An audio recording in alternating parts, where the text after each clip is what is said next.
hey there. I didn't see you coming. So, how did it go?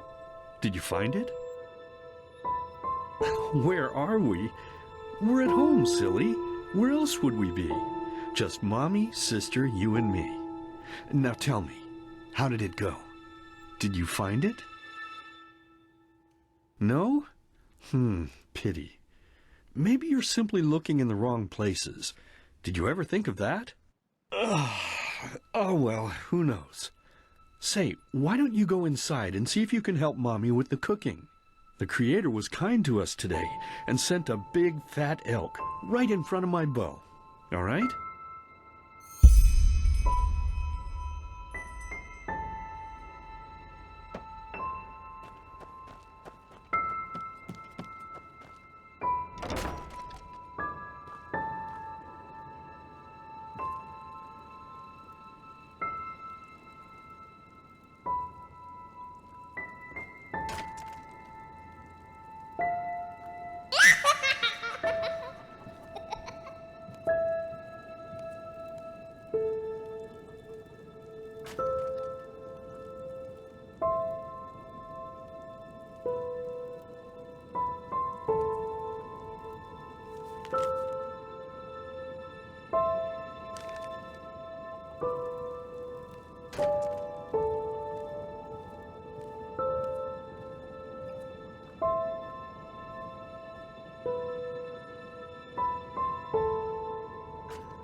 My, I totally forgot what a mess I left here. But I was right, wasn't I? A real gem we've got here. Well then, let's waste no more time and get to it, shall we?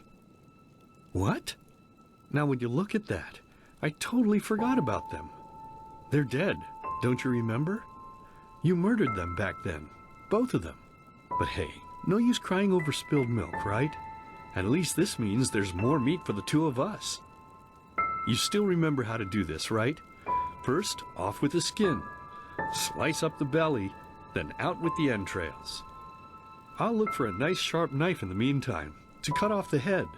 I don't think either of us wants to eat that, do we?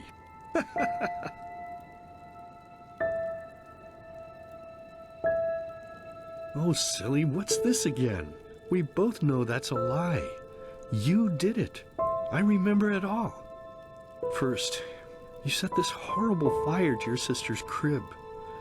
She screamed and screamed, and Mommy heard it, but when she finally got there, nothing was left of her but burnt flesh. And, oh gosh, do we really need to go through this again? You know how sad it makes me when you do this. You killed them, period. No matter how often you tell me you didn't, it changes nothing. You hear me? Nothing. Now please, let's start cooking. I'm so bloody damn hungry. Oh, by the Creator's name, why are you telling these lies? Isn't it enough that you murdered us? Do you really have to bother me over and over with your stupid, pathetic, and pointless whining? You know, sometimes I wish the Creator would have made me just a little less merciful. Just a little less pious. Because then, I would have realized that you were tainted by sin long before any of this had ever happened. And instead of raising you, feeding you, and loving you like a father does, I would have put you in the horse trough right after you were born. Yes, I should have killed you. I should have just killed you. Just like you killed us. And now, you think you're safe because we're all under the earth, don't you? Well, listen up, my child. You are wrong. And do you know why? Because the dead don't forget. Do you hear me? The dead don't forget. Now enough of this useless chatter. I'm bloody starving. Bring me the meat, you spoiled brat. Bring it to me. Bring me a nice crisp piece of meat. Bring me a nice crisp piece of meat. Bring me a nice crisp piece of meat. Bring me a nice crisp piece of meat. Bring me a nice crisp piece of meat.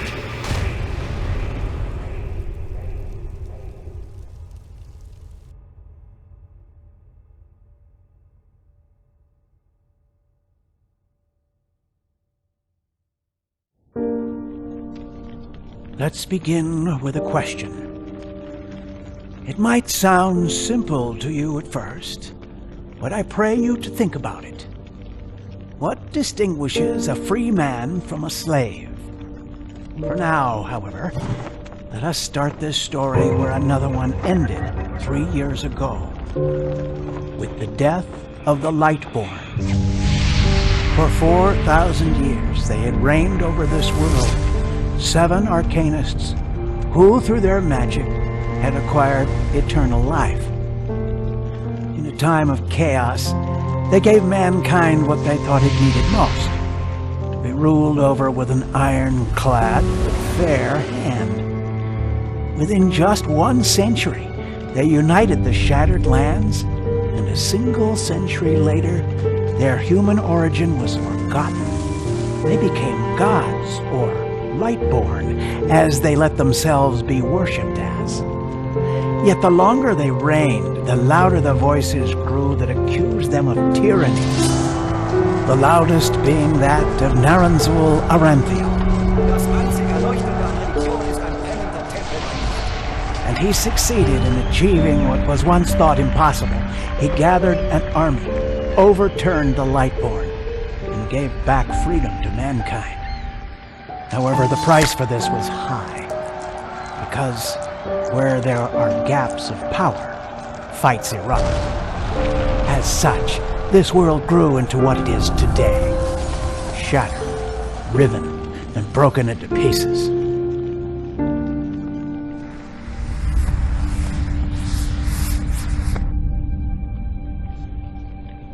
But all of this was merely a diversion, so that no one would notice something else. The death of the Lightborn had set something into motion, a clockwork, having long stood still. Its gears now once again slowly began to turn. This is the story of someone who wanted to be free.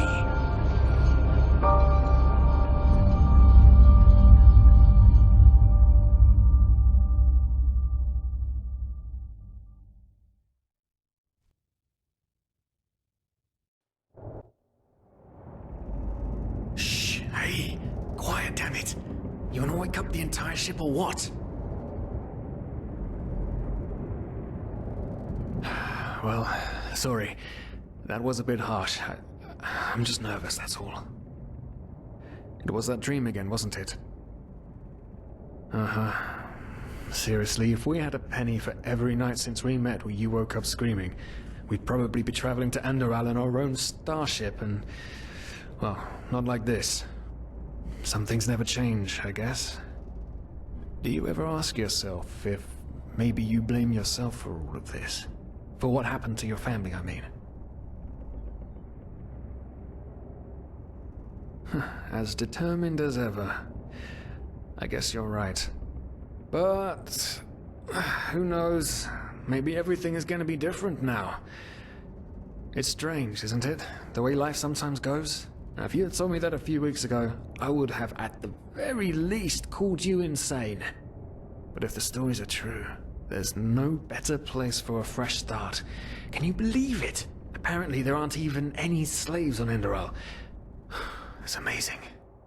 Only this whole blind passenger thing is making my head ache. Not our fault. Damn it, we're thieves. Frauds. And unlike you, I actually have a problem with that. But anyway, what's done is done. I just hope the Enderalians are easier on Outlanders than the Neremes are. Your mother was a fugitive as well, wasn't she? Where exactly did she come from? You've told me 100 times, but I just keep on forgetting it.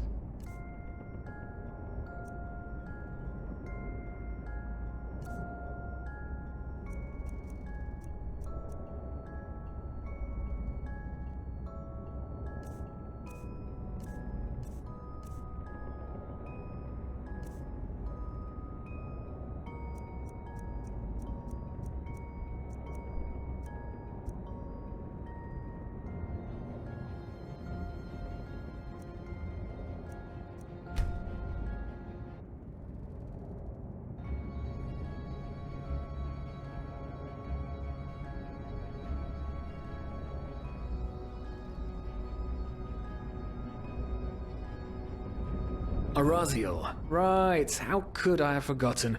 She was one of the few free people who ever set foot on a ship. Anyway. Whew, I'm gonna hit the hay for an hour or so. It's your turn to stand... Wait. You hear that? Shit! Someone's coming! Women nowadays just don't want a man to court them anymore. That's the problem. I tell you, sometimes I long for the good old days, back when I could lift a skirt and nobody would bat an eye. Anyway, enough of the chit-chat. Now, where did I put that key? Oh, blazes, what do they want down here? The lamp! Quickly! Put out the lamp! Good. Now, quiet. Aha, here we go. Man, smells like 4 years balls down here. Say now, what's that chest supposed to look like? Small, with the crest of the Blue Island Coalition on it, I think. Ah, yeah, right. Black Guardian knows what the captain wants it for this shortly before arriving. You go look upstairs. I'll see if I can find it down here. Okay. Oh, shit. They don't leave us any choice. We need to do something quick. You take on the old guy, I'll take the young one. Go!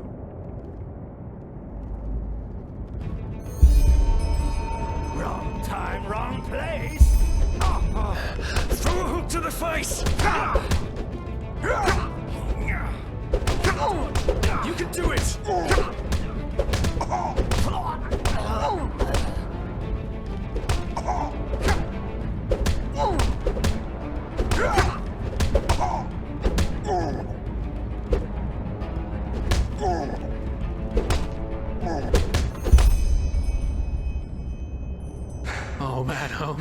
Oh man.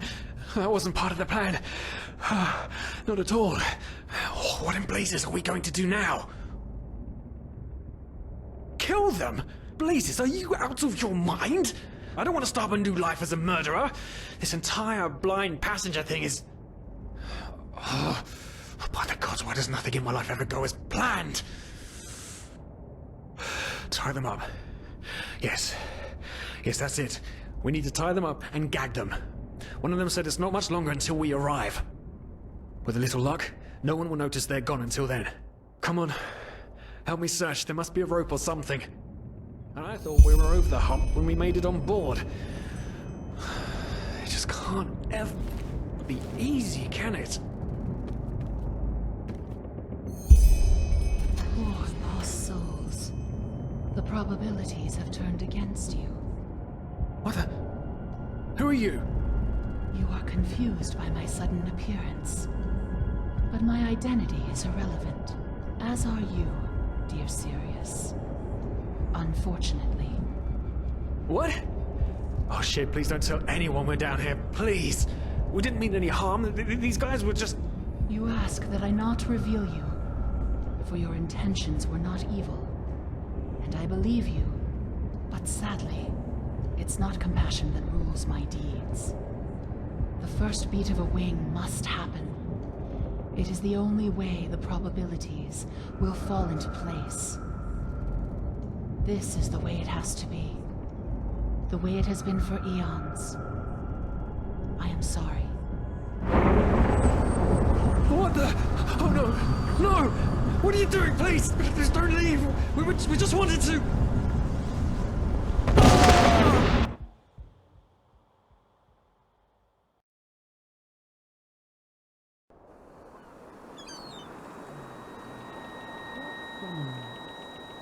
After we had left Ostian, the two of you hid in the cargo and lived on our stocks.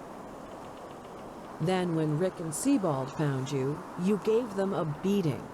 And all of a sudden, a veiled woman appeared and knocked you out with wild magic.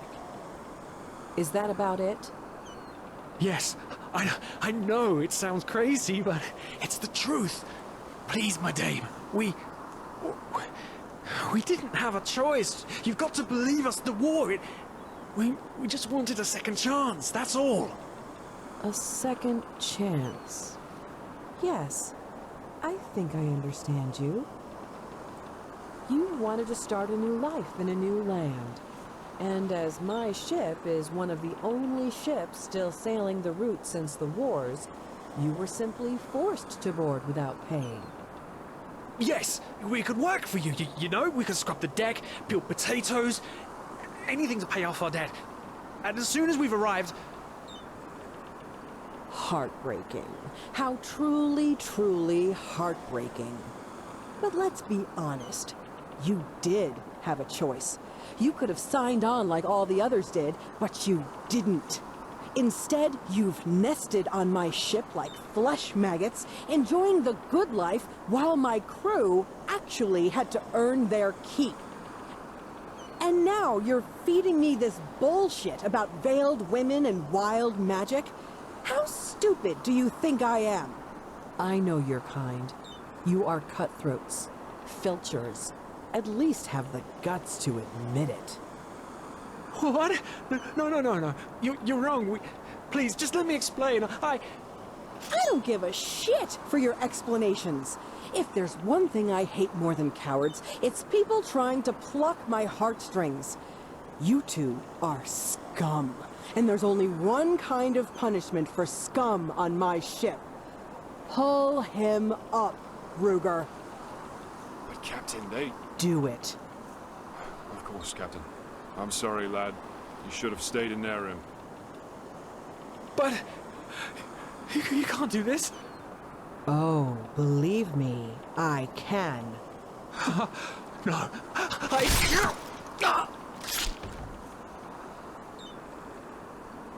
Oh, well, look at that. Someone's woken up. Rise and shine. Tie him and his friend together and feed them to the fish. Good luck in your new life, friend.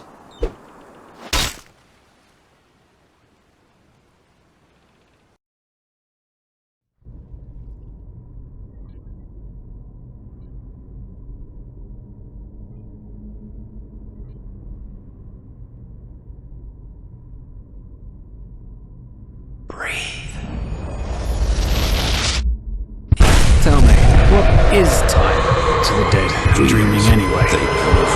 So many people just talk, and How never does it feel to be powerless? This is about your damn pride, Tealor. I know I'm not real. At least not according to your definition. I know damn well I'm doing. It's just... There was nothing I could do. This isn't happening. But then again, This just isn't happening. what is reality anyway? Selfish fool!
Now would you look at that? I knew I'd seen someone scrambling in the mountains.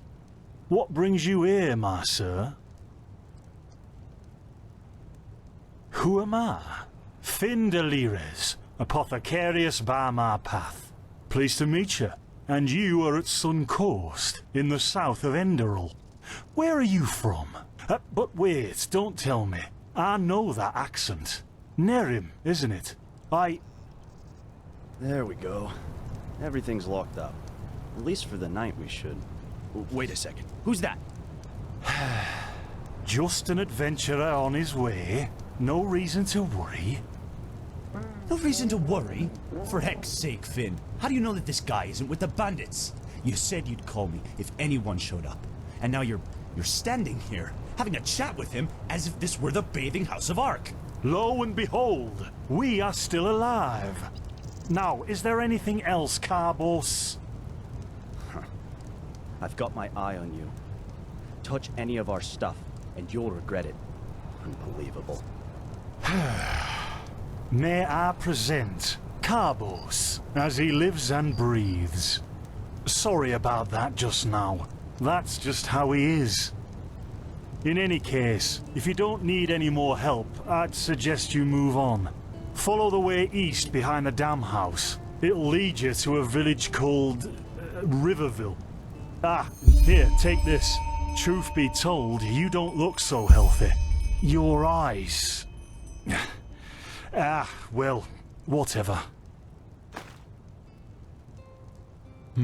There's something peculiar about you. I don't know how else to say it. I would examine you myself, but we don't have the right equipment with us. So if I were you, I'd ask a priest in Riverville to have a look at you. Who knows? Maybe you caught something in that temple. Us? Oh, nothing spectacular, I'm afraid. We gather herbs, but tomorrow we're going back north, to League. You should stop by one day if you're in the area. Someone who scours Pyrian ruins and survives could surely be useful to the apothecary and help us find some things. Well, what can I tell you? This is the Sun Coast, in the south of Enderal. A pretty peaceful area, except for all the animals and bandits that have recently started going crazy. And, well, that's pretty much it. I think you should ask the people in Riverville if you want to know more. They certainly have some stories to tell. To an adventurer? If you ask me, what you need before you adventure anywhere is some good old-fashioned shut-eye. But yes, there are some places. The Three River Watch, for example, right there below the stone arch. It was once an old trading post, but now it's full of shady characters. Ah, and there's also a big Pyrian ruin south of it.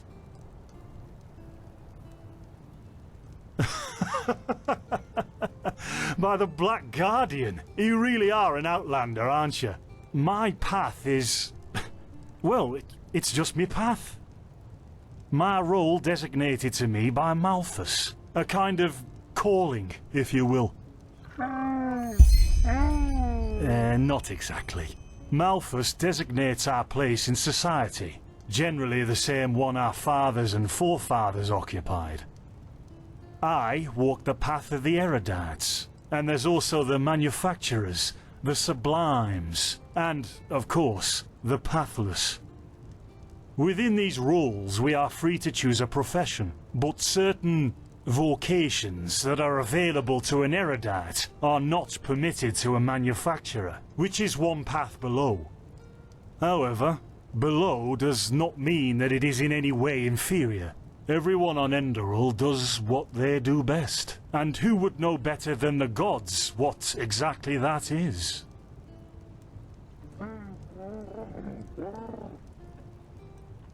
Men or women who have never received the path consecration, or those who have broken their path. Brigands, glimmer dust smugglers, murderers, well, you know.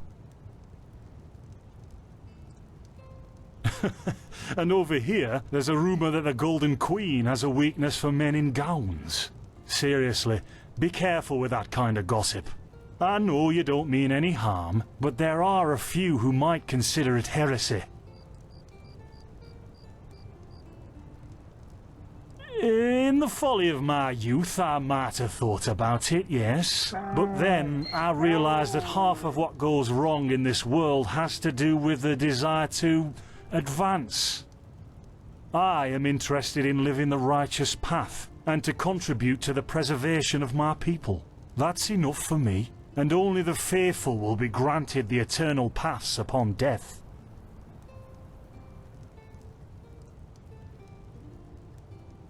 Well, I didn't come up with it. Don't mention it. I wish you a quick recovery and safe roads. Walk blessed.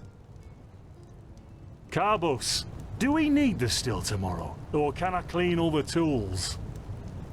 Blazes, Finn, I'm playing. Don't bother me. I guess that means no.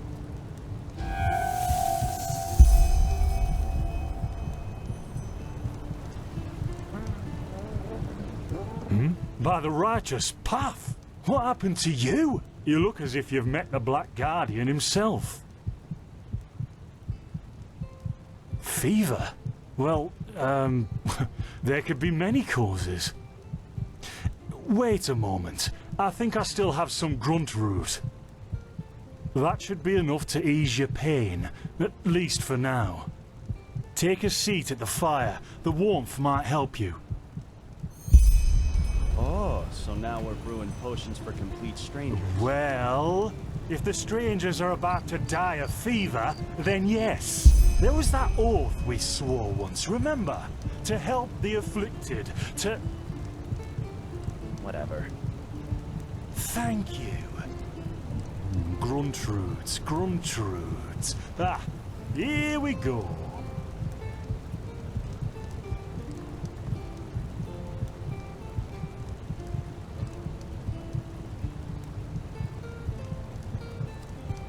So, let's see. Sheer cap, some water. Ha! Done. I can't make any promises, Shit. but... Finn! The still! Do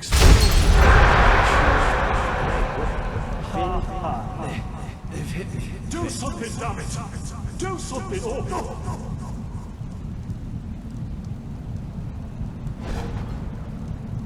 Oh, sod it! Do I really have to watch every step you take? That was a fucking close call. Hey, I'm sorry, alright. We'll pick up a new one in Ark. Yeah, and you're paying for it. Here I thought this bloody day couldn't get any worse. This day isn't getting any better. Here, drink this. It'll help you. See? You already look a lot better. Still, you should let a priest take a look at that fever as soon as possible. The grunt root potion will wane in a few days. What? You mean the still? Bad quality, and too much heat, I'd wager. But, whatever will be, will be. Explosion? I'm not sure I follow. Oh, that'd be great, wouldn't it? Finn Dalaris. Died in 8234. Cause of death, exploding still. Ha ha. Look, I really don't know what you're talking about. Maybe... Wait a second. What was that?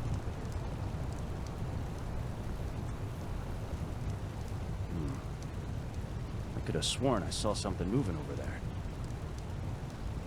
Oh shit! What the? Carbos! They've hit me, Finn. Those bastards. They've hit me.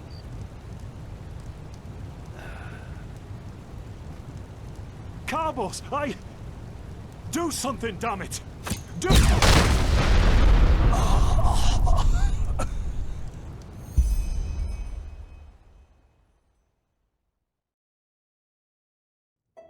Now look at that.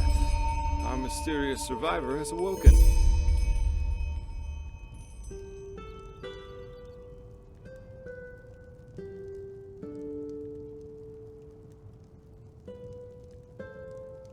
Jespar Matumiel Delveric. Jespar for short. And you, my friend, are at my very own campsite. Before you ask, yes, the bandits killed both of the apothecary. The only reason you're still alive is that the impact of the explosion threw you right into the thicket. Most of your injuries are only superficial, but your fever, well, that's a different story. I was on the perimeter, and no, I didn't help, for two reasons. One, I was outnumbered. Two, I'm quite fond of my entrails.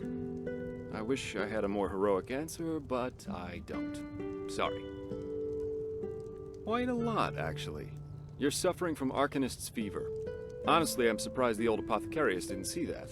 Let me guess, you're suddenly capable of doing things you previously knew only from the bard songs, right? You're unusually strong, you have reflexes like a cat, and drinking potions or any kind of magically infused substance leaves a bitter afterglow in your head. Well then, congratulations. Your magical talent just blossomed. A bit late, given your age, but it happens. Put simply, the fever is a result of your body not being able to cope with it. That's not much of a problem for now, but if you don't let an Arcanist treat you sometime soon, things are going to get grim. Contain it, not cure it. From here on out, you're always going to be a little more sensitive than someone without magical gifts. But that's tolerable compared to what your magic will allow you to do. Prone to certain conditions. As I said, your fever will get worse if you drink healing potions. But you'll also be a lot more susceptible to nightmares and those kinds of things. Also, you should be very cautious of areas with magical contamination, such as Thalgard in the east. Well, there's ambrosia, but for an uncontained fever, it'll only postpone the symptoms. Later, you can drink it whenever the fever gets worse. The stuff looks and tastes like undead sweat, and is bloody expensive, but it's the only thing that really helps. You have visions?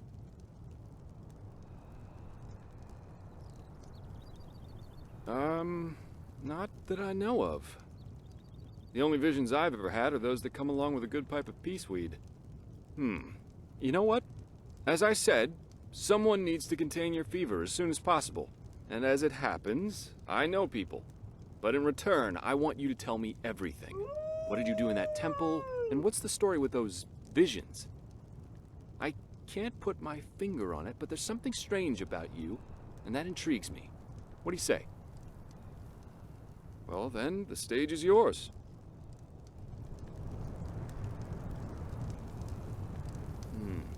I see. My condolences for your loss. So, let me summarize. You somehow survived getting thrown into the open sea, and while you were half dead, had this dream in which you saw burnt bodies and a blinding light? Huh. And you also said that your magic didn't develop gradually, as it usually does, but all at once, right? Well, that's quite the story. I guess you know how absurd it sounds, but for some reason, I believe you. I've met a lot of liars in my life, and you aren't one of them. All right, it's settled then. I'll introduce you to my employer and ask him to treat you. Before we leave, however, there's something else I need to take care of, and I could use a hand. The sooner we get that done, the sooner we can make for Ark. Ark? The capital of this country? Walls high as towers of iron-hard stone rest alone in the mountains in granite enthroned, never decaying, the ages surveying, guarded by Malphus, and blah, blah, blah, blah, and so on and so forth. You're going to see it soon. Well, aren't you curious? I work for the Holy Order. Yeah, but they're more than just a military unit here. Enderal belongs to Malphus, the guardian god, and the Order answers directly to him. In other words, they're calling the shots here. No king, no queen, no council, just an order of noble warriors always looking so stern and joyless that you might think they're struggling with constipation.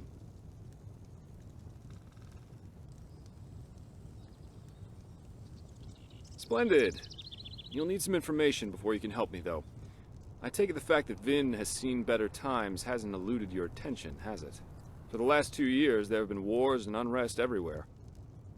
And even though in Enderal there is officially peace, there are peculiar things happening here too. Normally docile animals and vatirs attacking wanderers in the open. The dead awakening in hordes. It's unsettling, to say the least. The strangest thing, however, is the Red Madness. Yeah, the rumors. I've heard them too. And I could indeed imagine that they're true, and that there's a connection, yes. As I said, maybe. If you ask me, the Lightborn were never more than imposters anyway. False gods. Well, they usually leave the thinking to their holy order. And they, of course, deny everything. But as much as I hate to say it, maybe it's better this way, at least for now. A spiritual crisis is the last thing this country needs at the moment. Oh, I'm hardly representative. I've seen that a long life is only one of the things powerful magic can achieve. And the false deity theory isn't that new, after all, is it? Seriously, say the Lightborn really are as mighty as the revelations say they are. Wouldn't they have the power to call down lightning on me right here and right now, to punish me for my insolence? No. The Lightborn were immortal kings, and that's all. At least, that's how I see it. I hope I didn't hurt your feelings. Splendid. You never know. But we digress. Yeah. It's some kind of mental illness that makes people lose their mind. Just a couple of weeks ago, there was a smith in Ark who butchered his entire family. He was drunk, but that doesn't explain why he screamed things like "Fear the light" while he was doing it. Or a young woman of noble path who set her own house on fire while her family was asleep. Now, you might say that these kinds of things happen, but by now there have been more than a dozen incidents in a very short period of time. The fact that the afflicted's eyes glow red while they go rampant has made people call the disease the Red Madness. Thing is, some weeks ago it happened again, only this time it was a magister from the Holy Order itself. A teacher who instructs the novices aspiring to become keepers. His name was Yero, a man with more than 60 winners on his back. Well, according to the sole survivor, he entered the teaching room that day as usual, but instead of giving his lecture on alchemy, he gave a strange kind of speech where he kept going on about how mankind is corrupted and that it has succumbed to the void. Then his eyes started glowing, he locked the door and blew himself up in a magical explosion. Yes, it is. I'm not one for vows and austerity, so no, I'm no keeper. My specialty is recovering lost things. Treasures, tomes, memories, and the like. And the Order hired me to do just that. They want to know how a man like Yero could fall victim to the Red Madness. And thus, if there's something like a pattern to this malady. Doesn't matter. Yero grew up in a small village not far from here. And according to the Order, he visited it quite often after his partner died. What I want your help with is finding clues as to why he did what he did. What do you think? Great. First of all, I want you to travel to Riverville and talk to an old man named Alfrid, a childhood friend of Yero's. Ask him what he makes of the incident, and whether he has any explanation for it. Secondly, a farm boy told me that he saw Yero throw something into the sea during his last visit there. The winds have been blowing inland the last couple of days, so go search the shoreline and see if it washed up. I myself will take a look at the house Yero grew up in. Ah, and here. This is a map of the region. Yero's house is at the blue dot. So, unless there's anything else, I'd say let's step to it. Just meet me at the farm when you're done.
You will not take her!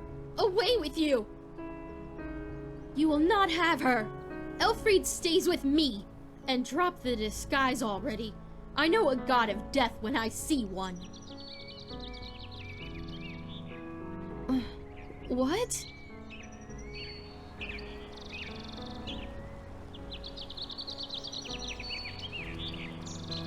Oh, I'm sorry. I had a nightmare. Anyway, who are you? I wasn't expecting to meet anyone else out here. Save for the bandits, that is. No, I'm not. This ruin over there. You know, I'm a merchant, and my specialties are all kinds of things with historical background. The things you usually find in ruins. Of course, I'm usually not stupid enough to go looking for them myself, but there was this traveler from Ark who told me about this place, the Three River Watch, and he said that it's hardly guarded. Well, since I was in the area anyway, I thought it wouldn't hurt to take a look. Great idea, really. Look, I know we just met, but truth be told, I really got myself into some trouble here, and you look as if you know how to defend yourself. Something terrible happened, and I simply don't know what to do anymore. Yes, my Alfrid. She was kidnapped. By the stars, I was so stupid. We were just about to make camp for the night, and I went to search for some firewood. And then, just like that, she's gone. No, a Vatir. I heard him grunting, you know. He lives in that damned ruin. I tried to sneak in, but it's impossible. And I can't go back to Riverville for help either. That would take way too long. Please, you have to help me. If anything happens to Alfrid, I would never forgive myself.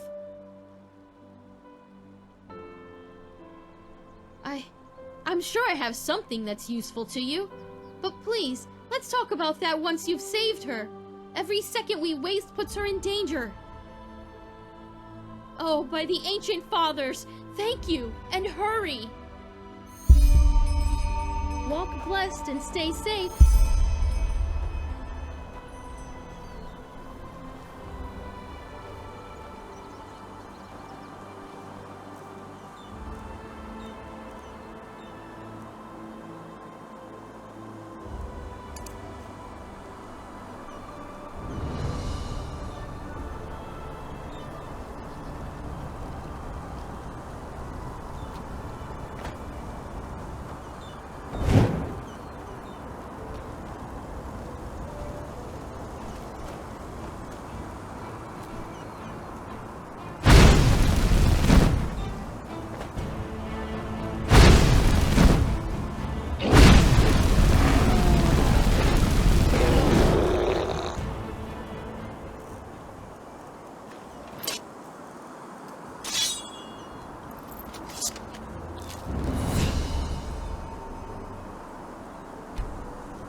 here, precious! Over here!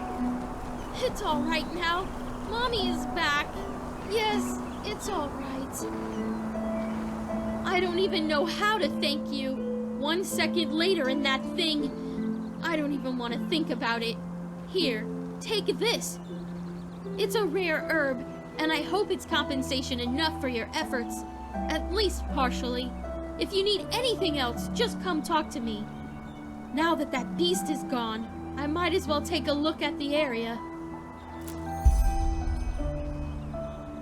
Good, thanks. I think I'll stay here for another day or two. The traveler was right. This place really is a gold mine. What? Oh, yes, sure.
Walk blessed and stay safe.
Like the bite of a flea.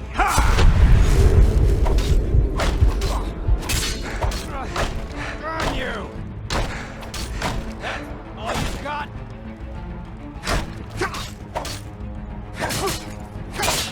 No!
like the bite of...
You there!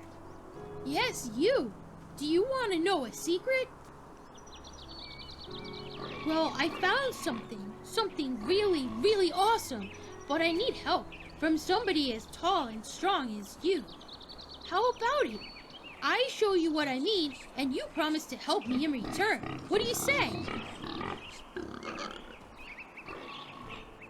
I'll show you in a moment, but first, you have to promise to help me. Come on, don't be a chicken. Awesome! I knew you'd say yes! Come, follow me!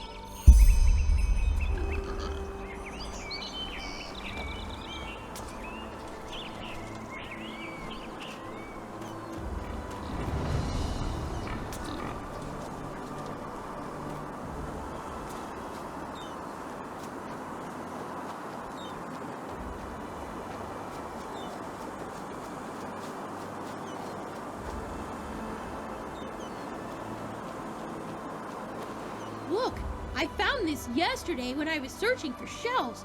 Awesome, isn't it? Yes, and you know what? If you shake it, you can hear a rattling, as if there are coins in it. All we need to do is break it open, then we can split the loot. And I could give Daddy the money for the pointy beard man. So what do you think? I've already tried to open it, but it just won't budge. Sure. Yes! Awesome! Let's see what's in there. There are... Oh, come on. What is that?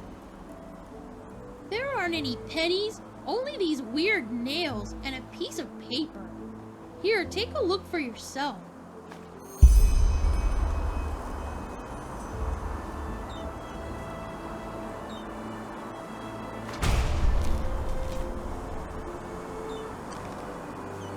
So, does it say anything?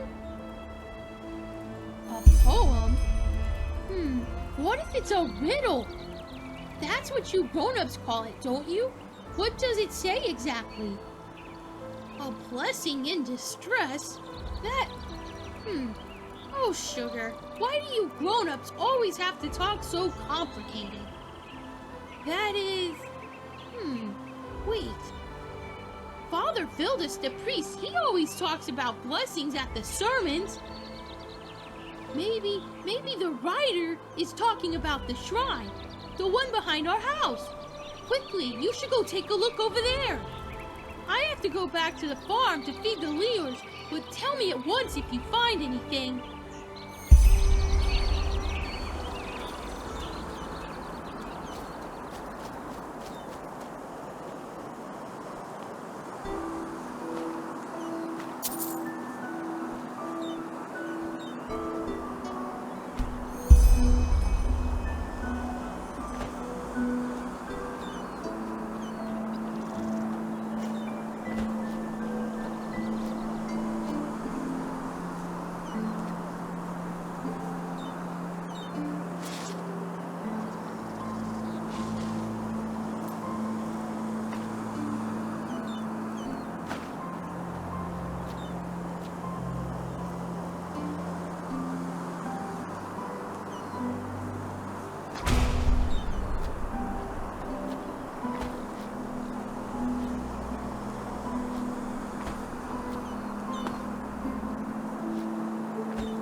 What?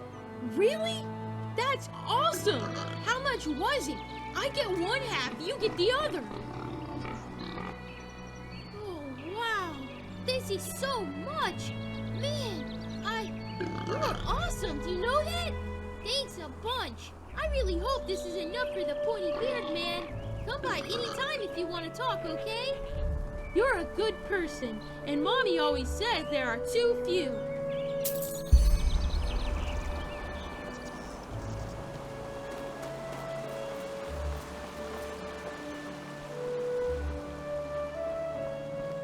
Yes? Well, I might. But I'm sure as heck not going to tell you, Moonskin. Now leave me alone. I don't have time for chit-chat. Of course. Especially to people of your kind. Now excuse me. I have to go.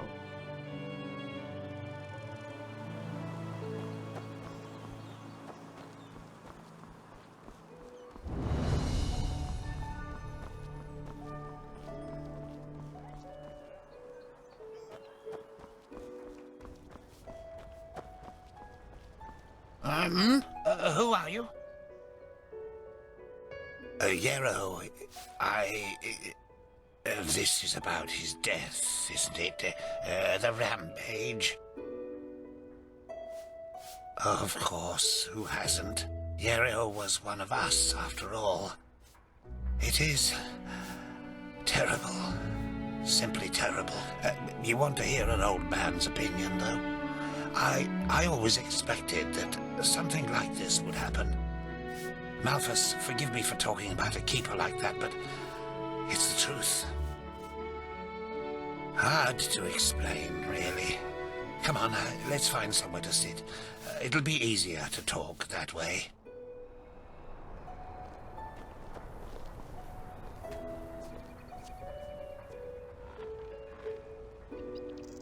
Well, Yero. That's quite a subject, you know. You were right when you said we were best friends. Our fathers knew each other. For as long as I can remember, Yero and I were getting into trouble together. At least, until his mother died. No. Bandits killed her in broad daylight on Penny Road. Today these incidents are common, but not back then. The road was considered safe. Very safe. She was on her way to Ark, accompanied by 3 other women, and they were set upon at the pass. None of them survived. Yero was shattered. I think the worst part was how his father went downhill after his wife's death. The fishery decayed, and the poor guy filled his days with boozing and sleeping. It changed Yero forever. Well, that's a good question. On the one hand, he became a man, despite his tender age. On the other hand, something inside him woke up, so to speak. A desire to make more of his life. Old Mother Jenica noticed it and took him under her wing. He learned how to read and write, and soon he knew all the holy verses by heart. When he didn't have to help his drunken father, he helped in the village as much as he could. Indeed, that's one way to look at it. It wasn't long before he was the jewel of the village, the striving young fisherman destined for great things, even though he was only on the path of a manufacturer. And then the inevitable happened. A keeper of the Order came to Riverville to see the prodigy with his own eyes. And behold, in addition to Yero's ingenuity, he also had a slumbering magical talent. The keeper took him away, and a few months later, he started his novitiate. Since then, I've only seen him once or twice, as he rarely visited Riverville. I don't think he ever noticed how much that hurt me.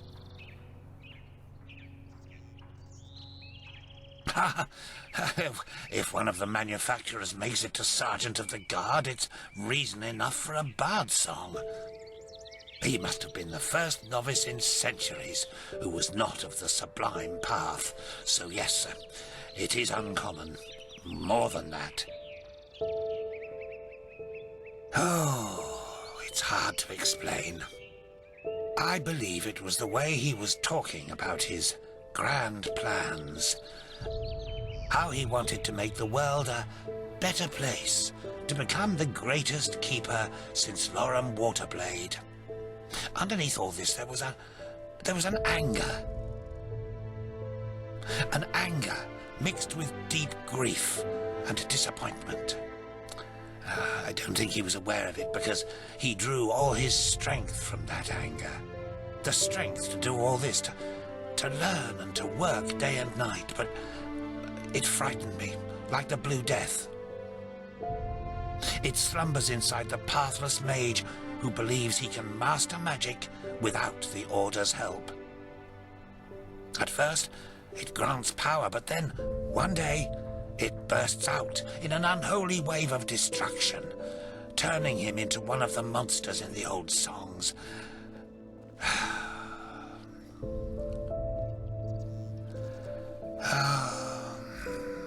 Anyway, I'm just an old man.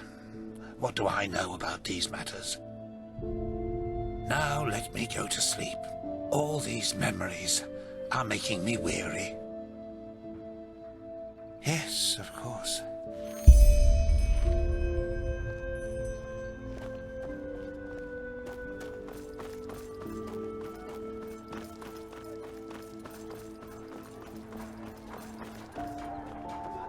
Walk blessed. Uh-huh. Now, I just put them out for you to look at. Tell me what you need, and be quick about it.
Walk blessed.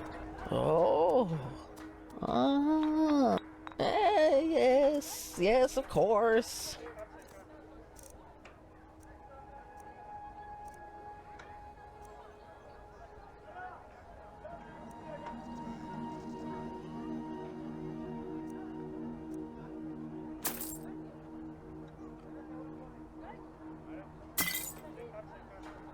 Malthus bless your travels.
Yesterday, when Sira and I sat under the old oak, she said something I can't get out of my head.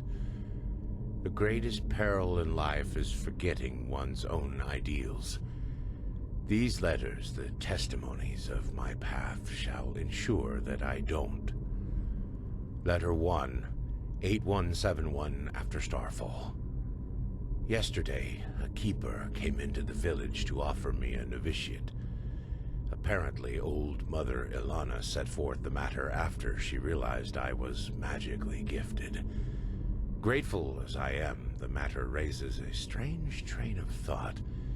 Maybe, in some grotesque way, it was good that my mother died that day. Why, you ask? Because it opened my eyes. Before, it was my only wish to make Father proud. Father, a fisherman. Now, I cannot help but feel anger when observing the village folk around me. Day in, day out, they follow the same routine. Wake up, work, carouse, and sleep. Is this all they want from life? Don't they too take note of the ills in this world and have the desire to change something? Only Sira is different. She understands what drives me, and she shares my dream of a better world. I told the Keeper that I will come, but only if she is granted an apprenticeship in Ark. Thank Malphas he agreed.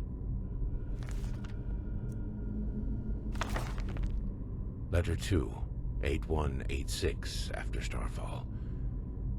15 years have passed since my last letter. Sira and I now live together in a small house in Ark. It's been 5 years since I undertook the Holy Trial, but despite what I thought, I did not join the military wing of the Order. Instead, I became a Magister. Why? Because the children I teach will shape the future of this world. Because there is enough bloodshed already. 2 weeks ago, the Trinchessa approved Sira's concept of the food bank. It obliges every wealthy citizen of Ark to pay a handful of pennies to the Order, with which the Order will provide a warm meal for the Undercity dwellers once a week. Their reactions embittered me. The decree does not ask for much, yet they protested as though we threatened to take their homes. I will never understand people like them. As sad as this may sound, I am happy. My life provides me with a feeling of purpose, and I still have Sira at my side after all these years. It is strange, even though I know you will never read these lines, it almost feels as if through them I can speak to you. Sira, I love you.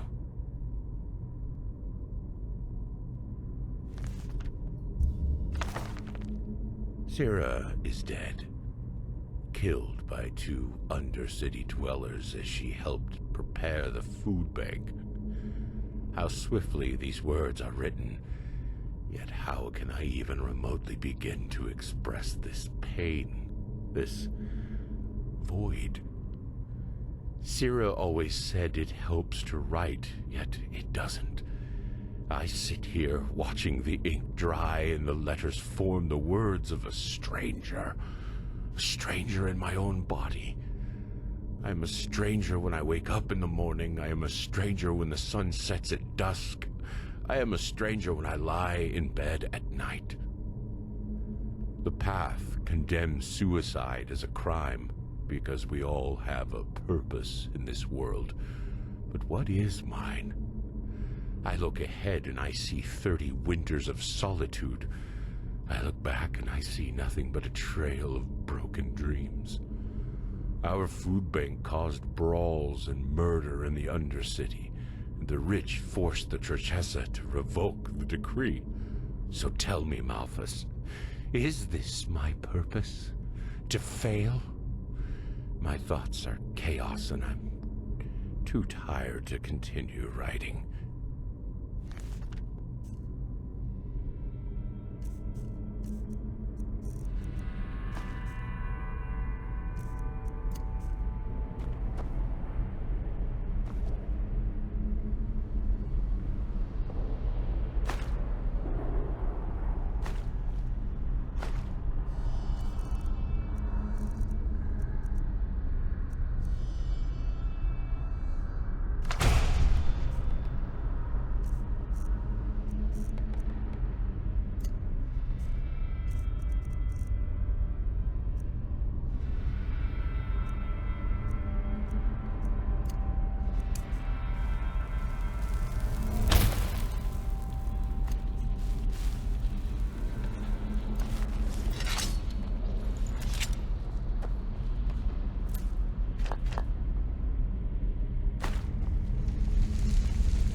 Well, if it isn't my new friend.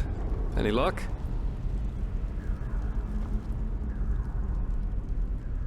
Well, if it isn't my new friend. Any luck?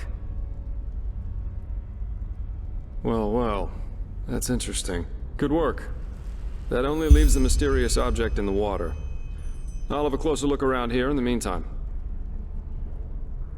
Interesting. I didn't know about his companion's fate, to be honest. Irony of fate, isn't it? Murdered by those you wanted to help. But the Order will definitely be interested in these letters. Well done. That should be all we need then. Splendid. I did, and now I finally know what to make of it. Come, follow me.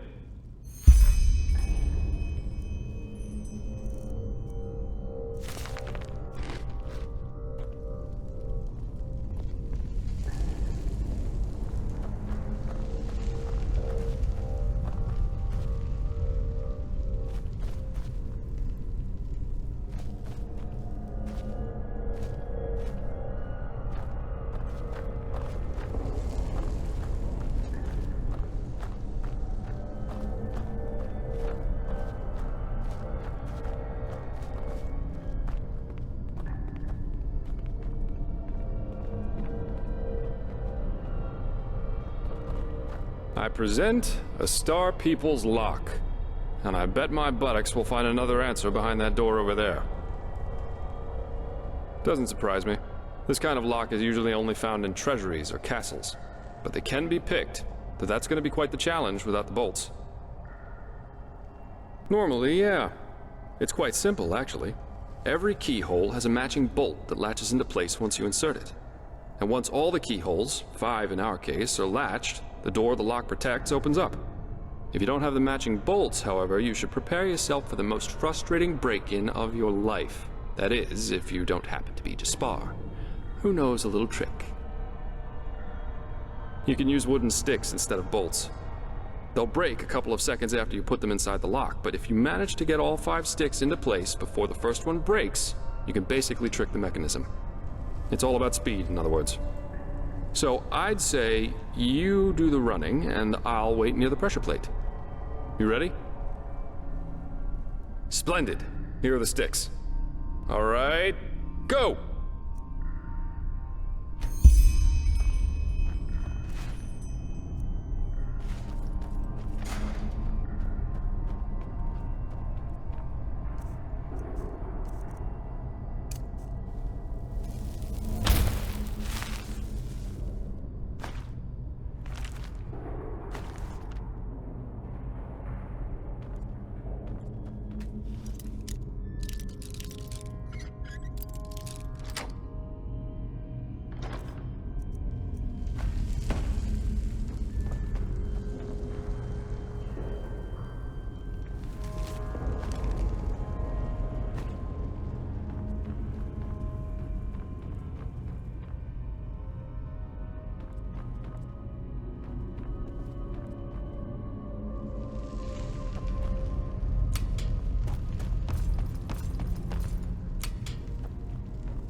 Really good at this.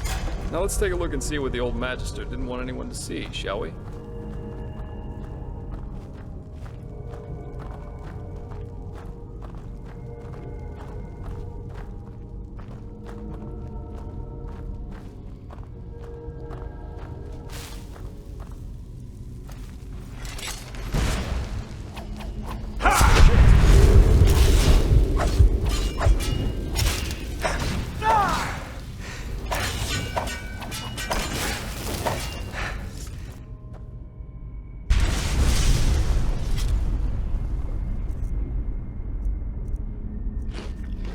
Oh, a fire elemental.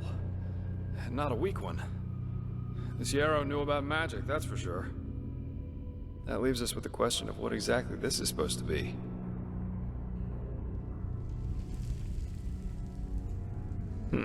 I suppose that's his companion. Though it's interesting that he was already on the wrong side of the law way before his rampage.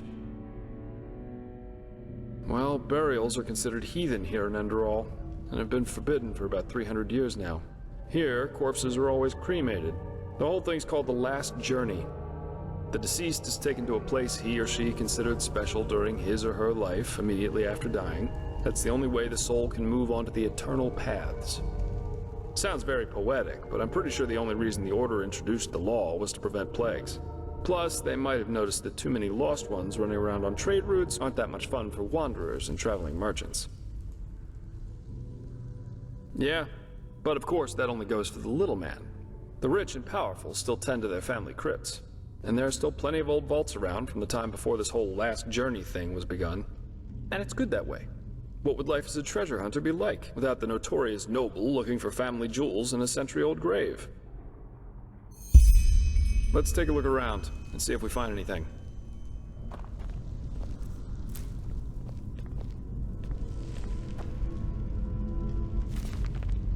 Beloved Sira, this is my last letter. In it, I ask for forgiveness, for it was I who murdered you. No, of course, it wasn't me who held the knife, but it was me who infected you with my fallacy. The fallacy that the world wants to be saved. It doesn't.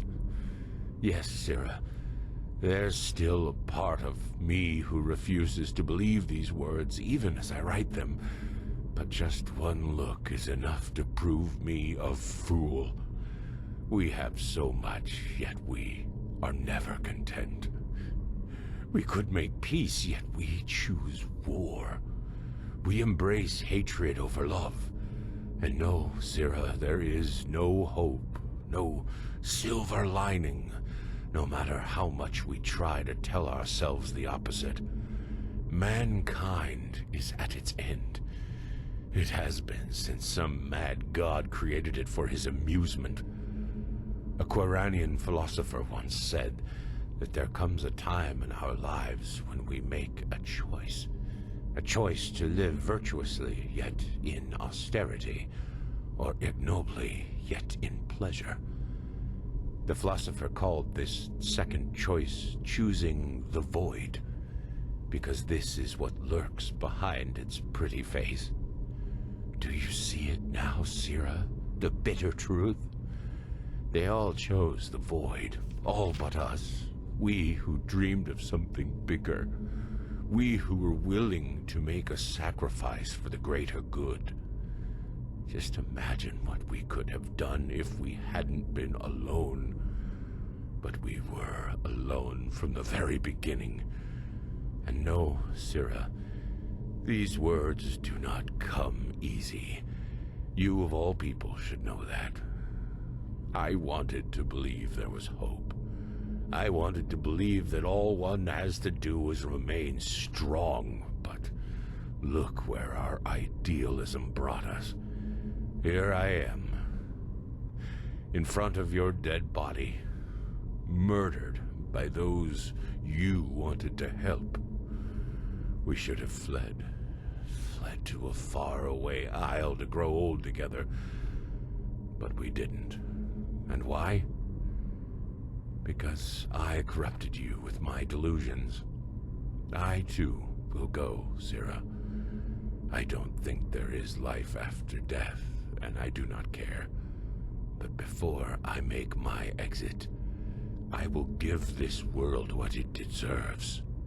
Do you remember? They all chose the void. They shall have it. What's that? Let me see. Uh-huh. A tragic ending for a tragic personality, I'd say. Well, I think that should suffice. Well, what should I think about it? Yero was a self-righteous fool, just like all these do-gooders are. They celebrate themselves as great messiahs as long as everything goes well, but once they fail, it's the bad, bad world that's responsible for it. The wise hermit has a good saying for that. People are only idealists until it starts to hurt. He and his lady should have simply stayed in Riverville. Glad you see it that way. Yeah, we are. Here, I've got 2 teleport scrolls that can take us right back to Riverville. Just meet me in the tavern once you're ready to go. I have some stuff to take care of, so there's no need to hurry. Farewell.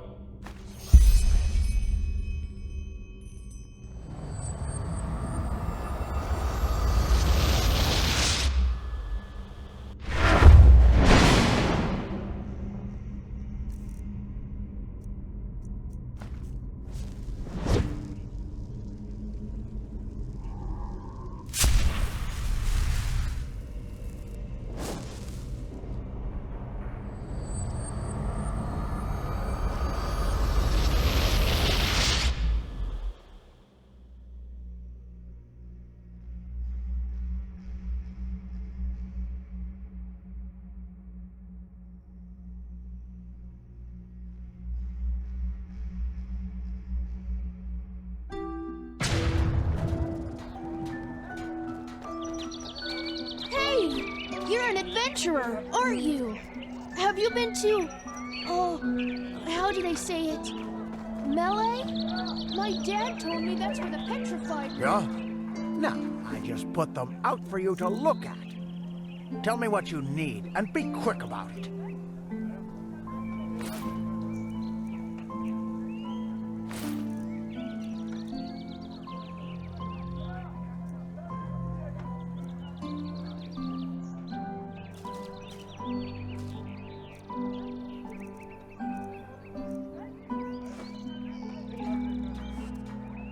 Walk blessed.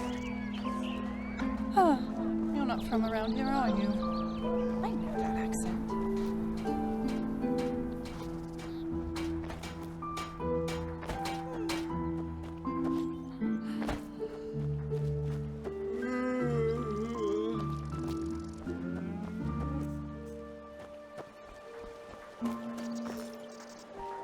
Watch yourself.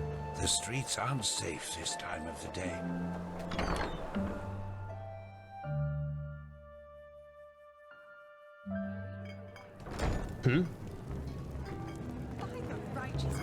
Did you hear the news? It's appalling. What would you like to hear? We just got a new delivery of ale. Anyone? Sure. Is it important? Now, if it isn't my new pal, how about a sip of wine? Here you go. So, are you ready for our little journey?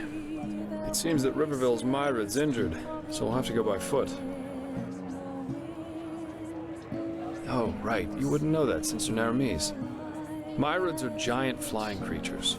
Quite nasty when wild, and quite useful when tamed. You can find Myrad towers all over Enderal. And for a small fee, the keepers in their Myrads can take you from point A to B in no time. But, as I said, Riverville's Myrad's injured, so we'll have to walk. Fair enough. Just come back once you're ready.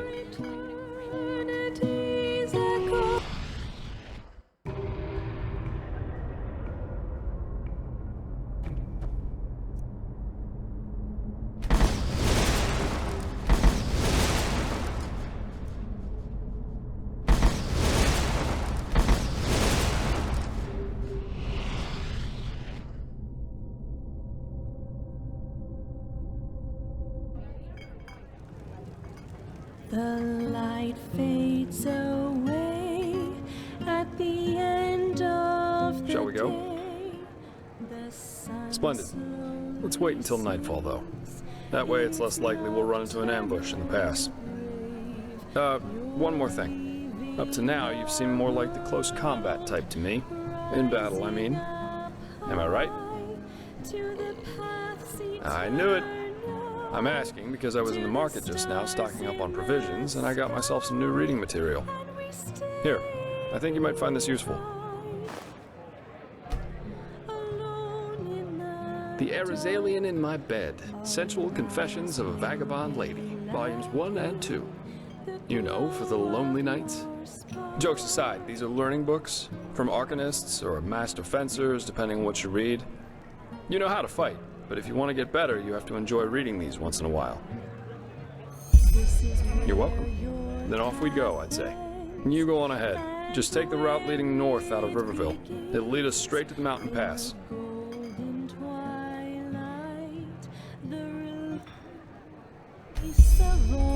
Strings, your leave.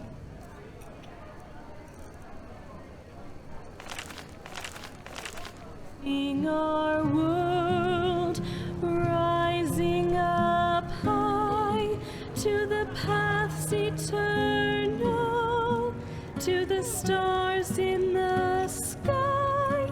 Now blessed you be till the Huh? What do you want?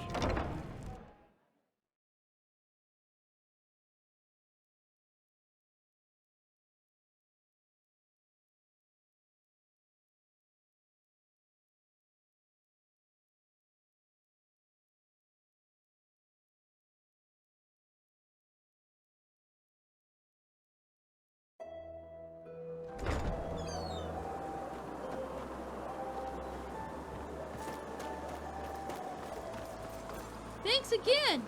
I couldn't have done it without you!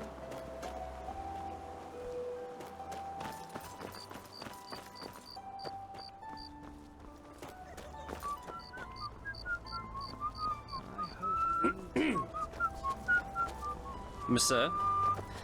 Men, that's just how they are.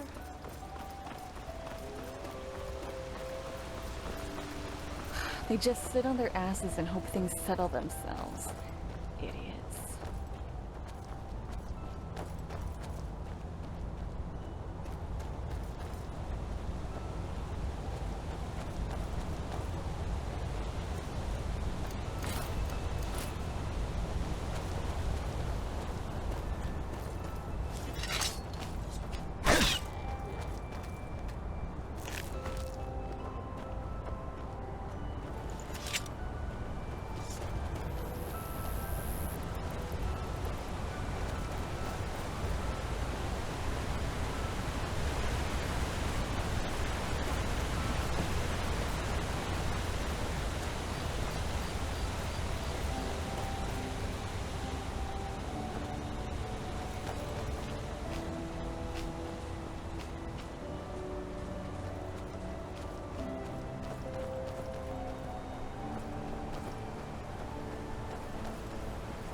Like the bite of a flea.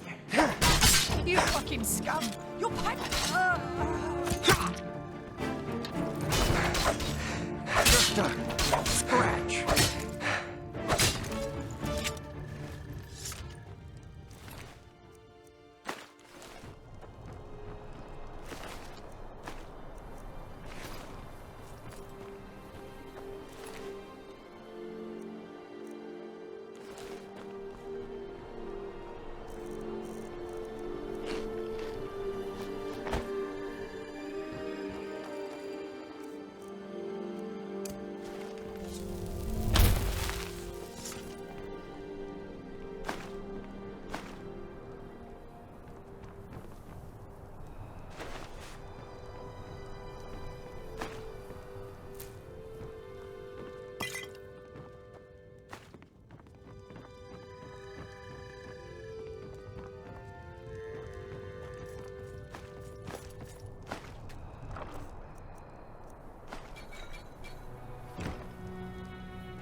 hang on a second.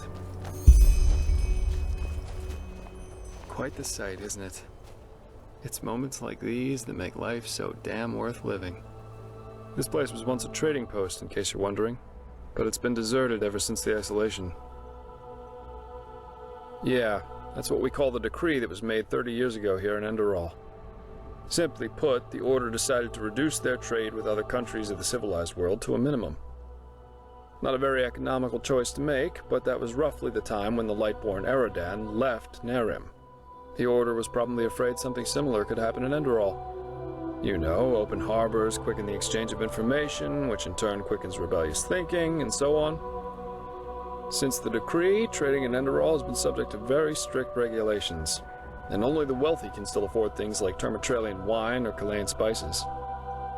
Anyway, since then, a lot of once flourishing trading posts have closed down, such as the Three Rivers Watch down at the Sun Coast, or this one. Yeah, if you want to take a look for yourself, feel free. If not, let's push on. We still have a good march ahead of us.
Hey, you there.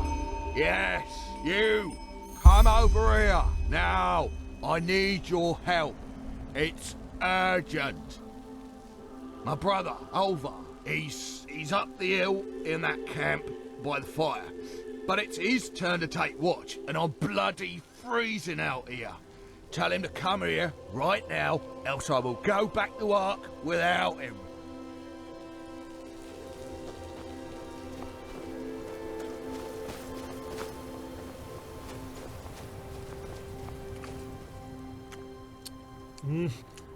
What do you want? Get lost. There's nothing for you to see here.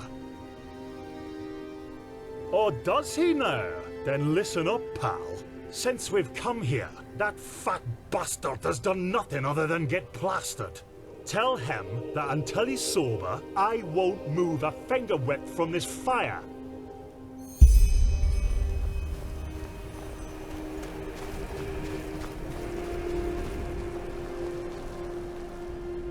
What, I'm drunk? Because this idiot made me wait out here for hours? If it weren't for him, we would be on our way back to Ark already. Tell him to move his fat ass over here right now.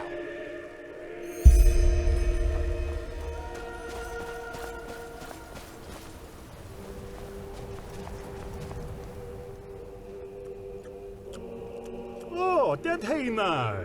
Well then, you tell him that what he wants interests me as much as the colour of his fucking balls.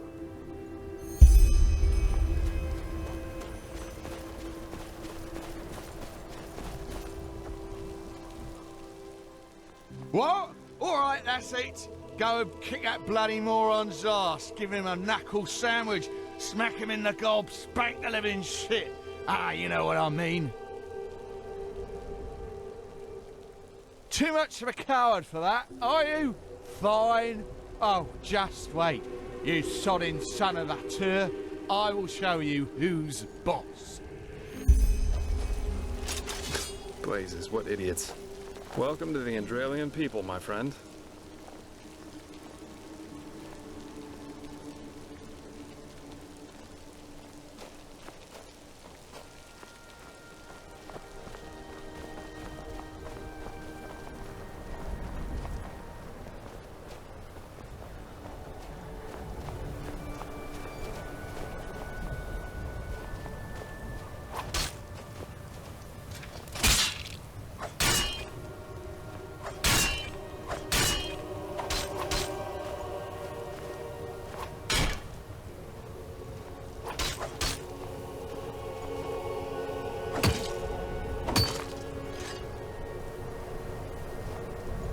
Bloody idiot.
You fucking scum!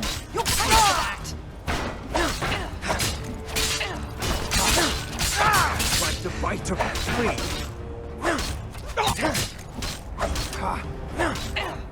Bite of a flea. Damn you! Damn you! Just a... That's all you've got.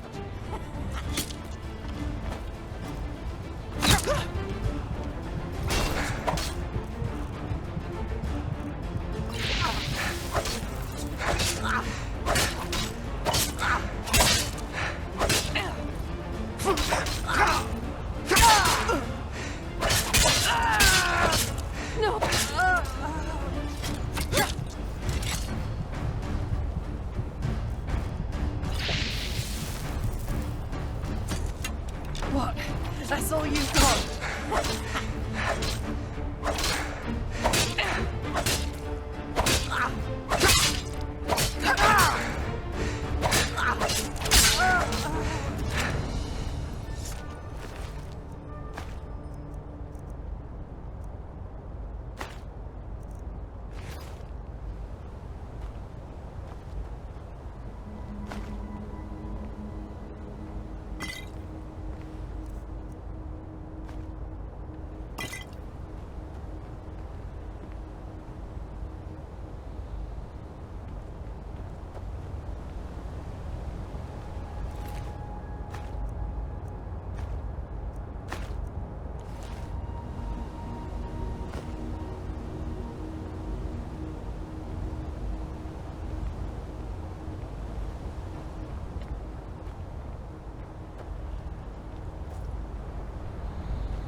Yes?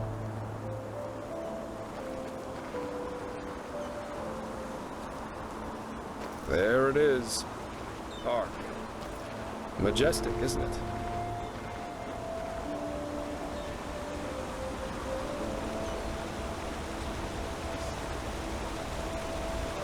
Yes?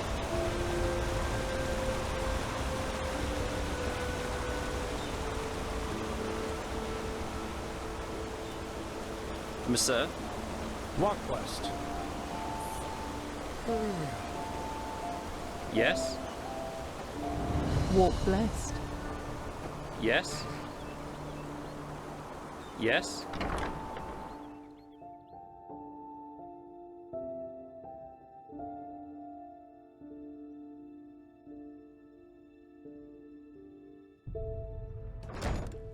And here we are. Welcome to Ark. I've got some things to take care of here. So let's meet at the market once you're ready to meet Grandmaster Tealor Arantheal and his mages in person, alright? By his own son, Nerazil, yeah. But roughly 2.5 years ago, he suddenly appeared back in Enderal, accompanied by a handful of mages who once fought against him in the Great War. Weird, I know, but that's how it was. He did, yeah. It seems that something happened between him and them that made them sort out their issues, you could say. They're allies now, and frankly, nobody quite knows why. You can imagine what kind of uproar that caused among the Holy Order itself. But in the end, Arantheal got things his way. You can say what you want about him, but he never lost his charisma, that's for sure. You're telling me. But apparently their alliance has something to do with this red madness. I guess we'll see what happens. Great.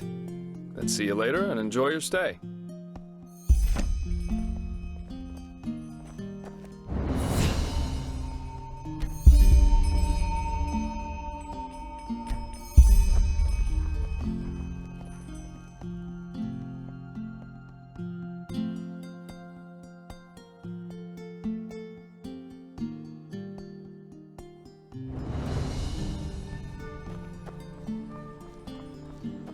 Be careful, my sir.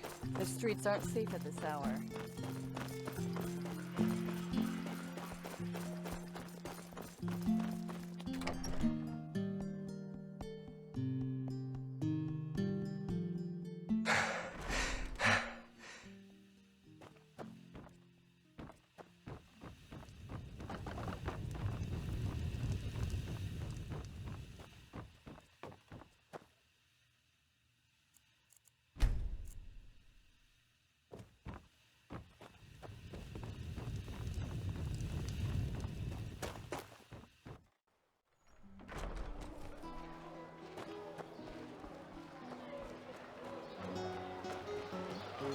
Greetings. Hungry for arcane secrets? I have books, scrolls, potions, anything for friends of Pathabite. Uh-huh. No, I just put them out for you to look at. Tell me what you need, and be quick about it. Treat yourself.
walk.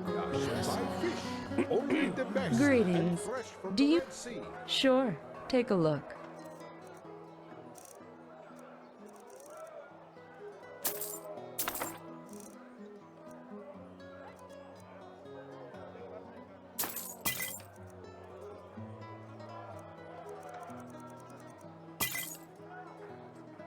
Walk blessed.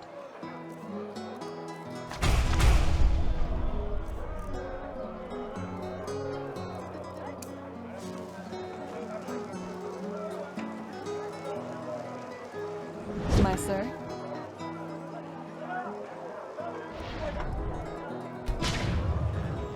Now look at that. Controversial Hungry? recruit?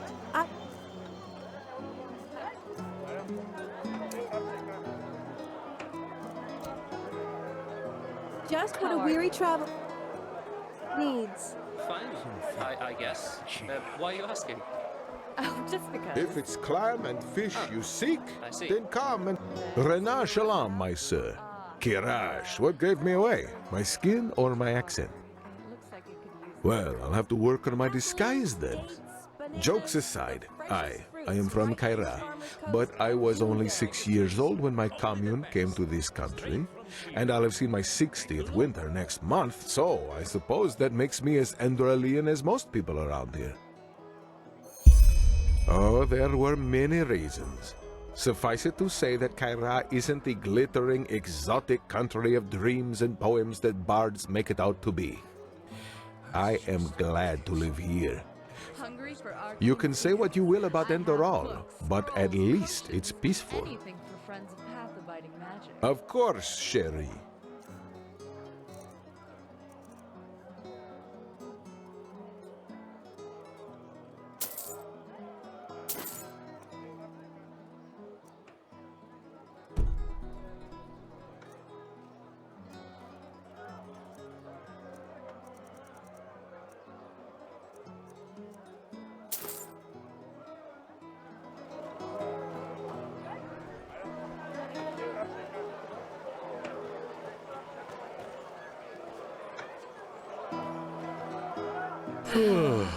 Well, look who's arrived. Did you have any problems finding your way around? This city can be quite a maze if you don't know it. A miracle has happened. A miracle that must have been. Right, you're from Ostian. I almost forgot. They're quite fascinating, these places, aren't they? You can climb high, and you can fall just as deep. And every place vibrates with life. The lost heir to the throne, son of Glorious, has, after decades Here, put this on. And before you ask, yes, it's necessary. Just trust me. The esteemed Trakesha, Natara Dal Varim, thereby returns to her position as second in command, and no one else but Tealor Arantheal himself shall lead this holy city from this day. That's it. And why is it Malphas who carries the Sun Temple on his back? Isn't that a gesture of servitude? No, Malphas carries this.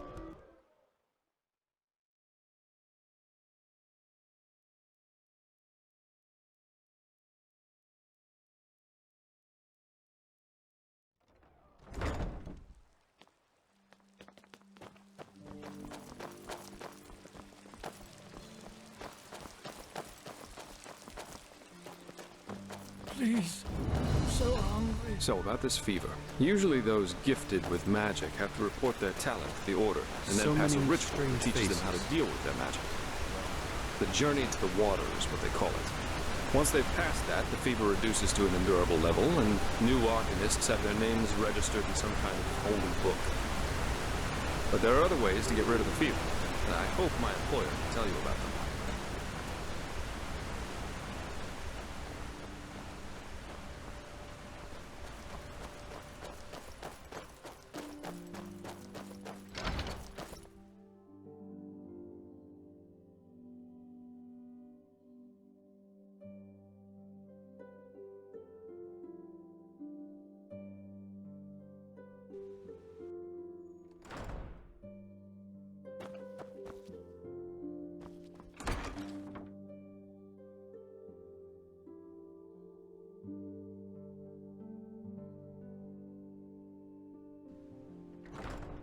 Okay, almost there.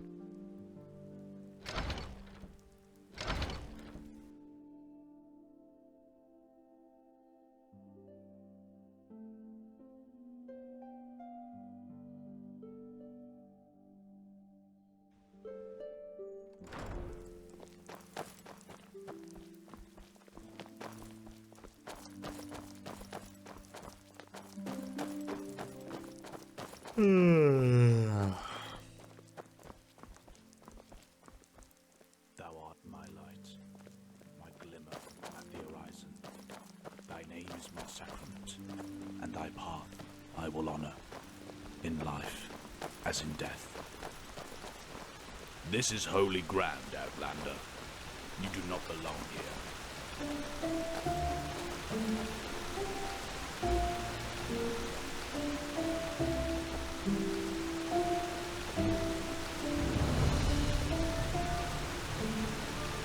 Hold it, my sir. No civilians beyond this point without explicit permission. Who are you, and what leads you to this holy place? Business. I'm Jespar, and I work for the Naramese mages. Oh, right. The mercenary. And who's your companion? Marijo de Luna from Ostian, esteemed holder of de Luna's Empire of Tender Fragrance, the most prestigious perfumery in all of Vin. Archmagister Marigil sent for him. Didn't he tell you? The Archmagister. Well, that does sound like him. Fair enough, you may pass. But show this place the respect it deserves, mercenary. You too, Meister de Luna. You have my word, fair lady. Thank you.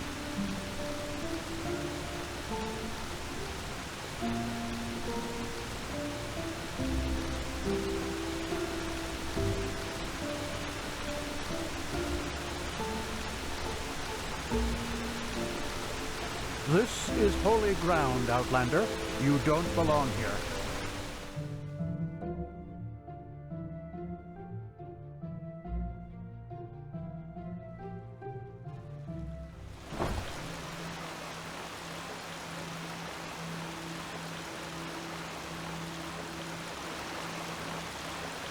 Well, that went better than expected. Hey, it worked, didn't it? That's all that matters. Nobody will suspect someone who's already in the temple. Anyway, I think it's about time I tell you a little bit more about this employer of mine. His name is Constantine Firespark, and he's one of Arantheal Arantheal's former followers, which the new Grandmaster, Tealor Arantheal, brought here by ship about 2 years ago. That means he's one of the former arch-enemies of the Order. They usually wear green, while the Order wears white or red. That should make it easy for you to tell them apart. Firespark's pretty much the eldest of Arantheal's mages, and quite well versed in magic, at least from what I've heard. Plus, he's a very gentle and likable fellow, which is why even the keepers like having him around. Let's hope he can tell us a thing or two about these visions, and help you get rid of the fever. Come, follow me.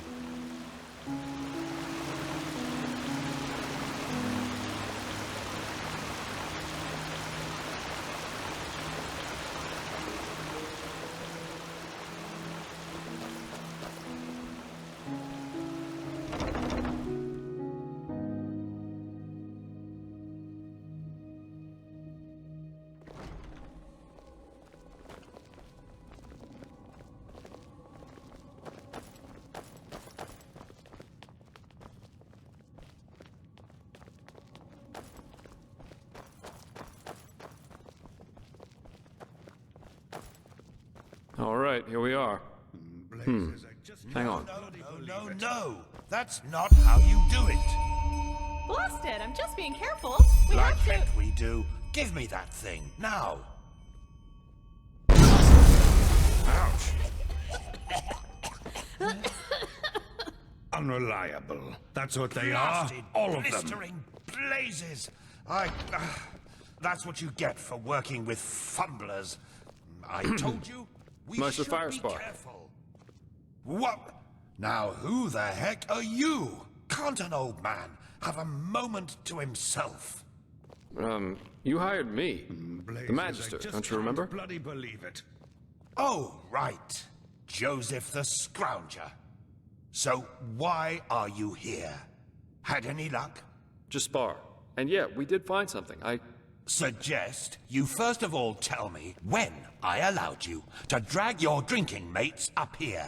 Do you need me to explain the meaning of the words highly and confidential to you? I'm sure there's a lot you can explain to me, but let's save that for later. This particular fellow over here needs your help, to be frank. Arcane fever. Is that so? And what exactly has that got to do with me? Let the Keepers and their holy rituals take care of it. What is it with the costume, anyway? This man's magic is different, Meister. Just feel his aura and you'll see it. Plus he's from Naren, just as you are. Well, all right then, for nostalgia's sake. I really hope you're not wasting my time, though. Working with these religious buffoons is bound to make any rational thinking person go bonkers. Anyway, that chair over there. Take a seat, and I'll have a look at that fever of yours. All right then, this will tickle a little. This just doesn't make any sense. You're right.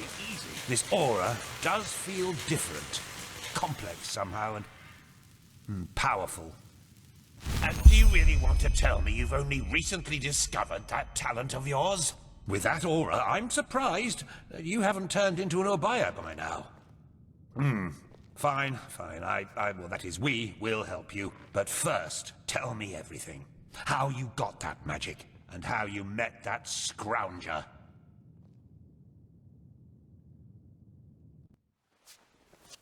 I see. Regarding this vision thing, I think that your mind simply played a trick on you there. Not that it's much of a surprise, considering what you've been through. Actually, you were quite lucky that the sudden outburst of your glance didn't blow your head right off. By all that's holy, I won't start playing your tutor now. If you don't know about the basic functioning of magic, then read something from Balador Goldenstein. The glance on the Sea of Eventualities. Alongside, but apart from the reality we're in right now, exist countless other realities, in which some events have different outcomes, so to speak. A version of this very same room, for example, with the very same people in it, only that Meister Firespark's beard is on fire. And what defines an Arcanist, someone capable of magic, is that he or she can see those other realities and let parts of them come true. Well, look at that, Jasper. You surprised me. That's what I'm being paid for. How powerful an Arcanist is depends on 3 factors. How far away are the eventualities that he can see, how well he can bring parts of them into our reality, and finally, how well his mind can handle seeing other realities simultaneously with ours. Lighting a candle is easier than calling a meteor from the sky, to speak plain inal, but as I said, read Goldenstein if you're interested in the topic. I'm not going to waste any time with lectures. Well, that's probably a sign that you should go easier on the booze. Skill, whether of physical or magical nature, isn't gained through touching some stones, but through hard work and discipline. Even though this screwball Enderalian talk of paths and predeterminations tries to tell us otherwise. Well, if that's what you want to believe, go for it. I, in any case, have never come across such a phenomenon in over 50 years of studying magic. And now we should... It all begins with the dreams. What the blasted blistering blazes? Does this room look like the bosom of a whore to you? Or what makes you think you can go around touching anything you get your fingers on? These documents are confidential, for heck's sake. I knew it was a mistake to hire a thug like you. Lishari always had a weakness for... Correct me if I'm wrong, but I remember you telling me something about dreams that led you and Tealor Arantheal here, didn't you, Meister? And you told me that in this vision of yours, the Veiled Woman said this. It all begins with the dreams. What? Is that true? Oh. Then this near-death experience you had before you woke up on the shore. Tell me again, what exactly did you see in it? A room? Well, this This is strange indeed. Anyway, for now all that matters is that we get that magic of yours under control.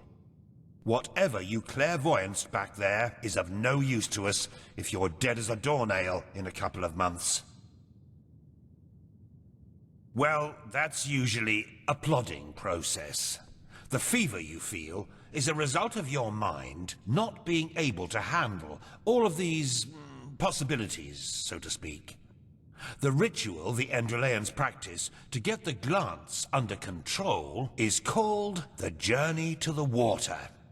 Put frankly, it means 1 year of hour-long meditation, bland food, and abstinence from anything that makes life worth living. In due time, the Arcanist then learns to filter these other realities from ours, and the fever gets less and less. Anyhow, luckily enough, we Nehrimese know of a way to quicken that process. A shortcut, if you will. I'm not capable of performing it, but another one of us is. Her name is Lishari, and you should seek her out as soon as possible. There is indeed, and this reason is called ignorance. The Order's rituals haven't changed since the Lightborn slipped out of their cradles, and the Keepers do their best to keep anything progressive out of their country. But please, if you're up for a year of austerity and stern-faced magisters scolding you, go for it. I really don't care. She's currently in a ruin called Old Rashengrad, not far from Ark. Just tell her that I sent you. Give me that map of yours. Okay, now you'd have to be a total idiot to miss it. I recommend leaving for the ruin straight away. And you, Joseph, you're going to come with me and show me what your trip to the Sun Coast brought forth. Hopefully, more than a bottle of honey wine and a hangover. Quite a character, isn't he? But I like him somehow. Here, I owe you this for your help back in Riverville. And in case you're in the mood for a mug of ale and a good chat, just drop by the Dancing Nomad in the Stranger's Quarter. I'll get myself a room there for the time being. With all that said, good luck mastering your magic, my friend. I'll see you around.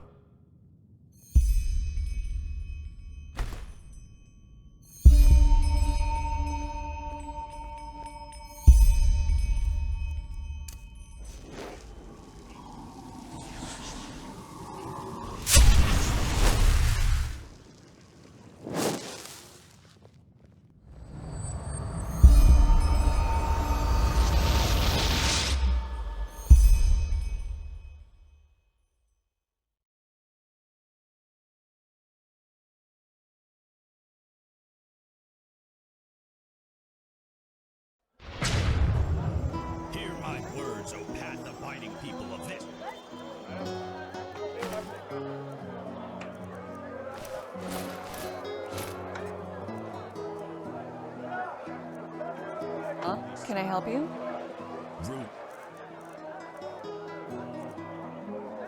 Circulate rumors about the horrible events of the past moons. Yeah? What do you want? No, I just put them out for you to look at. Tell me what you need, and be quick about it.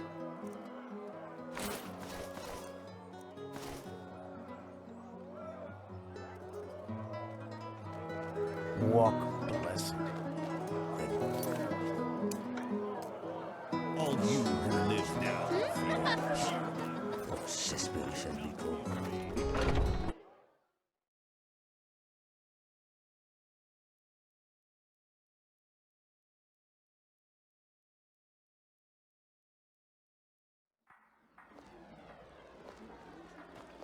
Yes? Monsieur?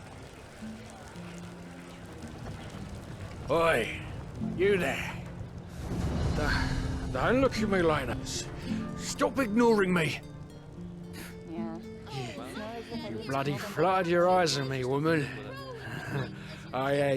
You think I haven't noticed, don't you? You say sorry at once, so I'll smack your mouth.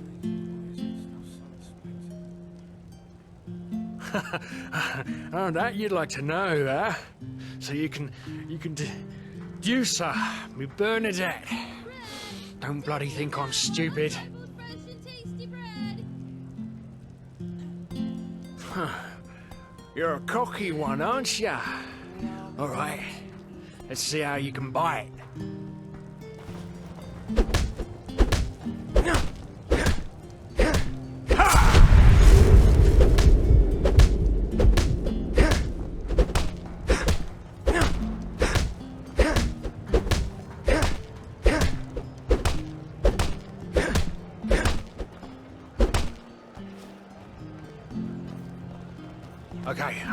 Okay, just leave me alone.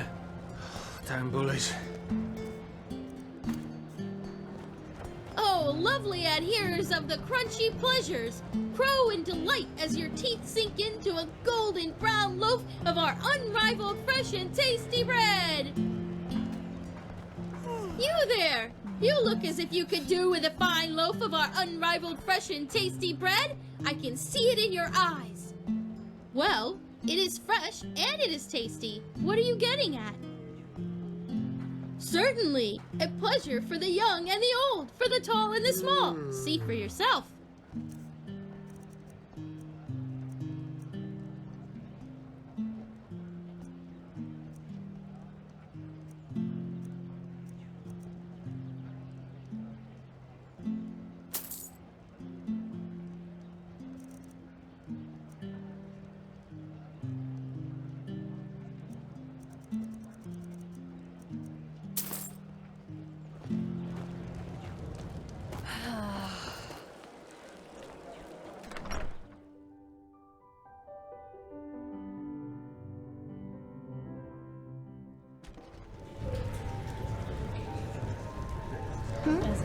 Is it important? Stands. Just think about it, okay? I will. Take care. Hey, you came. Huh? Come on, take a seat. Mead! Stew! So, tell me, how are you holding up? It must have been quite the whirlwind. Yesterday, a refugee from another country, and now a prodigy with a magic great enough to impress old Bushybeard. Well, that's good to hear. I'm quite curious to see how things keep on with you. You're different. I noticed that the time we met. Anyhow, tell me, what do you make of this country now that you've had some time to look around? I figure it must be quite the change from Nerim. Shoot. Yeah, I can picture that. You know, this is exactly the reason why I love inns so much. The sky can rain fire out there. In here, you'll always meet laughter and good humor. Not to mention all the good-looking men and women.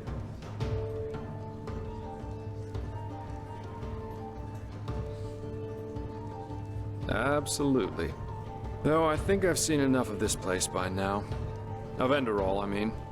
There's a ship sailing for Calia next morning, and as it seems, it will be the last one for quite some time to come. Who knows?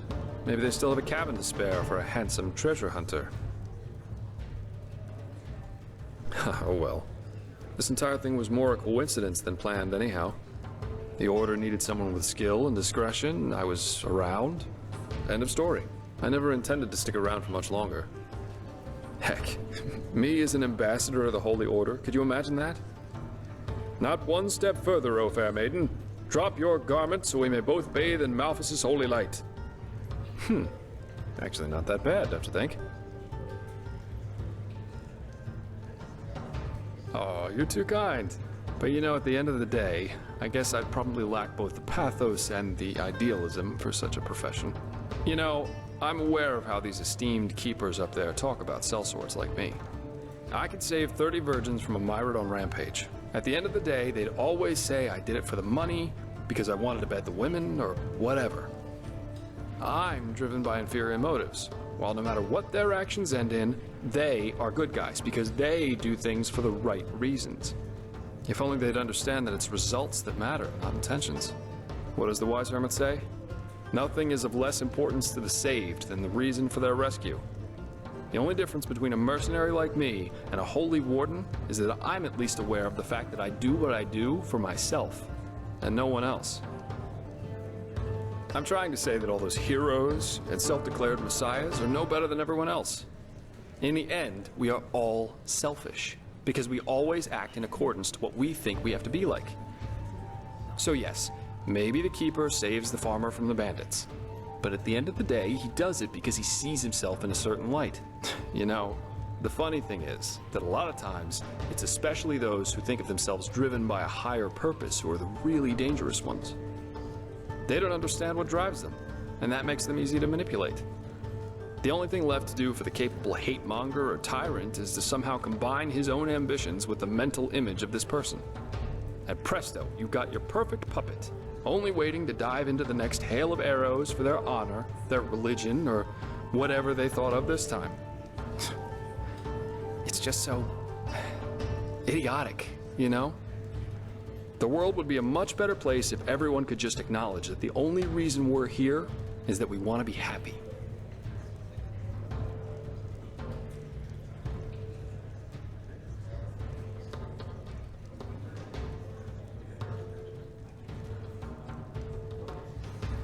Yeah, seek bliss and avoid pain, as the wise hermit likes to say. And believe me, once you realize that that's how people just work, life is a lot better.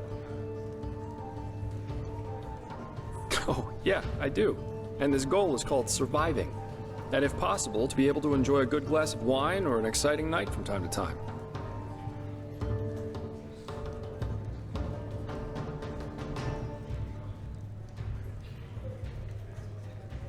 Places, you make it sound so dramatic. Doing something for your own sake doesn't make you selfish. But yeah, basically that's it. I don't know, call it a feeling. But if there is such a thing as a universal point to our lives, then I'm pretty sure we won't find it within the pre-digested philosophies or religions most people believe in.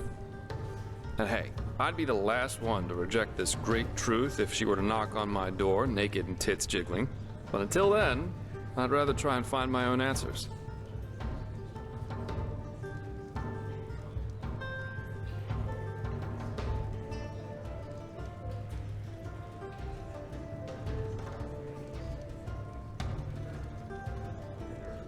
Really? I was half expecting you to throw insults at me. That's what people usually do when I tell them that. But I guess life is full of surprises. Anyway, I'll take my leave now. I very much enjoyed our talk, but the ship to Calia leaves before the first cocks crow tomorrow, and I want some more time to think about it.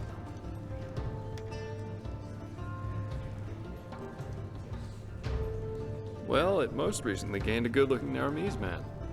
Maybe that'll make up for when I leave. Keep your chin up.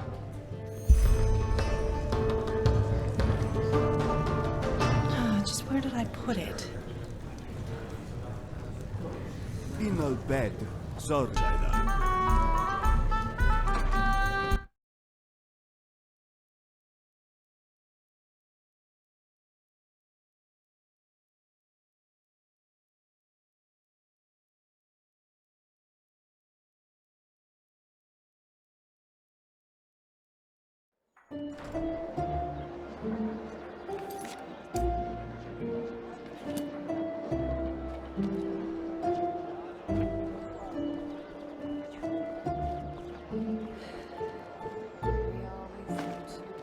Tender.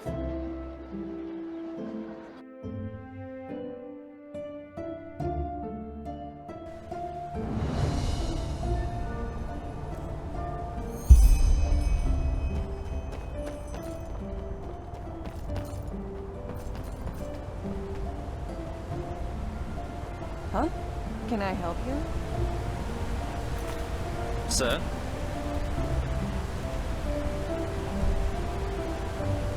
Walk blessed. How about myrads? What is there to tell? They're beautiful animals, majestic and wild, and dangerous if you're unlucky enough to run into an untamed one. In the time before the Blood Moon Revolt, a long time ago, tame myrads like this one here was a really rare sight. Nowadays, though, they're pretty common, at least here at Enderal. Pity, somehow. I guess that sounds stupid, but I sometimes long for the times my grandfather lived in. Being a Myrad Warden was far more prestigious back then, and even fared with Sublimer keepers. Nowadays, well, you can guess. Riding a Myrat has become as ordinary as riding a mule. But, who am I to complain?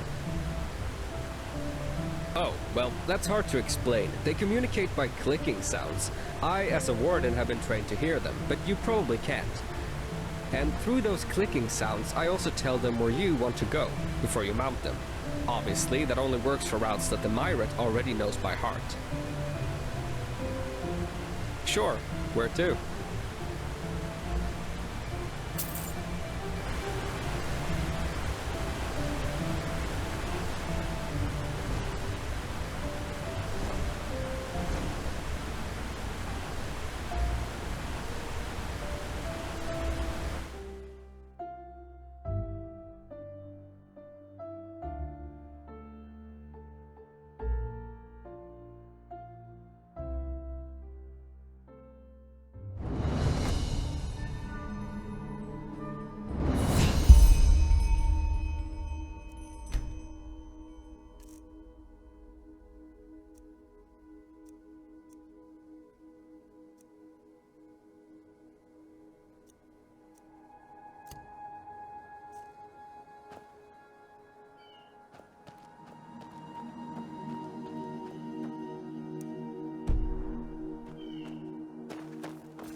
Get away from there! Now!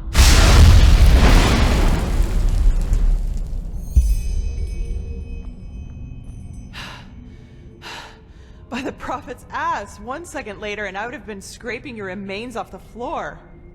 What in blazes are you doing here anyway? Let's put it this way. I know how to hide when I don't want to be seen. And concerning the explosion, you stepped right into a Kyranian dust crystal. Get a little too close and wait a little too long, and you'll have your ass blown around your ears by an explosion that would put any cannon to shame. Lishari? Oh my. The fellow really isn't one for names, is he? I'm Lishari, but never mind that. At least it proves you're not lying. Anyhow, I hope you're not the backup I asked for. I was hoping for someone more, impressive. No offense. Is that so? Indeed. You have some uncontrolled magic inside you. And quite a lot of uncontrolled magic. Not bad. I've never felt anything like this before. Very well. If Constantine insists, I will perform the ritual on you. But it'll have to wait, since I'm up to my neck in this shit, as you've probably noticed. Short version or long version? Which do you prefer? Fine. I suppose you already know that that is me, my assistant, 2 arcanists, and 4 keepers, are here to do research on, well, on something, which is exactly what we've done these past weeks. But, as I went upstairs to get something a couple hours ago, I suddenly heard screaming and the clanging of metal coming from downstairs.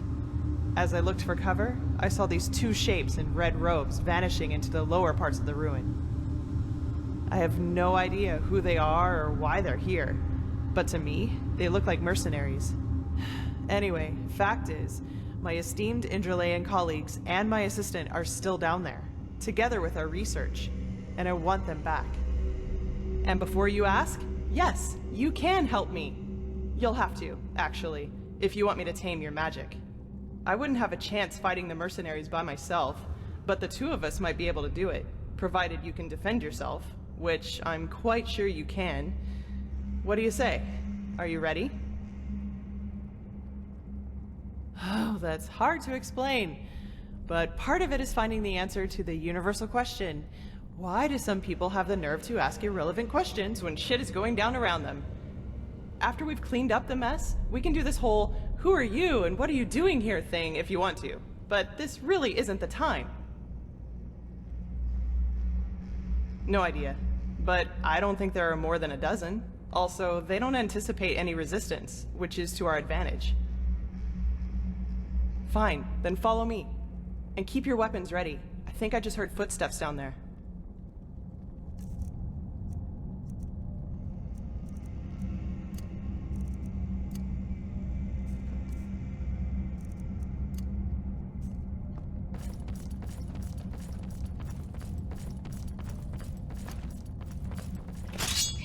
You were right.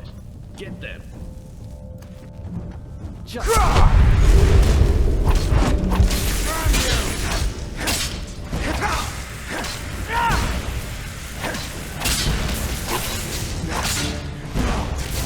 Oh, shit.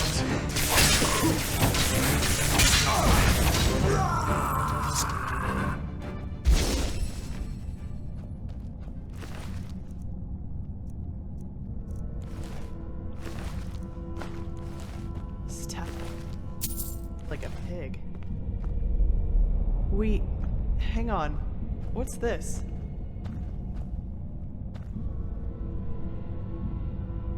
By the prophet's ass. I don't believe it. They're orders. My assistant, Sev. It seems he's the reason these fuckers managed to take us by surprise. Save it for Sev when I shove this staff up his ass and fire a thunderbolt.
shit, can you smell that? That's fire. So, these guys really are trying to destroy our research. We have to do something. You're adept at magic, right? Take this spell and use it to put out the fires. If I'm right, the mercenaries are trying to destroy the stone fragments, and we have to stop them. You take the lower part of the ruin. Try to save as many stones as you can. I'll take the upper part, and when it's all done, we'll meet here again. Oh, and one more thing. If you should find my assistant Sev down there, try to take him alive and bring him to me. I want to take care of him myself, okay? Then let's get going.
Those bastards just left me down here to die. Can you believe it? Despite everything I did. Oh, forgive me.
Well, I'll be damned.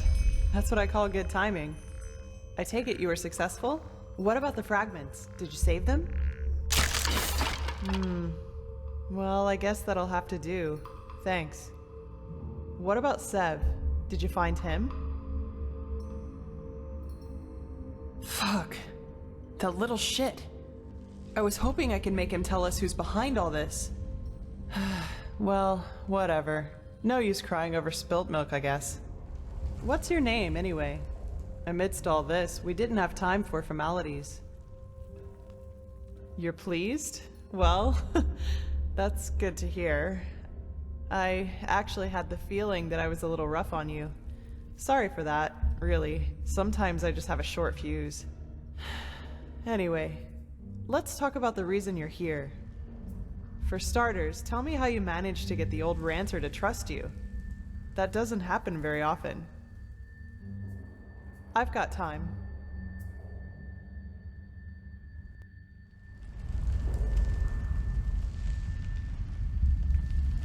Uh-huh. So, you're saying that you learned all this, the magic, the swordplay, in such a short time?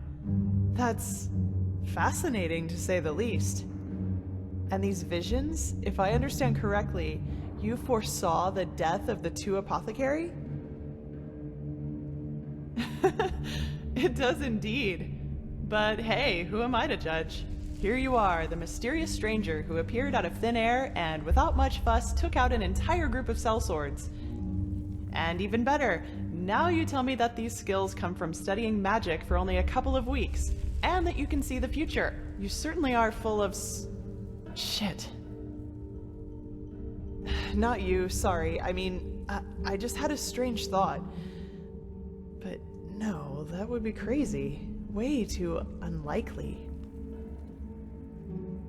Well, I'd like to speak freely, but I'm bound to my agreement with the Holy Order. However, I will tell Constantine and old Arantheal about my theory. And you will probably have to be patient until the latter decides to put you in the picture. Sorry. But if my idea is correct, then we'll be in a position to really kick ass. Anyway, hold still for a moment. Ready? All right, let's do this. Don't worry, it'll just tickle a bit.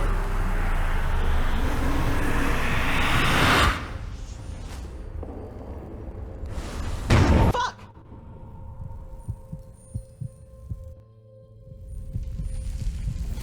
Are you all right?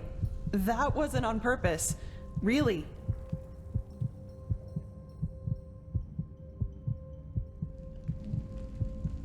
Oh my, you really do look terrible. I will make this right, I promise. I have no idea what just happened. The ritual isn't exactly harmless, but normally you shouldn't feel more than a weak tickle at most, regardless of how it goes down. But, maybe this has something to do with the strangeness of your aura. I already said this, but it's so different. It's hard to explain. Somehow complex and cold, maybe.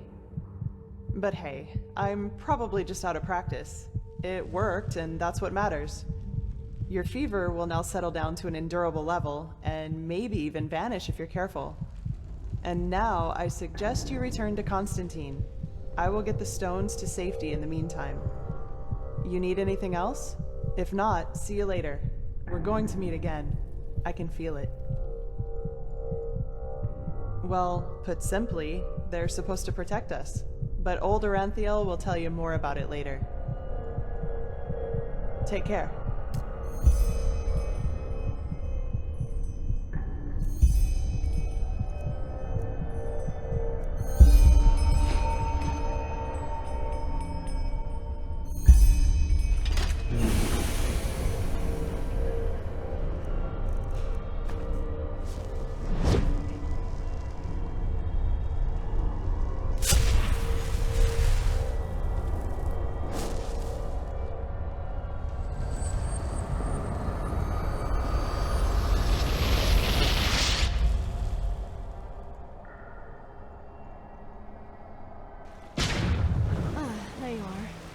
Magister Carbos has been looking for you. Carbos? Why's that? I don't know, but I think it's about the tome he wanted you to transcribe.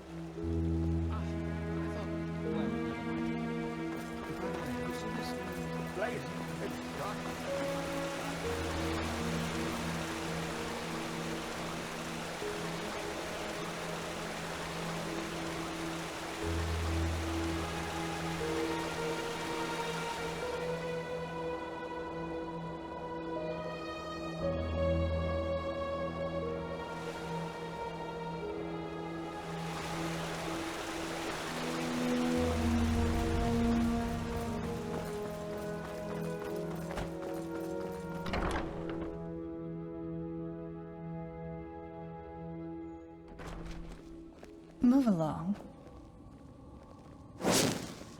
Oh, you're here. I thought you were in the city. No, the Archmagister ordered me back. Feels good to be here, to be honest. This is holy ground, Outlander. You don't belong here. I don't doubt it. Now, if it isn't the prodigy, well... Yes, I know. She's already told me everything. Good work, even though part of her report seemed to be a bit...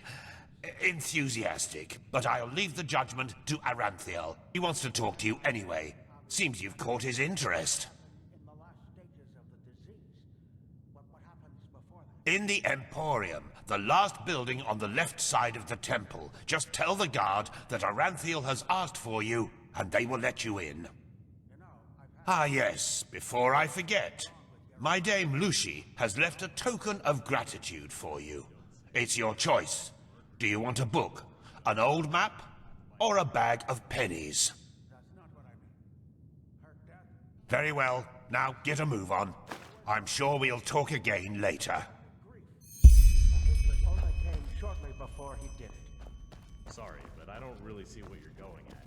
I'm just trying to say that, well, maybe we all should be careful. Maybe it was Yero's grief, his instability, that made him susceptible to the Red Madness in the first place.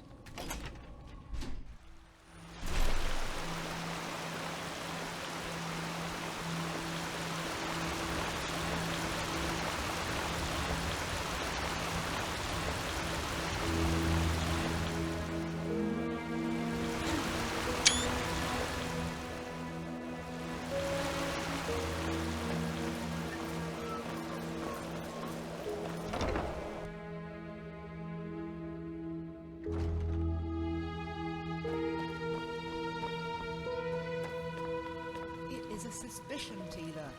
And to send an entire division across the sea because of a suspicion is madness.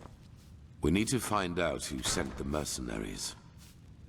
This Pegast said that they were after the Signet Stone, and if they succeed in getting hold of it next time, then the Black Guardian alone knows how to stop the cycle. The cycle. Listening to you talk almost makes me forget that all this fuss here is merely based on some bad dreams you and your Neremese friends had. The threat is real. Deny it as much as you like, but deep inside, you feel it as much as I do. Tealor, you're a commander, and a commander doesn't care about feelings, but about facts. You have made this mistake before, Tealor, back then in Kira, and we all know... The mission will happen. I'm sorry. You have a visitor. So, you are the prodigy everyone is talking about. Interesting. I am Tealor Arantheal, son of Lorius I and Grandmaster of the Order, and I'm honored to meet you. What is your name? Yes, and I will come straight to the point. You are here because I believe that you are special. Humanity faces a threat that needs to be stopped, and to achieve this, you are indispensable. Among other things, yes. I do not need to explain to you that the present situation on Vin is chaotic. The wars, the living dead, common people who are losing their minds, to name only the most obvious. What most people are not aware of is the connection between these events. You, however, have encountered it, as have I. I do. And I will explain everything to you. What it means, who we are, and what your part in all of this is. Come, follow me. Maybe you already know who I am. My entire life, I served the gods who ruled Vin, until their death 2 years ago. What you probably do not know is that the one responsible for their death is my son, Narazul Arantheal. He hated the Lightborn because he believed that they robbed mankind of their right to freedom, so he strived to overthrow them. He found followers, formed an army and declared war on them, and thus on me, a servant of the Lightborn as well.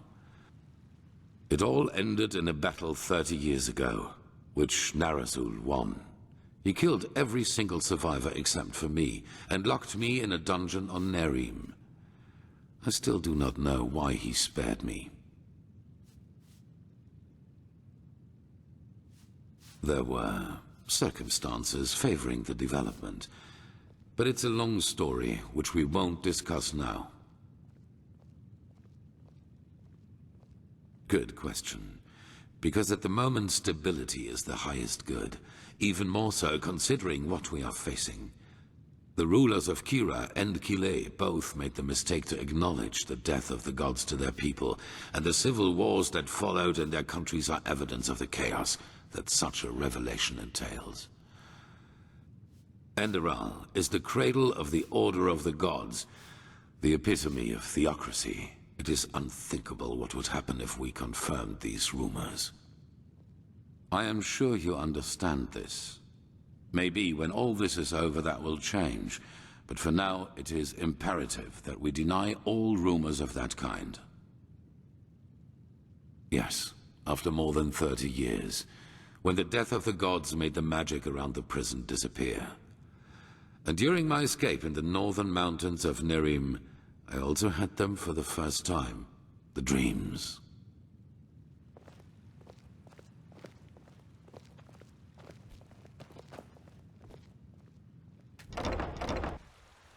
I always saw the same glaring, terrible light, heard screaming, and I felt like I was burning up from the inside.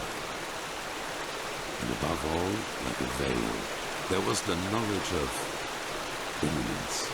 At first, of course, I dismissed these dreams as the delusion of a man close to death. So I concentrated on making it through the mountains somehow. 2 days after my escape, I was completely exhausted, and I would have died if a former acolyte of my son had not found me. Yes, but he did not recognize me, and brought me to their headquarters instead, an old monastery in the mountains. The others were aware of my identity, but for whatever reason they did not kill me. Maybe because they thought that the death of the Lightborn had made me insignificant. I do not know. Still, even after my recovery, the dreams continued. At first, I doubted my sanity, but after some time I told the leader of the mages, Constantine, about them. Greetings. And he said something that I'd never expected. I was not alone. He, as well as many others magically gifted on Vin, dreamed the same dreams. And the more we talked about the matter, the stronger our suspicion grew, which has now turned out to be the truth. The dreams, they come from the same place. They are a shared memory. A collective subconscious. Yes, I know that you can feel it too, and probably far more intense than we do. But like you back then, we were not able to make sense of the images. So we went looking for answers in the remains of the civilization that was before us, the Pyreans. 3 things. First, there were many civilizations before us and before the Pyreans. Maybe hundreds, maybe thousands. Second, the history of each civilization unfolded and still unfolds according to a pattern. They emerge, they blossom, and at some point, at the apex of their existence, they simply disappear without any trace. And third, Everything that has happened in the past years, and which is still happening, indicates that this disappearance lies ahead of us. We are part of an eternal loop, a cycle, and our cycle is approaching its end.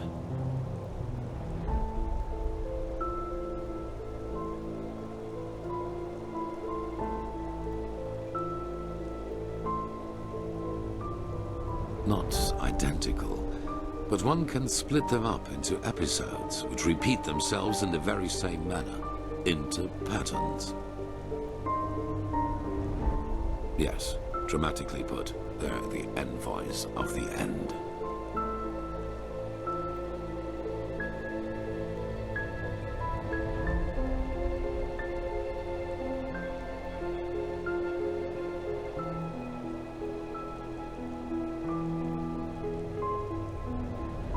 Yes, it does. At first we considered it absurd, as probably you do at this moment. But there came a moment when we simply could not deny it anymore. We began to study the history of the Pyreans more intensely, and the parallels were extraordinary. In its early days, the Pyrean Empire was split up by a disaster, just like Vin was split up by the Starfall after the reign of the Eterna. Also, the Pyreans had a ruling caste who declared themselves gods after the catastrophe. The two castes of the Sun Priest. They, too, ruled until they were overthrown. This overthrowing was followed by an outbreak of wars and chaos. And then, just like that, the Pyreans ceased to exist. They knew it was imminent, but they could not prevent it. They called this event the Cleansing. They tried, but they failed. Who knows why? Maybe they found out too late, or maybe they were too weak. That is the question we need to find an answer to. The end was not violent, at least not in a sense as we know it. There was no natural disaster, no magical explosion, no plague. Even though there was war in the Pyrean Empire before its ruin, when the cleansing happened, it was as if all living beings simply fell down and died. It is ghastly. Well, this is the reason why we need your help. Not only episodes of history recur within every cycle, characters do as well. Yes, the Pyreans call them the emissaries. They emerge very shortly before the cleansing occurs, like a law of nature, an answer to the Red Madness. And I am one of them, as are you.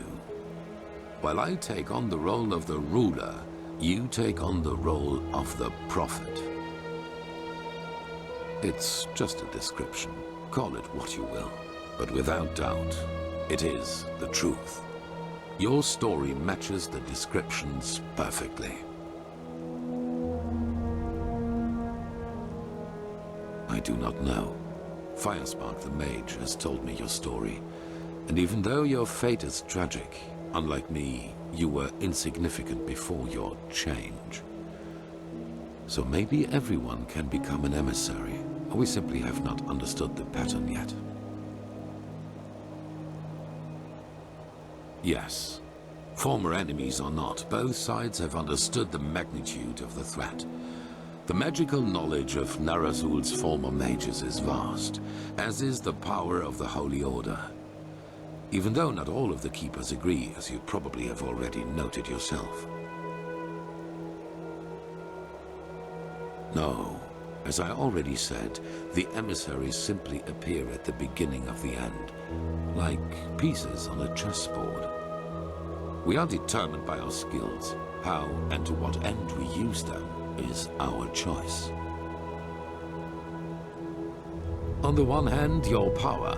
You carry the potential to master any skill within a fraction of the usual time needed.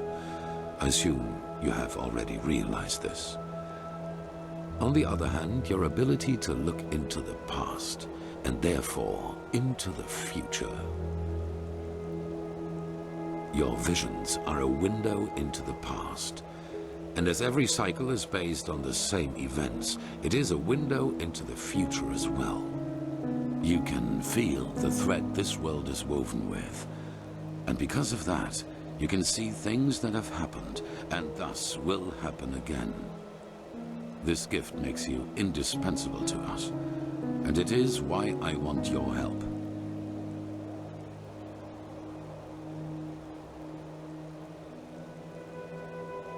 That is the wrong question. The correct question is, what alternative do we have? To wait and die?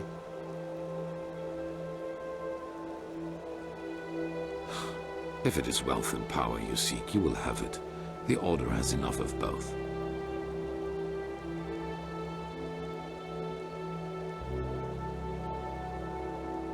Good.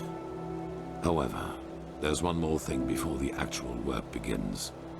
I want you to join our Order, and to do so, you have to pass a test. A trial. It is. Whatever you think about our story, we are the only faction that is strong enough to oppose the cycle. If you want to be part of our mission, you need to have access to our knowledge and resources. There will be voices in the Order speaking against your admission, as they are speaking against the presence of the Neremese mages.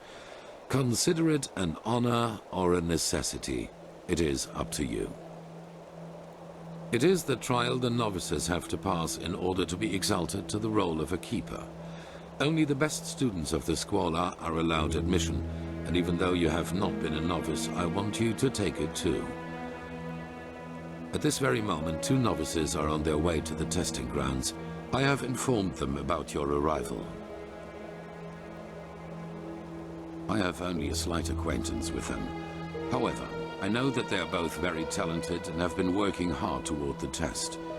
But see them for yourself. I had a hunch. Let us leave it at that. At the border to the Heartland, near the Whisper Wood. They will be waiting for you there. Take the Myret, talk to Signet Master Baltar, and hand him this package. And then follow his orders. Oh, one more thing. It might be self-evident, but keep your knowledge about the death of the Lightborn to yourself. I do not believe you can do any real harm, but in the worst case, path-abiding people will consider you a heretic. After the cycle has been stopped, we will deliberate upon how we deal with the matter, if and how we tell our people about it. But not now, that is for sure. Now, leave. The sooner we can dispense with this formality, the better.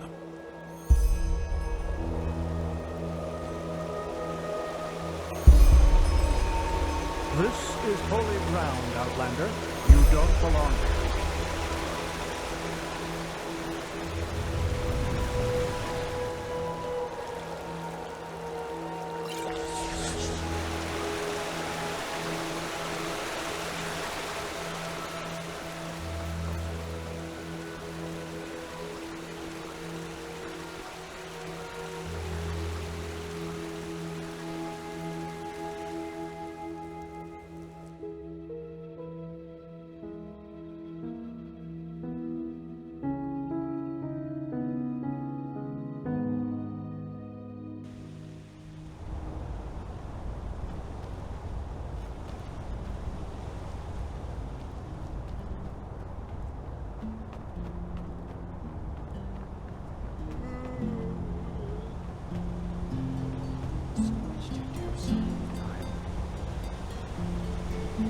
Good evening.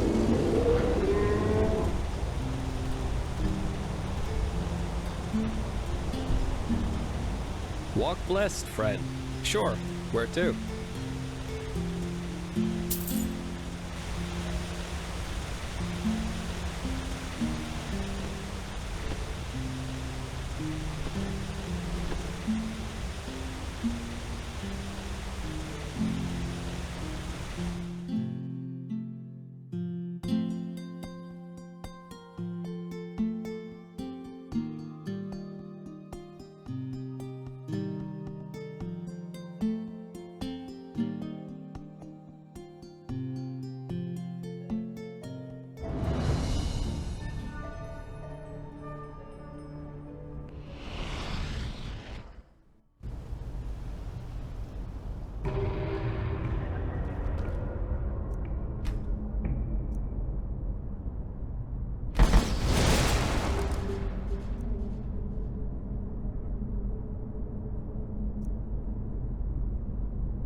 Yes?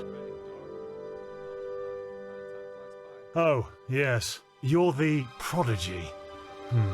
I was expecting something else. I hope you're aware of what you're getting yourself into. Our novices trained for years for this trial. And as much as I respect the Grandmaster, I think this is naive. In other words, it will be dangerous. Be aware of that.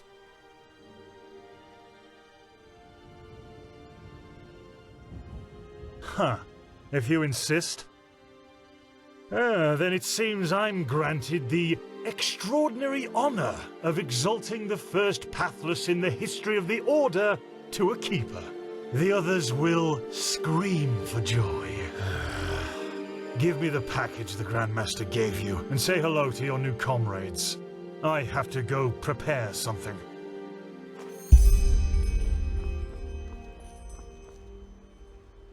I don't want to hear it.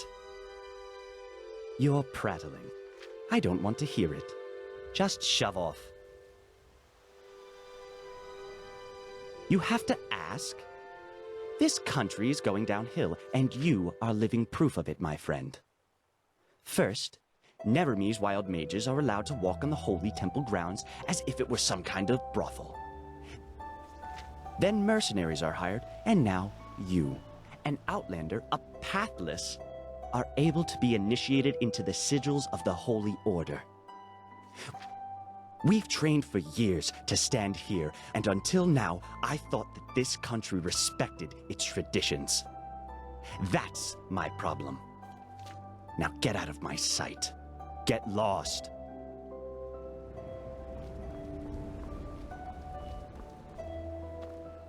What? Oh, hello.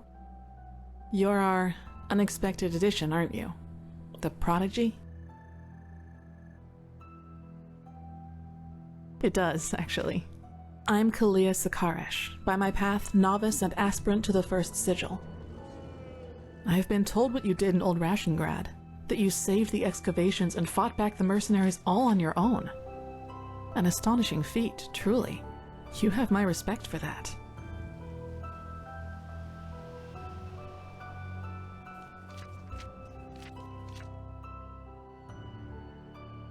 I know, but you tried. You know, I'm really curious as to what the mercenaries thought they were doing.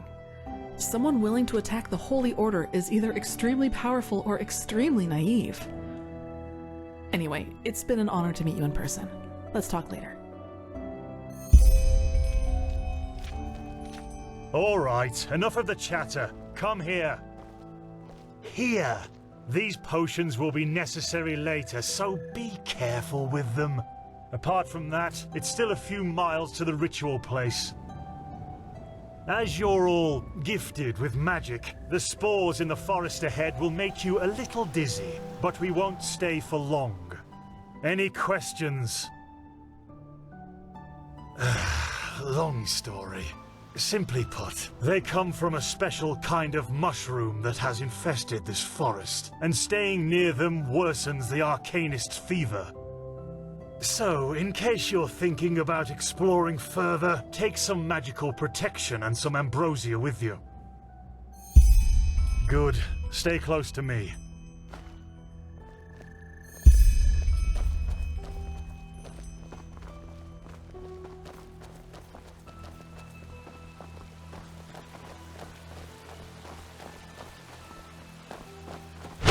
But it's too late for that now. Coarek would have. the city. Instead, you will be ashamed.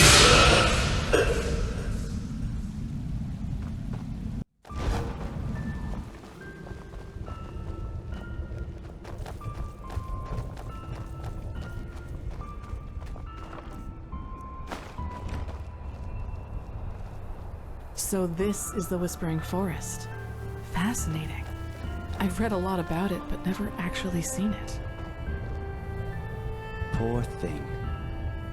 My brothers and I have seen the border countless many times before. But I bet you know all about the Undercity's rat holes instead.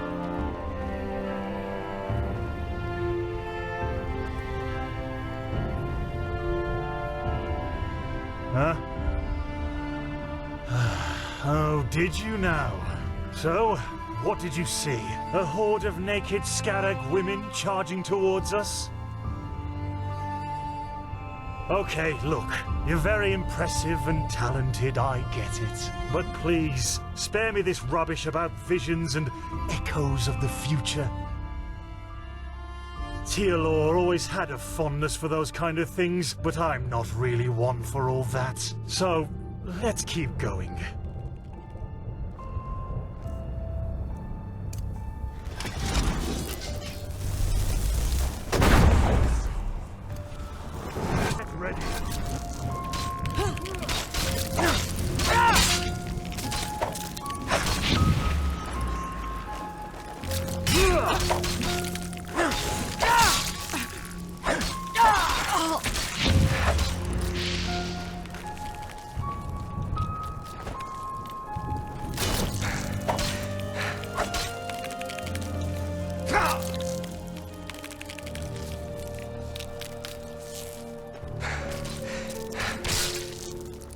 Focus, Calia.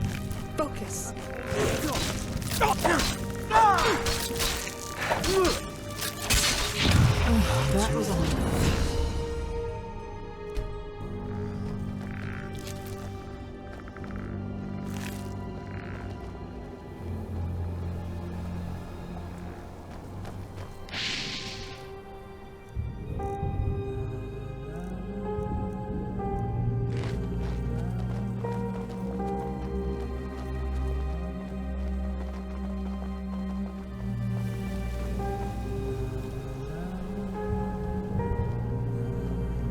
Wait, do you see that? Yes, that man. What is he doing? Who cares? He's probably just a traveler. He shouldn't be here. No merchant in his right mind would voluntarily travel through the Whispering Forest. We'll go take a look at him. Stay ready.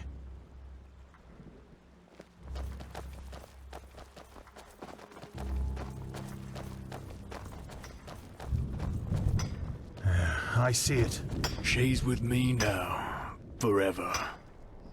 Kirash! What? You there? Who are you? And what are you doing here? She's with me now. Forever. What are you, deaf? Identify yourself. His eyes. Master, this is the Red Madness. Shit, of course. You will put away that pickaxe right now, my sir, and then get on your knees. She wanted to leave. Don't you understand? She wanted to leave me. Just like that. This is but now, she will stay. She By the righteous path! Have you lost your mind? I could ask you the same thing, damn it! Did you forget what Magister Yero did to the novices? This man could have attacked us at any moment. Oh, really? Malphus protect us from your cunning. But did the thought ever cross your mind that one needs to understand a disease in order to heal it? And that some apothecary might have given their left hand for a living patient? You're not being fair, Master. I was only protecting us. Like heck you did. You behaved like an idiot. And not for the first time. The other masters might ignore that fact due to your religious commitment and your bloodline. I get that. But if something like this ever happens again, you will be suspended from the rites and will spend the rest of your life polishing prayer banks in the sanctum. Do I make myself clear? He really was trying to protect us, Master. Maybe... Do I make myself clear? You do, Master. And I beg your forgiveness for my offense. Granted. Now let's push on. We will take care of the body after the ritual.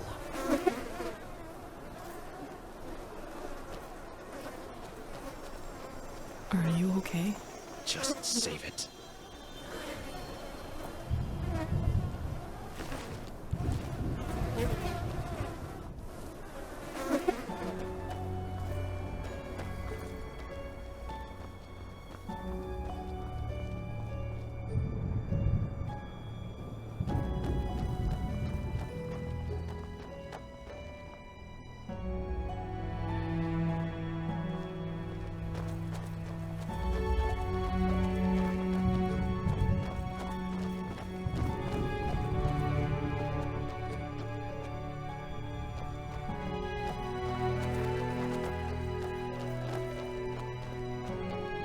Here it is, the first foothold. This is where Malthus's vassals erected their first camp, so behave yourselves accordingly. You too, prodigy.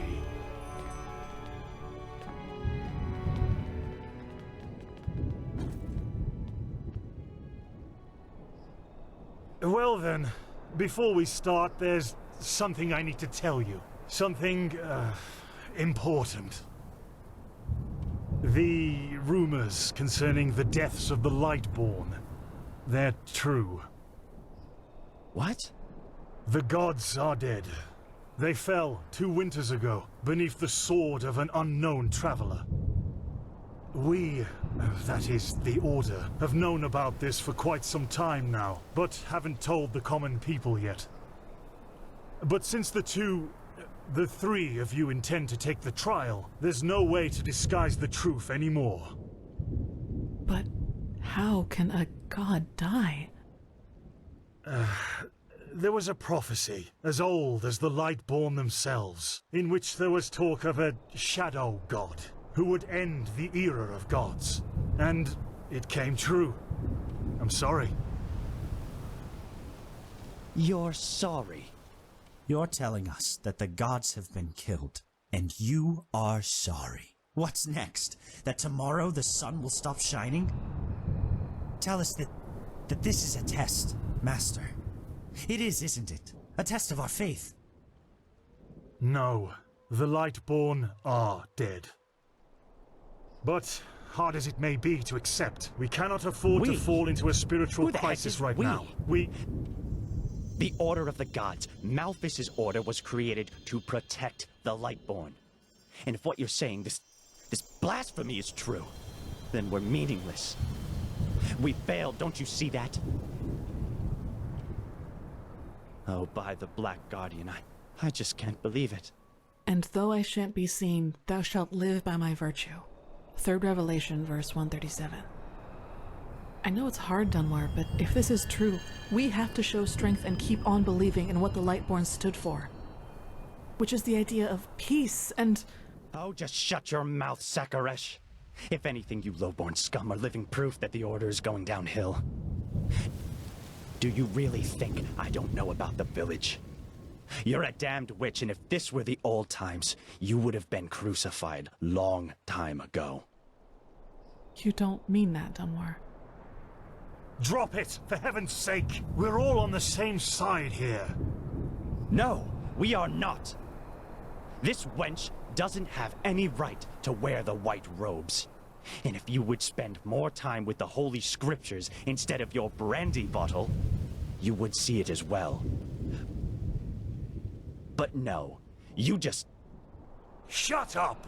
I swear to you, one more word and you will wish that I just suspended you. But... No buts! Do you understand? Yes. I hope so, for your sake. Just be glad that this is a time when we need skilled mages more than ever. Just be glad. Now enough of this. Our demeanor defiles this sacred place. There will be enough time for depression and personal crisis after the trial. Let's recite the holy words. Thou art my light, my glimmer at the horizon. Thy name is my sacrament, and thy path I will honor. In life as in death. May your light guide me. Good. As you know, this trial will test the fortitude of your spirit. Because this is what distinguishes a keeper from a soldier. What distinguishes a wise man from a fool. Keep that in mind. Now, drink the potion I gave you. You first, Prodigy. Let's hope the Grandmaster was right about you.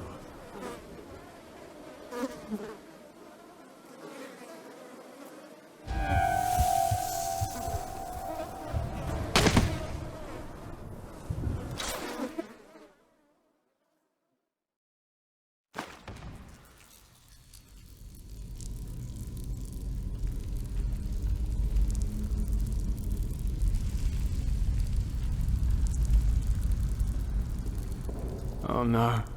No. No, no. I knew I wouldn't be the last one. Did they also tell you the tales about the Keeper's spirit? They've lured you into a trap, you know. And you fell for it. Because you're arrogant. Just as I am. As I was. You're right. I'm not real. At least not according to your definition of the word. But then again, what is reality anyway? If I told you that you and your friend Sirius actually lie dead at the bottom of the sea, and that everything that has happened so far, your journey to Ark, the search at the Sun Coast, was only a dream, would you be able to recognize the truth? The answer is no. Because you don't want to be dead. Therefore, your mind will do anything to make you believe this entire dream you've had was and is reality. Doesn't it? Tell me, what is time to the dead and dreaming anyway? The last second before the water floods into your lungs. The very last instant before it tears them apart in your mind. It could be an eternity. A self-created sanctuary built from nothing but your wishes. But what's the point in talking anyway? You don't want to believe me. And I'm tired of trying to make you. Now leave me alone, before we make the suppressor even angrier. He doesn't like words. He likes the silence. What? They haven't told you about him? Oh, that's so typical. The suppressor. He's the reason why we will be imprisoned here forever, and why we can't access our feelings and wishes. And he does it because he wants us to lose hope. To stop believing. And you know, sometimes I wonder if that's exactly what we humans, what I have to do to finally be free. Give up. Detach myself from the dreams of the past. Who knows if there were anything else than phantasms to begin with. But no. No, not yet. It's too early to surrender. And isn't that what makes us human, anyway? To hope? And to just keep on waiting for that one miracle that will end the pain once and for all? Yeah, I'll wait. And you will wait with me forever.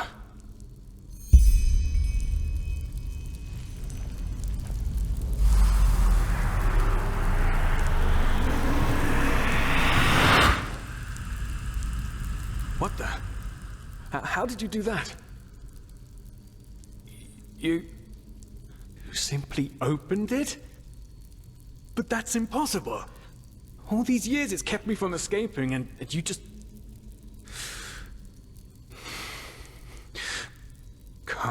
Come on.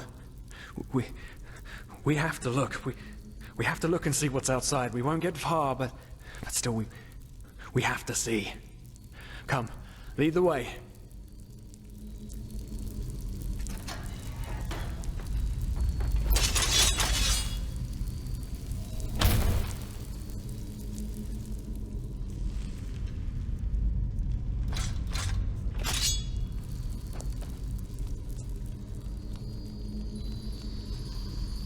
By the gods! These are the scourges of the suppressors! They want to punish us!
Maybe it wasn't such a good idea to go out.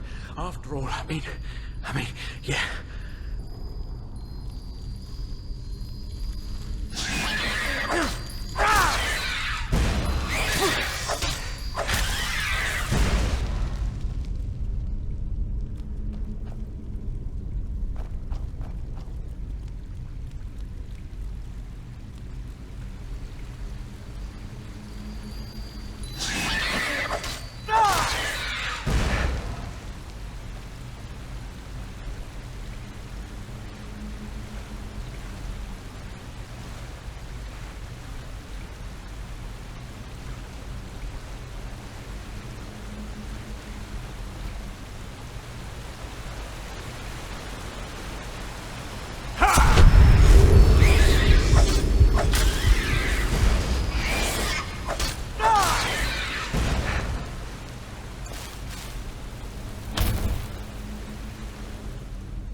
Haven't we been here before?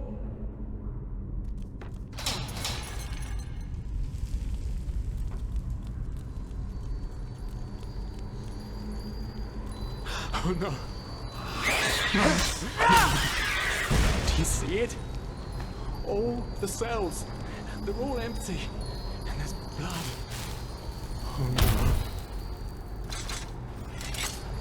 There were people in there just like us. They didn't know their place either, and now they're dead. They've simply dissolved.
No, no!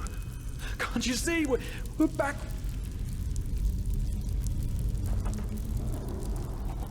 What? Leave me alone! The Suppressor's punishment. It will be horrible.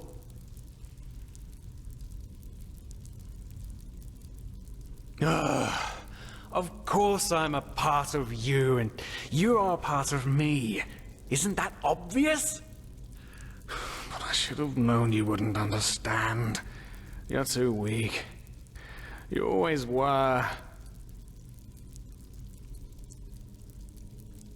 No, there isn't. Just look at us.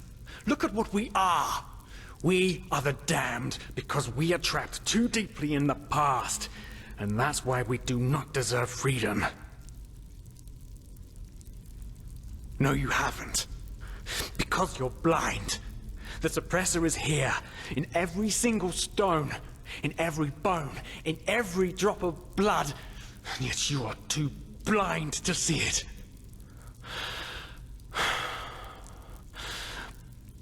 But I should have known.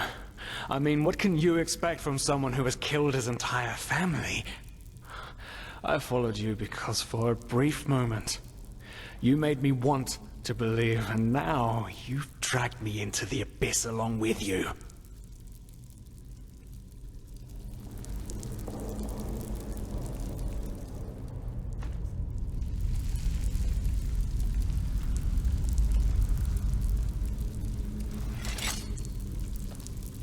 Well, well. So you figured it out? Yes. I am what keeps you in this place. But was it blind rage that made you act, or have you truly understood who I am? Have you understood what drives you and determines your actions? The salt corrodes your skin, and the water filling your lungs is cold. But you still haven't found it, child, have you?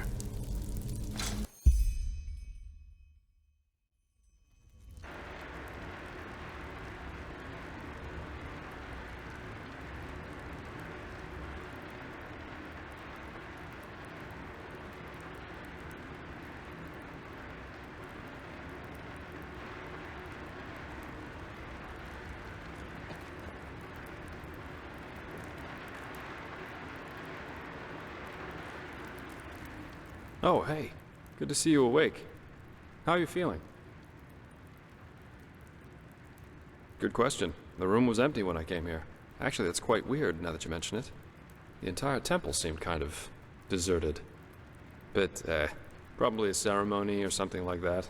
Now, tell me, how are you holding up? I heard this trial's quite the feat. Apparently some of the novices never wake up again. In the temple. The curarium, to be precise. You were brought here when you were traveling with that Ixen guy. I think the others are already awake. but I didn't want to leave you here, so I thought I'd just stay. I mean, hey, you are a keeper of the first sigil now, aren't you? I believe congratulations are in order. Don't mention it. Bad, though, that this keeperness won't get you anywhere. Do you know why? Because you're pathetic. Simply pathetic. I said you are pathetic. At first, we believed it would be more exciting this time. But now that we've seen the new prophet, our hopes are gone. You're a joke. A nobody who let his only friend kick the bucket. As if you'd ever accept that. You humans are always so damn persistent, aren't you? Why? Why can't you just let go? Because in the end, you are powerless, just as all those before you. And you, prophet, you are the biggest joke of all. You are nothing but an urchin. A weakling. And a murderer. And that is why you will burn. All of you. The cleansing will happen, and there's nothing you can do to stop it.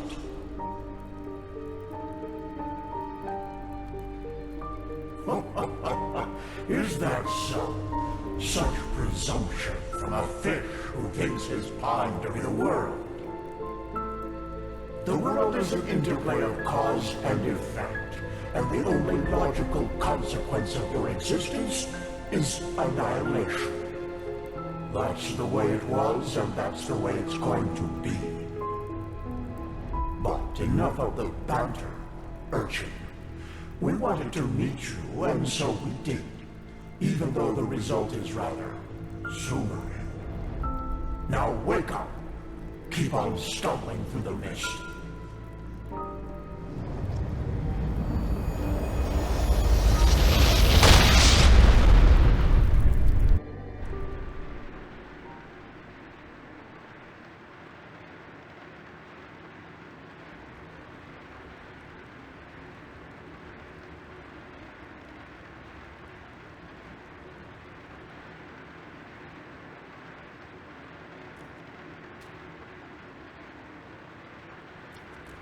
Thank Malphus. I was starting to think I was the only one.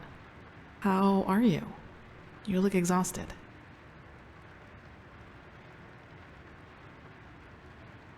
Then you have a remarkable constitution. Usually the after effects of the potion last for days.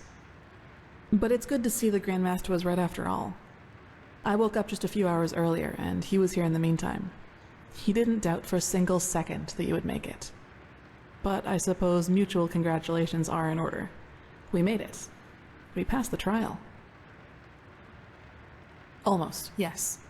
All that is left to do is to take the oath, and then Grandmaster Arantheal will exalt us to the keepers of the first sigil. Speaking of whom, he also told me some things while you were asleep.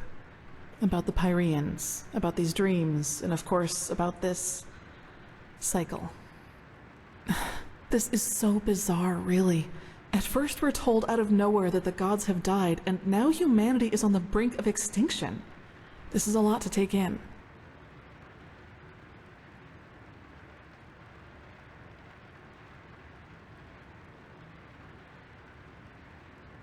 Hard to say. I never had those dreams the Grandmaster talked about, even though I'm magically gifted.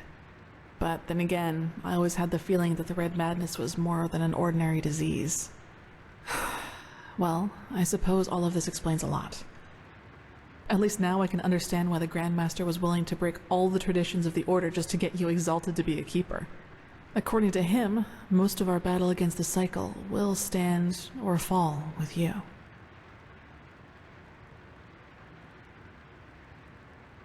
Yes, I believe that. It's a great responsibility you've been given, and as impressive as your skills are, I would not want to change places with you. Well, as I said, we both have to take the Holy Oath. You should talk to the Grandmaster as soon as you're ready. He's waiting for you in the Emporium. Right. Dunwar. The apothecary examined him about an hour ago, and it doesn't look good. It's likely that he'll never wake up again.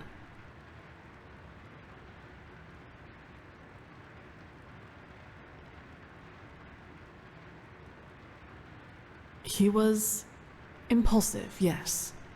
But to some extent, I can understand why he was the way he was. You know, Dunwar was one of those people who tried to gild their insecurity with boastful behavior. The reality is that he was the last of his bloodline, and his faith in the path and his destiny as a keeper were all that he had left. And who knows? Maybe he would have been a great help to the Order with the right guidance. But I guess Master Bartar's revelation was just too much for him. It's hard to be told that everything you've lived for was a lie.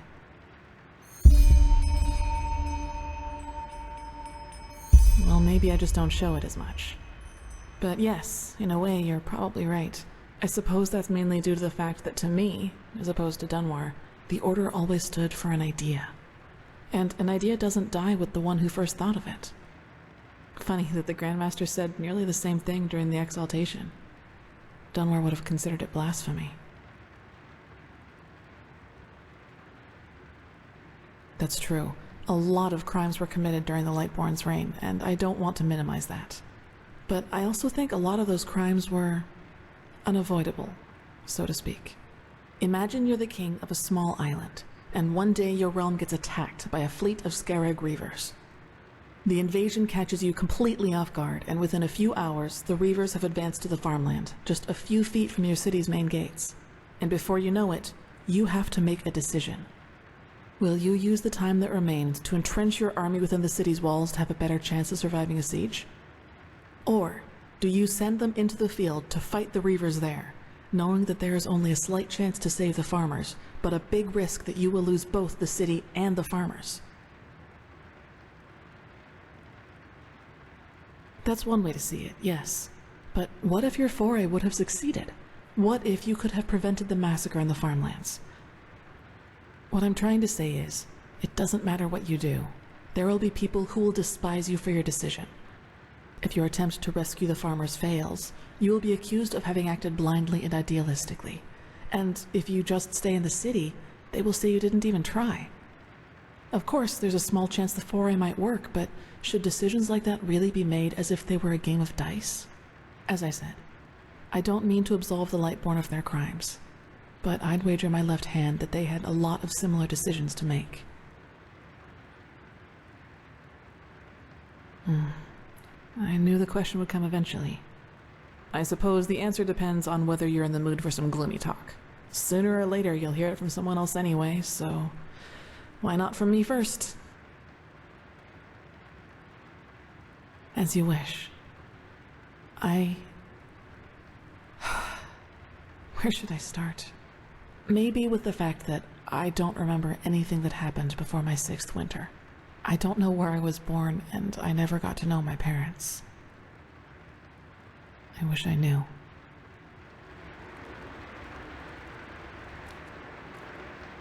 What I do know, though, is that the first memory I have is of waking up in the middle of some village.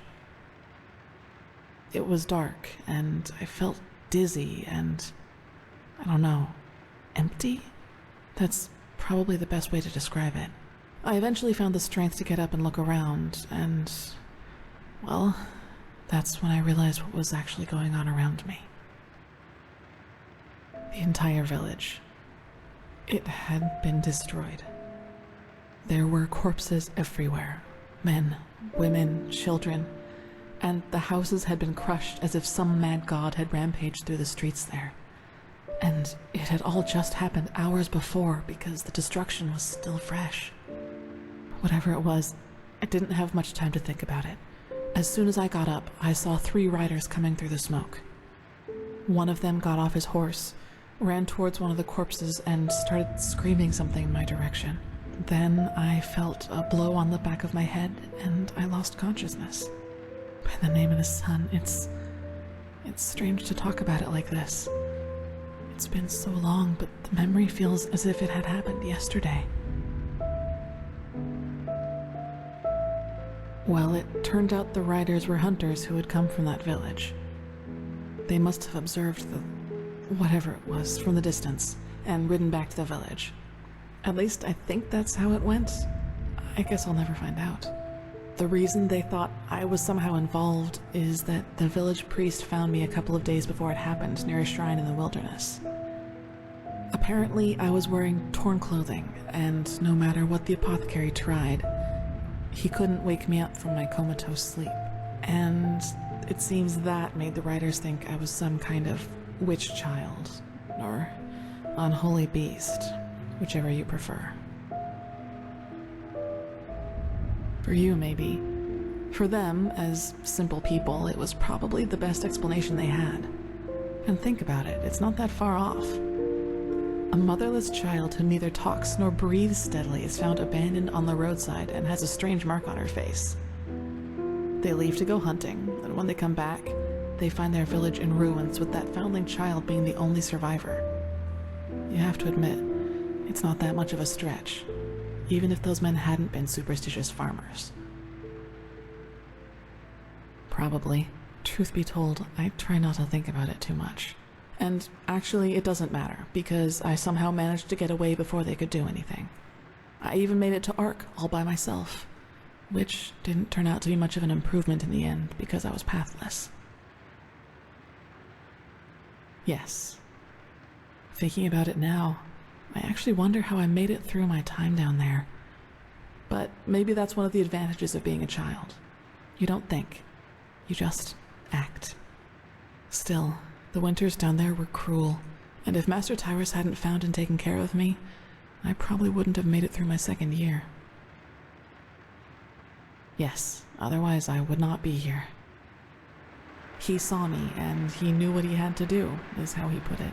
Of course, the Order wasn't too happy about a pathless child in the Scuola, just as some aren't happy about you being here. But Tyrus was a highly regarded man, and that's why they let it slide.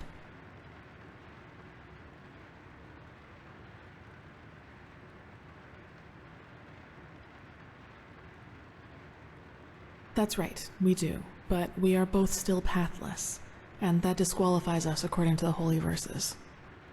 I guess now you understand why I was never as connected to Malphas's teaching as Dunwar was.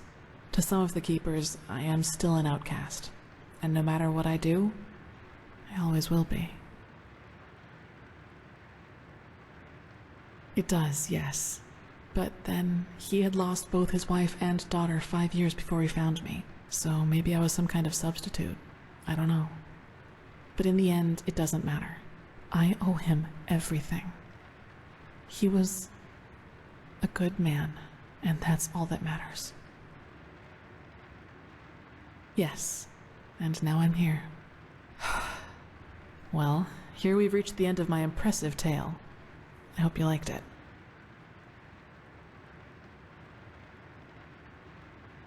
No. I guess I'm not. Gone. He was very old, and there was nothing anyone could do about it. But I'd prefer not to talk about it, if you don't mind.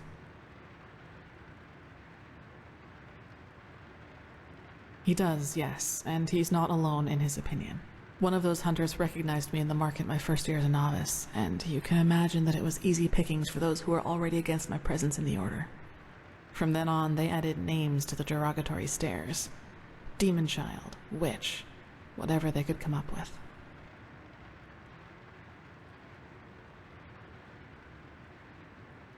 Yes, maybe. You know what's funny? To some extent, I'm glad to be who I am.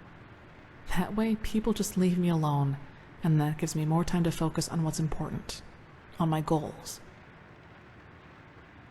Several, but I'd say that's enough of the gloomy stories, don't you think? There will be plenty of time for chatter in the future.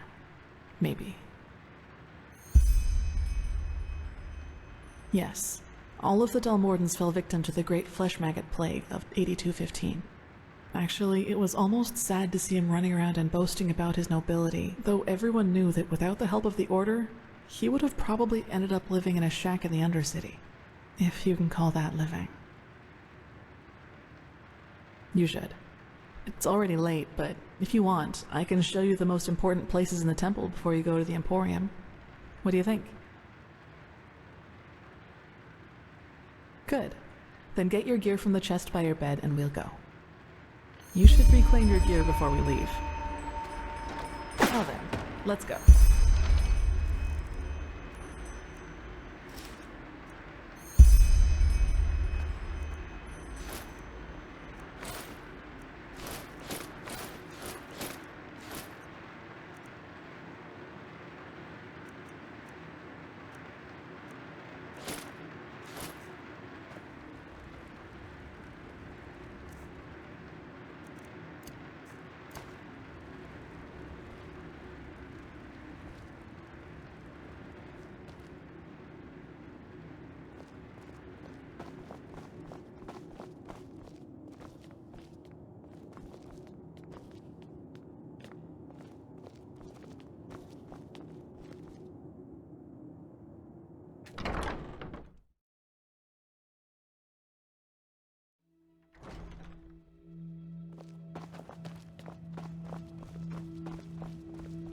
Move along.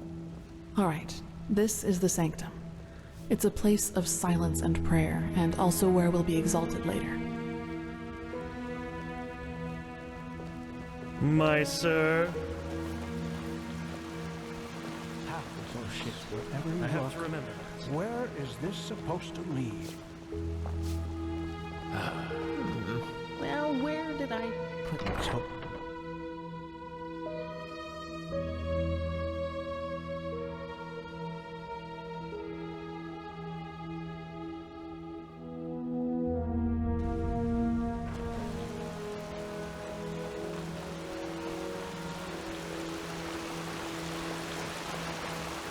Okay, I think you've seen this place before. We call this part of the temple the Chronicum, and in here is gathered the knowledge of the Order, written down in books and parchments. Plus, all of the experiments and research on artifacts and magic is done here, so it's a place you'll probably see often in the near future. Ah, and just below the Chronicum is the temple smithy. You should go there if you need equipment. Over there, that's the Scuola and the quarters, where both the keepers and the novices live. There's also a training room where everything from swordplay to marksmanship can be trained and taught. You will find some skilled teachers there. Well, I think that's about it. You've already been to the Emporium, and I assume to the Eye of the Gods as well. I suggest you speak to the Grandmaster as soon as you're ready to take the oath. Prepare myself, probably. Now walk blessed. I will see you soon. But did you hear the new orders from the Grandmaster? I'm not sure. Which ones exactly are you talking about?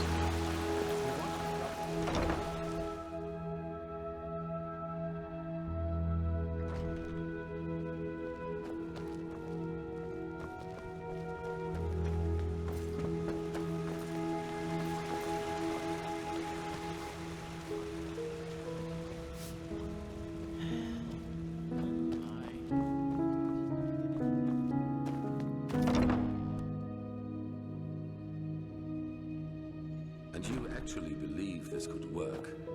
It sounds absurd. I don't believe I know. The mercenary, he might not be the shining knight of Castle Starsound, but he's better than most of your men. I want him, and you will need to convince your successor of it. Is that so? Very well, I will convince her. You will hear from me. I hope so. Prophet, good to see you. How do you feel?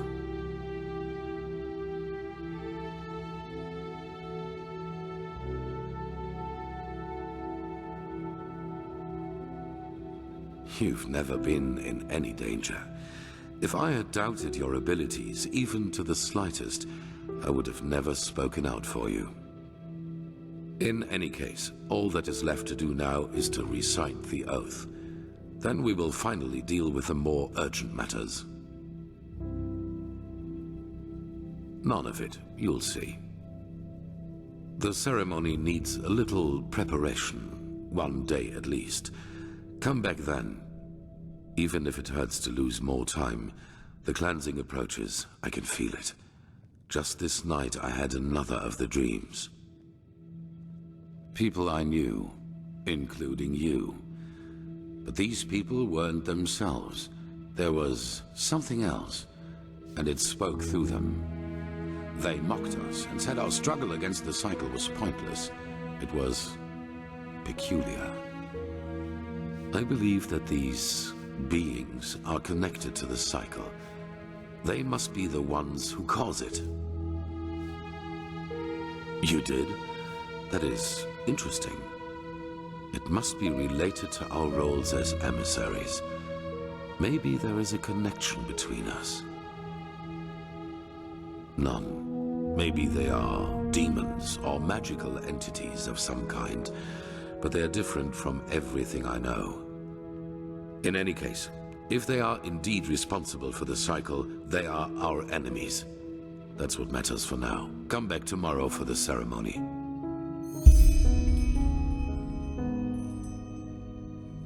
Yes? That depends on whom you ask. In some writings of the Pyreans, we are referred to as chosen ones, but this is wrong. A better word would be chess figures with their own will. Whatever force causes the cycle also gave us powers and a task, but fulfilling that task is our own responsibility. No. Well, that is something else we only know in broad strokes. It is my task to lead mankind in its battle against the cleansing, to rally our strengths, so to speak. Yours is to read the echo and help us gain the knowledge we need for victory. How exactly you're going to do that is something we still have to find out. I do not know, but there are hints. We will see. Good question. In their writing, the Pyreans say it has existed for aeons. Since this world exists, since the Sea of Eventualities exists, so too then does the cycle. It seems to be a part of existence, so to speak. The Pyreans didn't, and neither did the dozen civilizations that came before them. That is what we know. But as for what happened before that, our knowledge about the past is limited. All that matters for now is that the cycle threatens us, and that we have to stop it.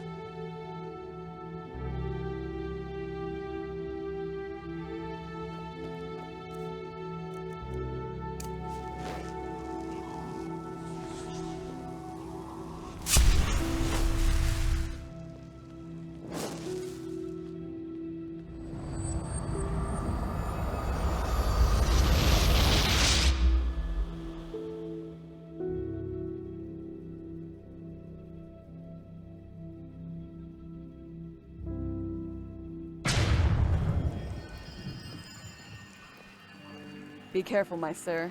The streets aren't safe at this hour. Phew! There you are. Here, a letter for you. What? Oh, that's very generous of you. Thank you. Safe travels, and may his light guide you. They just sit.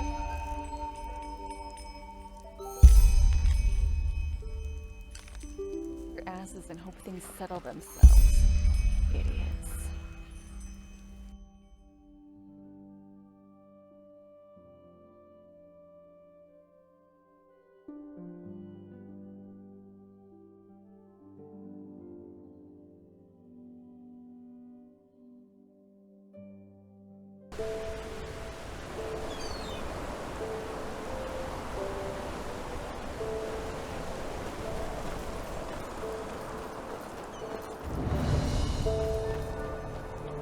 Ah, there you are. Glad you made it. So, how was it? I heard quite some stories about this trial, and was never sure what to make of it.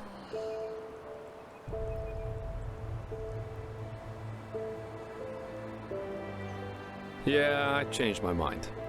Come, let's go upstairs. It'll be worth it.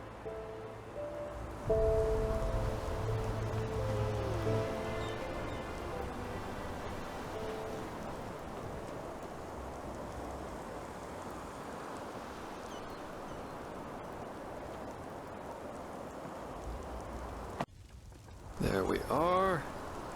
Wait a second. So, wine or pipe? Termatralian brandy, vintage 8190. A real treasure. Consider it a congratulatory gift for passing the trial.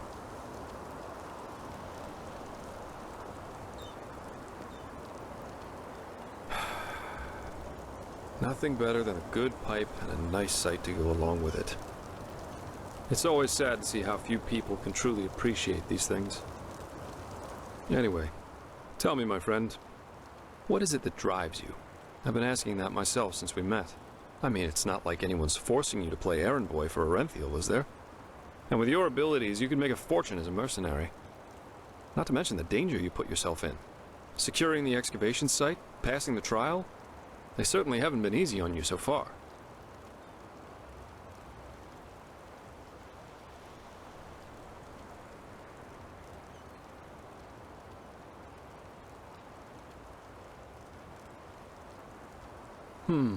Makes sense.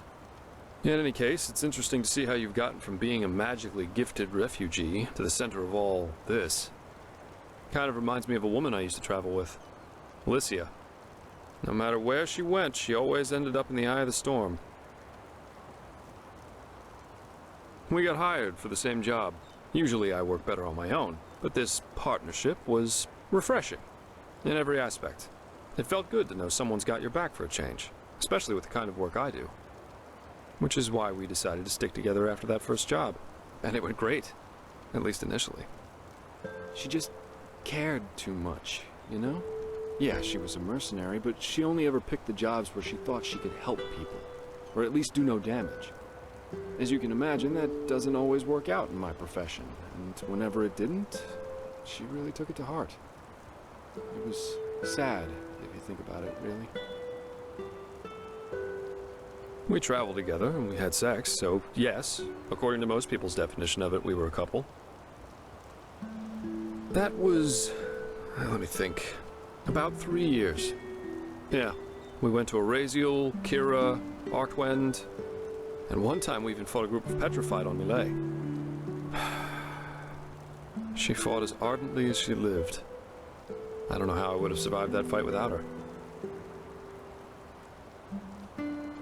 Oh, several reasons.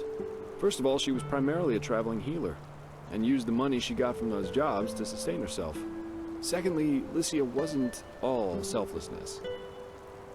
She wanted to help people, yeah, but she also wanted to make experiences, I guess.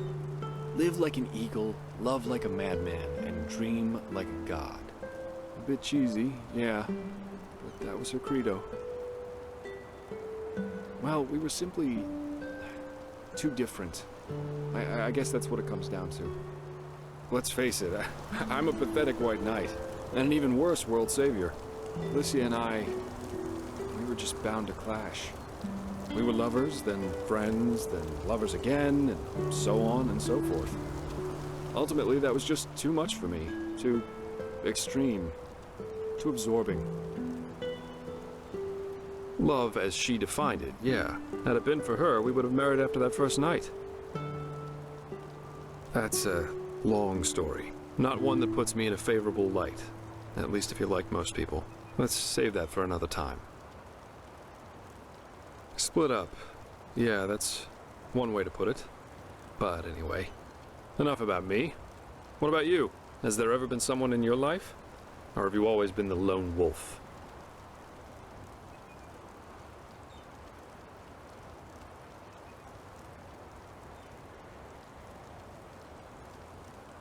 That's my line. I, for one, have had enough drama to last me a lifetime. Sex is fine, but I guess I'm just not naive enough for anything else anymore. Love, love, love. People have such wrong-headed expectations, really. Sometimes I think it would help us all to finally admit that there isn't that much that separates us from the apes. Anyway, why don't you tell me a little more about this trial? I heard you passed it together with that quiet girl, Calia. What's she like? I've heard some stories about her.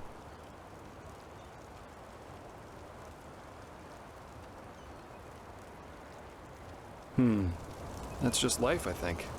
There comes a point when you've done all you can. My. We've certainly lost track of time, haven't we?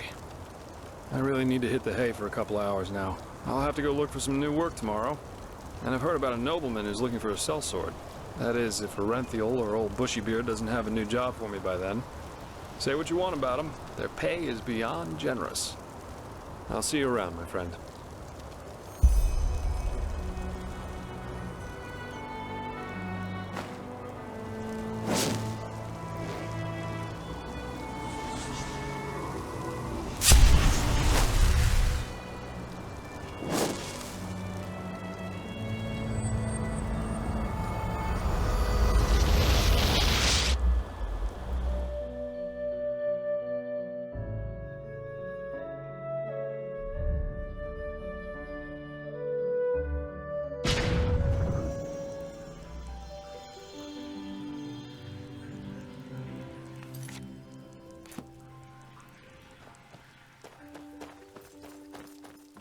They just sit on their asses and hope things settle themselves.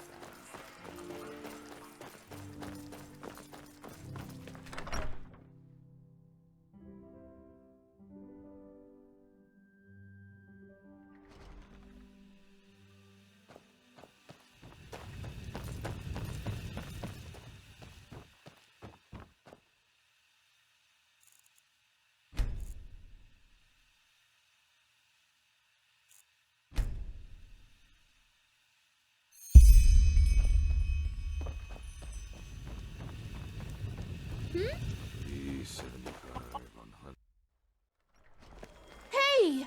You're an adventurer, aren't you? Have you been to... Oh, how do they say it? Melee? My dad told me that's what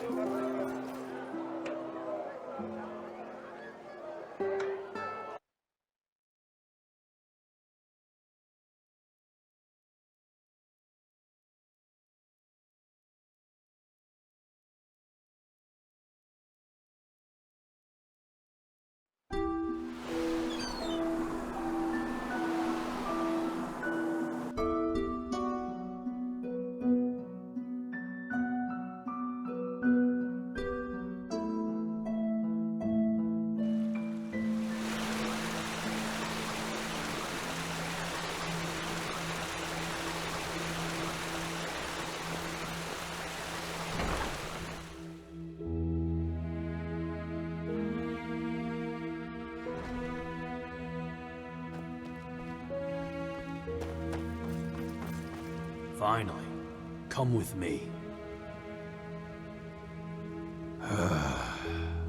Forget about it.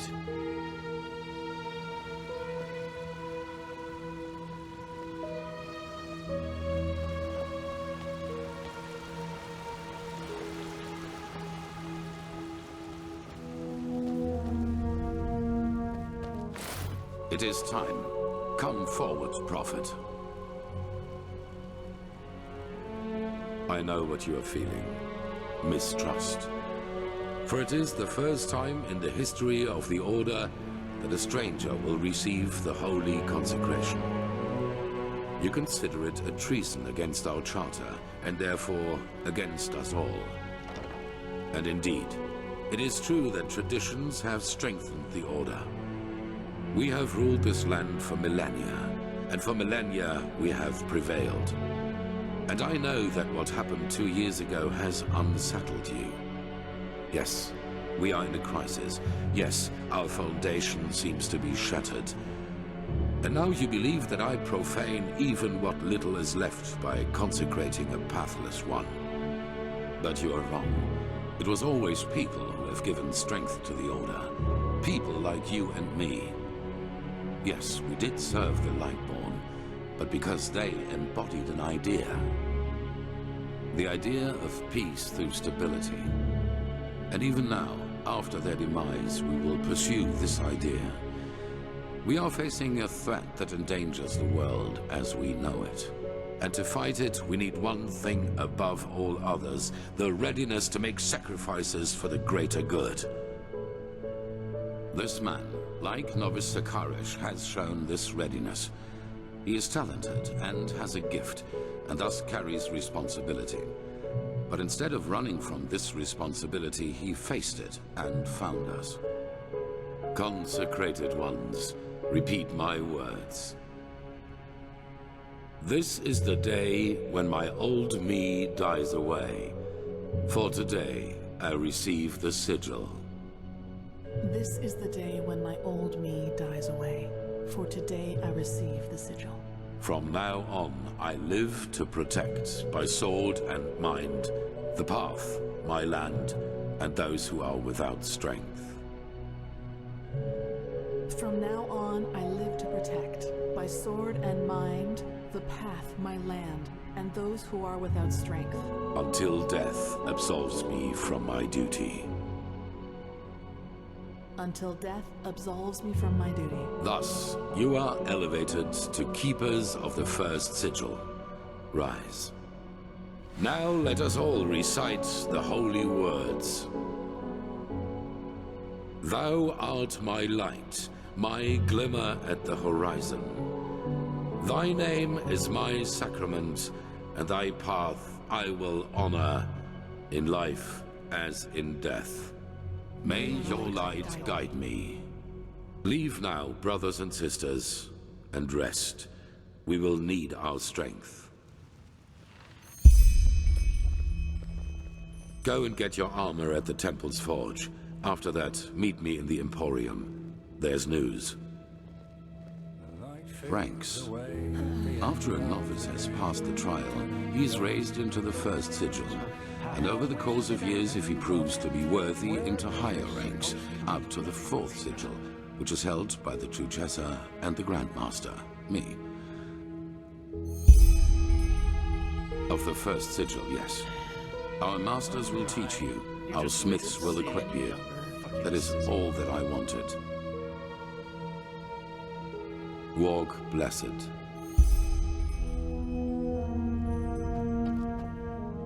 And that's it. It feels strange. Yes, kind of. You know, for the past 7 years, I have lived for this moment. And now I'm here. It's peculiar. Anyhow, let's talk when there's something new to talk about. Walk blessed, brother. Walk blessed. Greetings.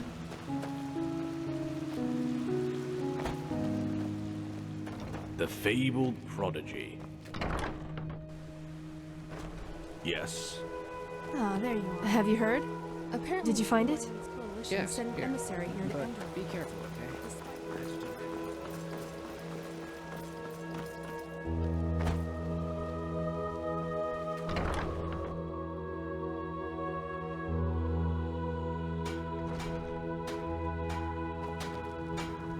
Now, if it isn't the notorious prodigy.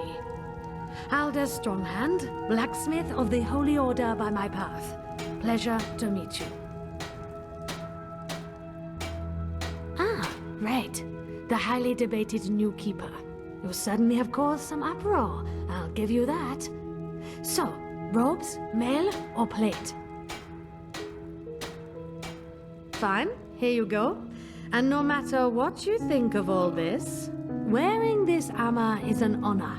Get that into your head. Most of us had to wait decades for it.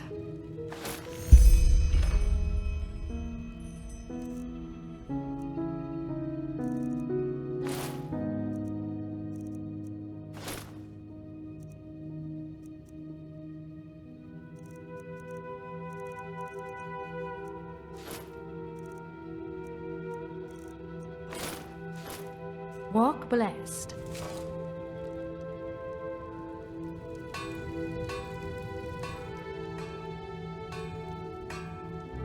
Sure, you'll have to pay normally though. As much as the Grandmaster favors you, metal and work don't come for free.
Walk blessed.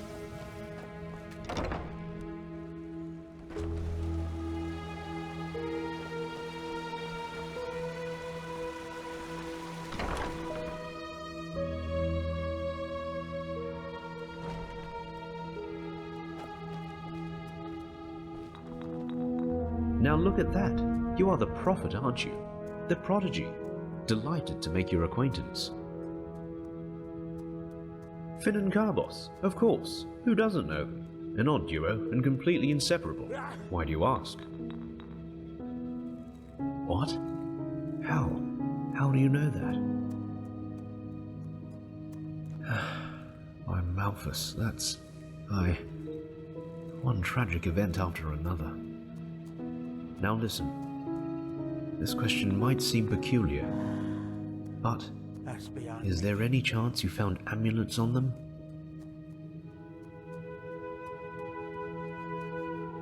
Yes, that's them.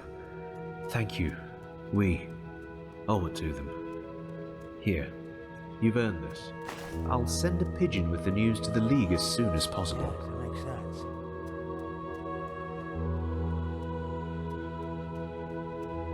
With all due respect to your thirst for knowledge, I am not a magister, and I've got my hands full. In a nutshell, we are healers, and our path is to cure ailments with magic and alchemy. Our monastery is far to the north, in the Frostcliff Mountains. However, you won't be able to reach it at the moment due to the heavy snowfall. And in case that doesn't sate your appetite, there are a couple of books about us in the library, or maybe even the Chronicum. Aside from the obvious, not much unfortunately. The most important thing to know is that it's extremely hard to determine if someone is infected with it. Afflicted people show their open madness quite late, and at that point, it's usually too late already. Walk blessed. That's what I'm here for. Take a look.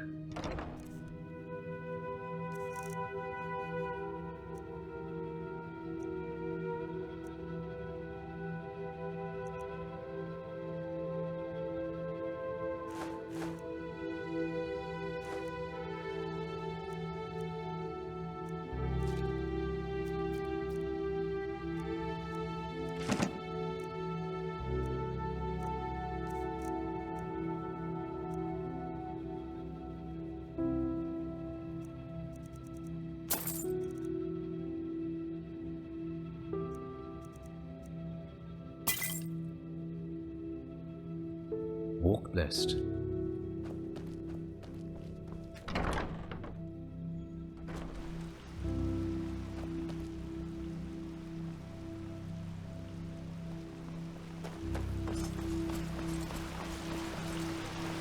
Huh?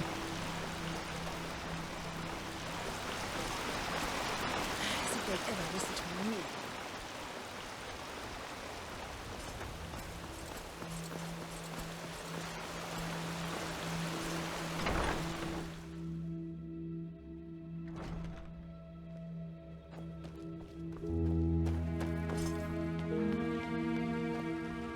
Of course they have. You know how these bureaucrats are, but they will do it. Very good. Thanks for your efforts, my friend. Don't mention it. I just hope you know what you're doing. You know, many see the course the Order has taken since you came back as disquieting. Narazul's mages in the temple, an outlander as a keeper. It's a lot to take in. I know, Jorik, but someone has to deal with the threat. And if we don't, no one will. Yes, I suppose you're right.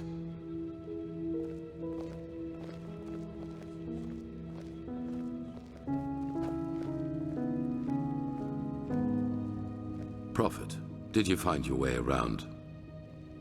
Good. It is important that you get adjusted to this place.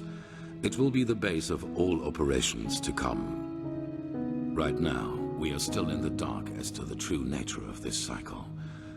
All we have are fragments, but we will change that. There are 2 trails we have found. I want you to go after both of them. Transcribe The first one has to do with the stone fragments from old Rashengrad. Pegast has not yet told you, but all of them together form a so-called Sigil stone, which we urgently need. The Arcanists have already put it together, but we still lack a part of the ritual to activate it. And for that, we need the memory of a dead person. The second trail revolves around a discovery we made in the Heartland. It could be a significant, if not the only prospect we have in this fight. Where do you want to start? It's simple. I've told you that the Pyreans knew about the cycle, and that they too battled it before they vanished. The Sigil Stone was a magical defense they created to protect themselves from the Red Madness. Through small fragments that segregate once a certain ritual is performed on it. Wear one of these fragments and it will serve you like a shield for your spirit. The stone won't produce enough for all citizens of Ark, but enough for all of us keepers and the guard. The problem is that we lack knowledge about this ritual, and those who have it have been dead for millennia. Correct. The entire plan revolves around a discovery which is exhibited in the Chronicum. The frozen corpse of a Pyrean, which a fisherman found adrift in the Northern Sea some years ago. Yes, the ice prevented his body from decaying. But go to the Chronicum and speak to Archmagister Maragil. He will be able to explain it better than I can.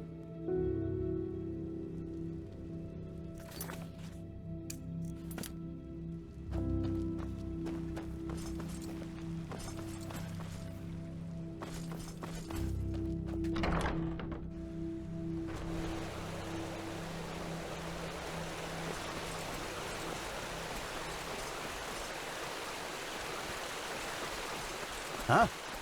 Yes.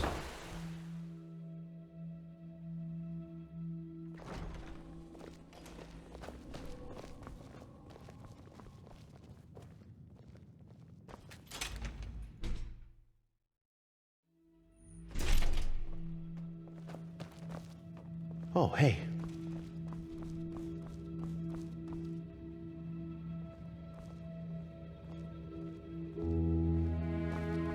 So what's so spectacular about this? To me, our pal here looks like your average crypt corpse. Well, he isn't. Do you see this marking on his forehead? That's a symbol of the Ashian, one of the two priest castes who reigned over the Pyrean Empire like the Lightborn did over Vin. He was no high priest, but more than an acolyte. Let's just hope he participated in the manufacture of the Sigil Stone back in the Pyrean era. Well, hoping can't hurt. But look, we have company. To Ark, Archmagister, how's the situation? Walk blessed, Grandmaster. We're fine. Everything is ready. So this is him? Yes, this is the Prophet. Interesting. Truly interesting. I imagined you to be different. I'm Laxil Maragil, Archmagister of the Holy Order. Pleased to make your acquaintance. So, where do we start? Has the Grandmaster already informed you of the goal of this mission? Correct. Now you're wondering how will this be possible? This is where the Word of the Dead comes into play. An old relic we'll need to find. The Word of the Dead? I thought that was a legend. No, it exists. And we also know where. Just so you understand, the Word of the Dead is an artifact that allows entering a deceased person's mind to relive his last memories as if they were your own. And you want to do just that with our frozen pal here. This is the grand plan, right? Right. You'll need to locate the Word of the Dead, teleport the Pyrean's body to you, and then enter his thoughts. And there you'll have to look for the words of the ritual. Well, we only lack the last words of this ritual. What you have to look for is an ornamental scroll, which looks just like the one on the drawing I'll give you in a moment. All you have to do is remember the glyphs and the scroll, then write them down once you're back in the waking world. True, but we're talking about a different form of magic. It works similarly to the forbidden school of entropy. You're telling me. I myself feel like a myrid in a toad's pond. But alternatively, we'd have to excavate every ruin on Vin and hope that some priest left one of the scrolls behind. That's right, but the priest himself did. And according to the legend, this should allow you to understand. Well, this is... There's an old manor in Enderal's west that belongs to an old collector of artifacts. We received a tip that the word of the dead is in his possession. Hang on. Are you talking about this odd fellow with the puppets? The aged man from the folk song? I am.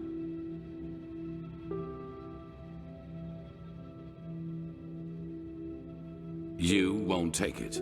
It will be enough to find it, use it on the Pyrean, and then leave. You will travel to the manor with Dalvarek, wait for nightfall, and then introduce yourself to the aged man as a fellow collector of artifacts. Then you will offer him this brooch, and if all goes well, he will offer you a quarter for the night to negotiate in the morning. Then it's all a matter of timing. Sneak out of your room, look for the word of the dead, and teleport the Pyrean to you. A good question, but no. The aged man is special, so to speak. Even the Lightborn ordered us to let him live in peace. The Black Guardian knows why.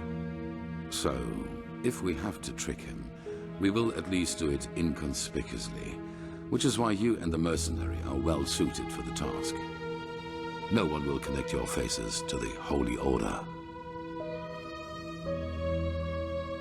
Then you'll flee.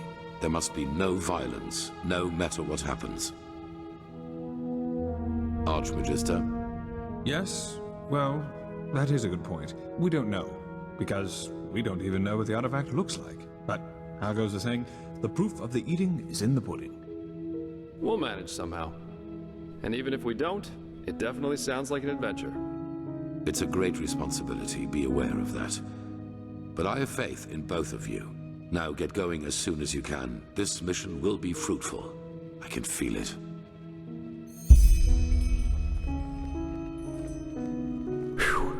And there they go. Yep, just meet me at the Myrids Tower at the Western Cliff. I'll go grab my stuff now.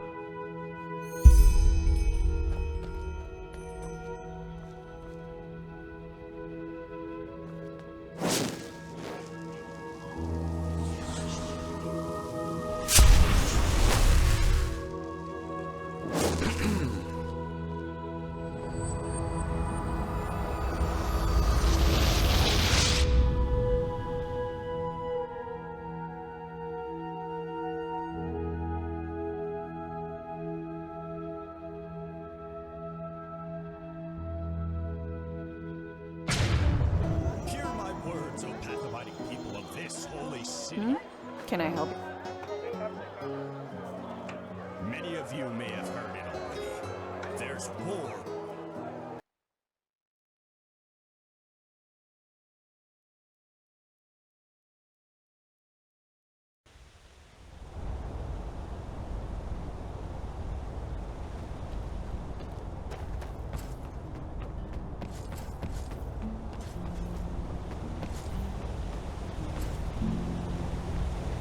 Yes? Well.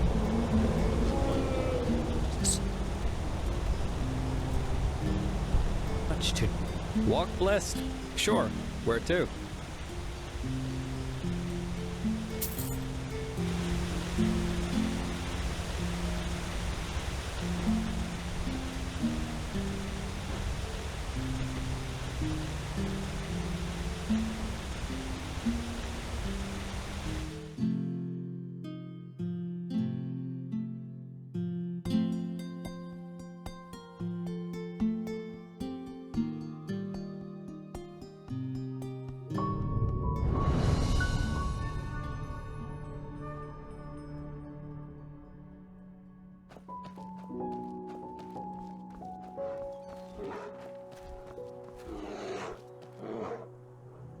Ah, there you are. Ready to go? The scar. Well, let's put it this way. If you one day end up in a Talgalean tavern and two 6-foot-tall Arazalian women invite you into their room, you should either damn well know who they are or make a run for it. Never heard of it? It's the capital of Arantheal. At least if you ask the civilized people. Hands up. Guilty. Some rich snob had hired me back then to bring him a totem from one of the camps of the Free People. That is, the Arazalians who worship their ancestors' gods, instead of the Lightborn, and live as nomads. Since you're part of Arazalian, I'll just assume you know a little about the conflict between the civilized and the Free People there. The assassinations, the blood feuds, and so on. The usual, if two sides both believe they're on the right side of history. Anyway, obviously this job of mine originated from that feud. The totem belonged to a free tribe, and the snob wanted it in order to publicly defile it. So I got it for him. Oh, why, of course. I still cried myself to sleep months after that. Seriously, why should I? Both the free and civilized are so eager to bash each other's heads in. It's not like one defiled totem, more or less, would have made any difference. Correct. And I was a little drunk and a little lonely, if you get what I mean. Have you ever seen a pure-blooded Arazalian woman in her 20s? It's really hard to say no to that. In any case, as you already noticed, the whole thing went down differently than expected. My face made acquaintances with a table leg and 4 absolutely untender women's feet and hands. And of course the totem was gone, together with all my clothing and money. I guess I had that coming somehow. That's what happens if you ask your loins rather than your head in the wrong situations. Yeah.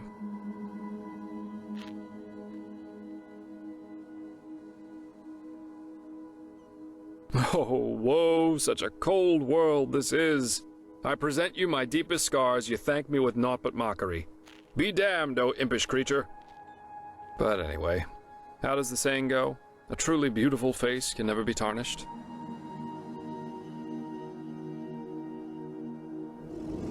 So much to do, so little time.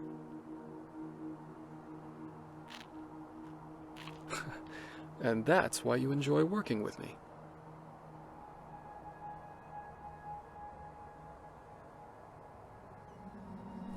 What, you mean the living dead, the Watirs everywhere, the frenzied civilians? I'd say this country's seen better times. But at least something happens. It makes this place less boring. Wonderful. Here, this is the place where the aged man's manor is supposed to be. Lead on. I'll follow you.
puppets the bards have been singing about. Huh. Interesting to see what some people consider art.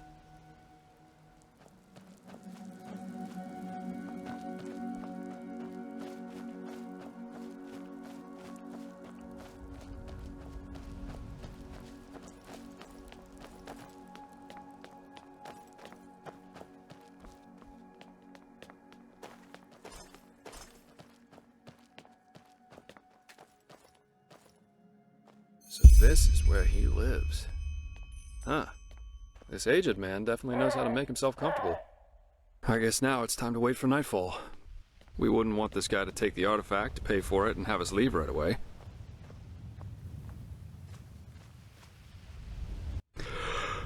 Alright. I think that's enough. Now let's see how we can get in there. These busts look interesting.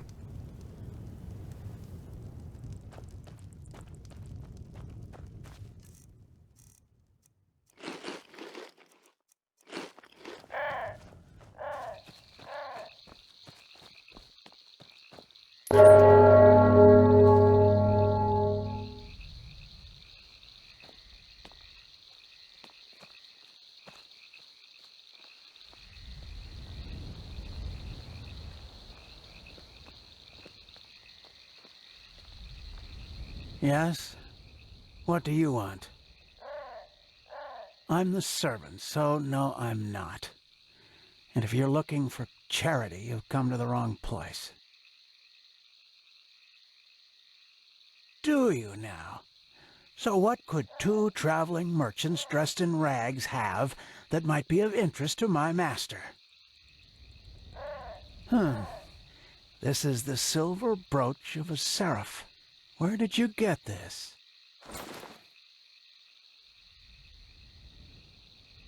Uh-huh. Well then, this changes the situation.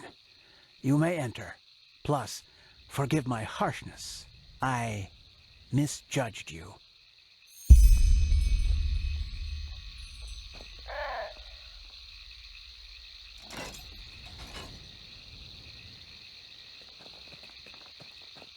Unfortunately, Master Gages is currently playing music, and will be at least until dawn. But you can make yourself comfortable in the guest room. He will see to you in the morning. Okay, that sounds good. Today we wouldn't have made it back to Ark anyway. Just try to get a Myrid Warden to fly in this weather. So, a nice house you've got here. So it's just you and your master who live here, right? People talk about him a lot. Please, let's just say... small talk. You're here for business.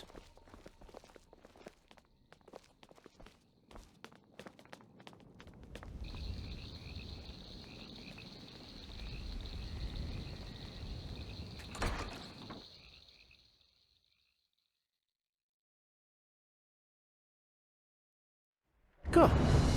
Now follow me upstairs. I'll show you to your quarters. As I said already, Master Gages will play through the night. My apologies if his music keeps you awake, but if you want a piece of advice, listen. You won't hear anything comparable in all of Vin. Well then we'll do just that. So I take it your master's an artist, right? I saw the puppets. They're interesting. Interesting. Yes, that they are. Master Gages always says art is unique because it allows us to see what our mind doesn't want us to see. What's that supposed to mean? Well, we all have demons inside of us, don't you agree? Miser Dalvaric. Memories, truths about ourselves we've locked away somewhere in our unconscious because we don't want to confront them. True art surpasses all these barriers because it reminds us of who we truly are. Interesting thought. All right, here we are. Make yourselves at home.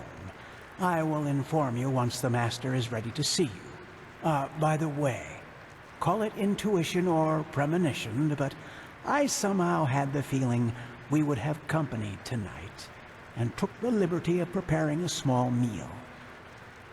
I'm afraid the meat is a little charred, but it should taste good. Now, please excuse me. I have to rest. It is late, and the day has been exhausting. Of course. Sleep well. And thanks for your hospitality. You're welcome.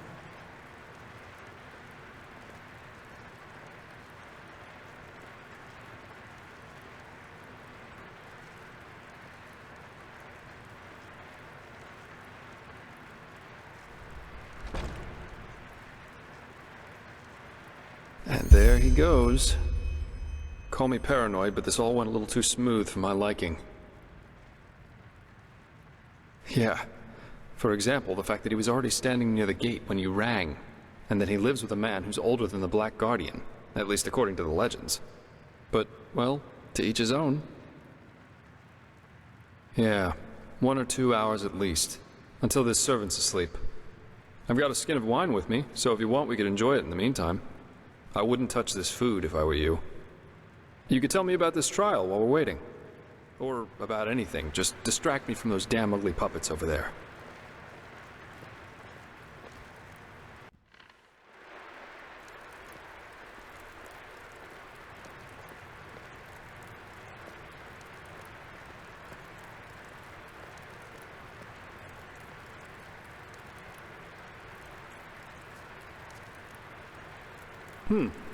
Interesting thought. The thing about the last moment that lasts forever. Did you know that Kyrian mentalists are apparently able to sort of become aware in their dreams? And apparently, in a dream, one can exist free from time. There's a story about an arcanist who spent 1,000 years in a dream while he only slept 8 hours in his waking life. But, well, that's a topic on its own. I think it's late enough for our little excursion now. Let's find that relic. There it is. Master Gaius's music that transcends all barriers. As jolly as this place. We have to find this artifact. Maybe he's hiding it in some kind of chest or a secret chamber. Let's look around.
Books, books, books.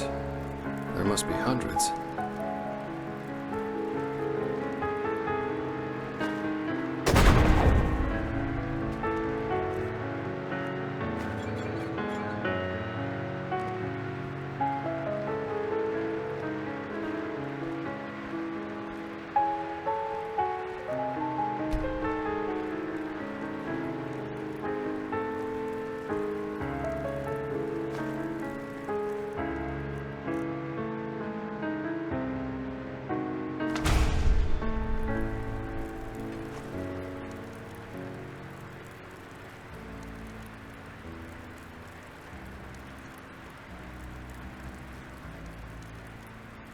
We have to find this artifact. Maybe he's hiding it in some kind of chest or a secret chamber. Let's look around.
That looks like some kind of study. Maybe we could find something here.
Maybe we should take a look at these bookshelves. They look kind of weird.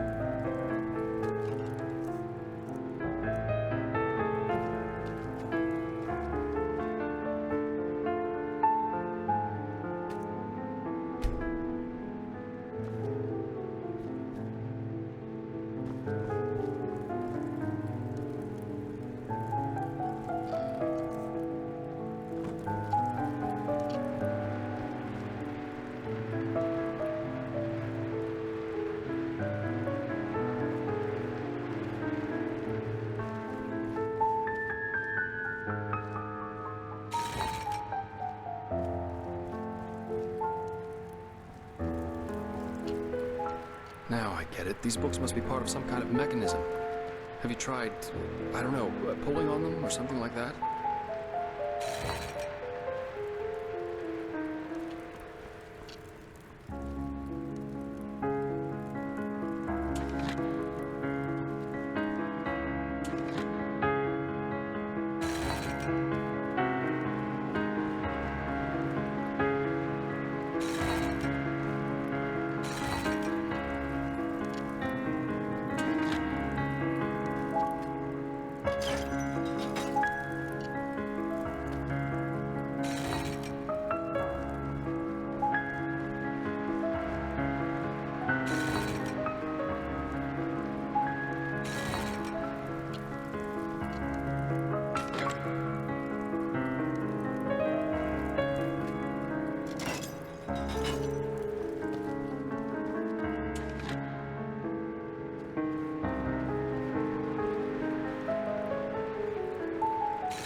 Gages, why did you wake me?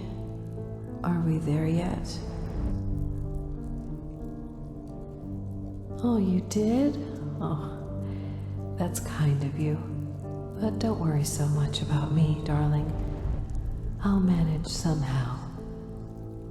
I'm sorry you have to go through all this. Really, all this time. I can hardly imagine how hard that must be for you. But I still believe in our dream. I still do.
The highest being. You!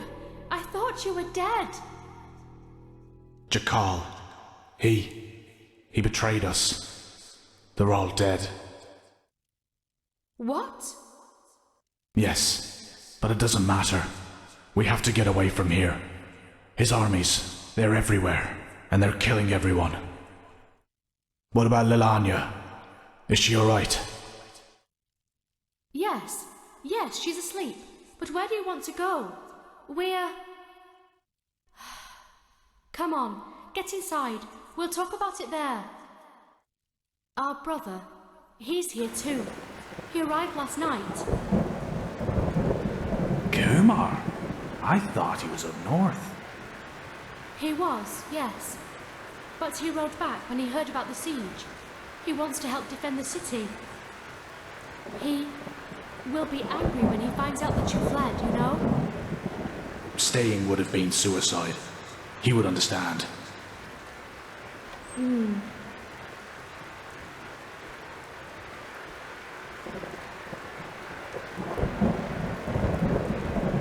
Kumar, I see it.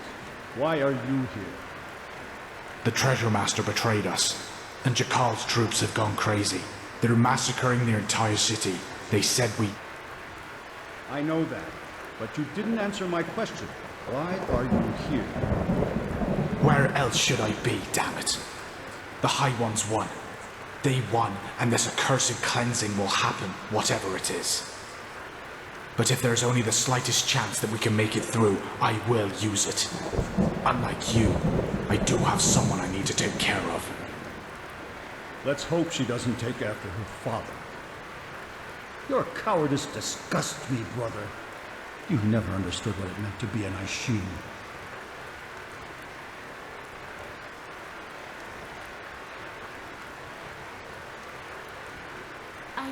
happen? He's such a bulldog. For him, there's nothing but his goddamn honor. At least since he lost Yalek, yes. He won't let us flee. You do realize that, right? He will force you to keep your oath, to stay and fight. To the death. I will talk to him. We'll do this, sister, somehow. Yes, of course we will. There's still some stew. I will prepare a bowl for you, all right? You go and look after the little one. I think she is slowly beginning to understand what's happening here.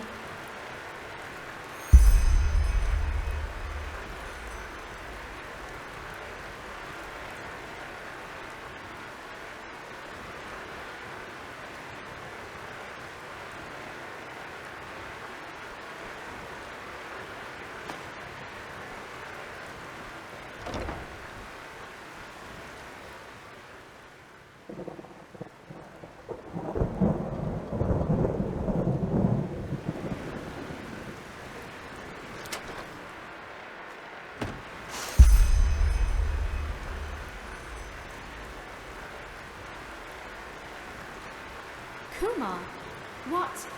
Where are you going? Go and get Eric. We're leaving. Leaving? But you heard him.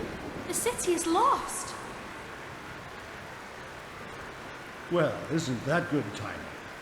I have been thinking, and I have decided that I will not let my only brother die as a deserter.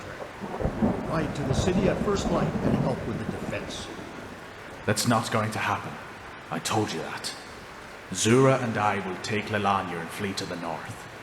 Come with us or don't, but you will not get in our way. Period. Period. Thank the highest being that we're family, Perry. Just thank the highest. Kill them! Kill them all! Oh, by the name of the sun, do something! Rick, keep them out of here!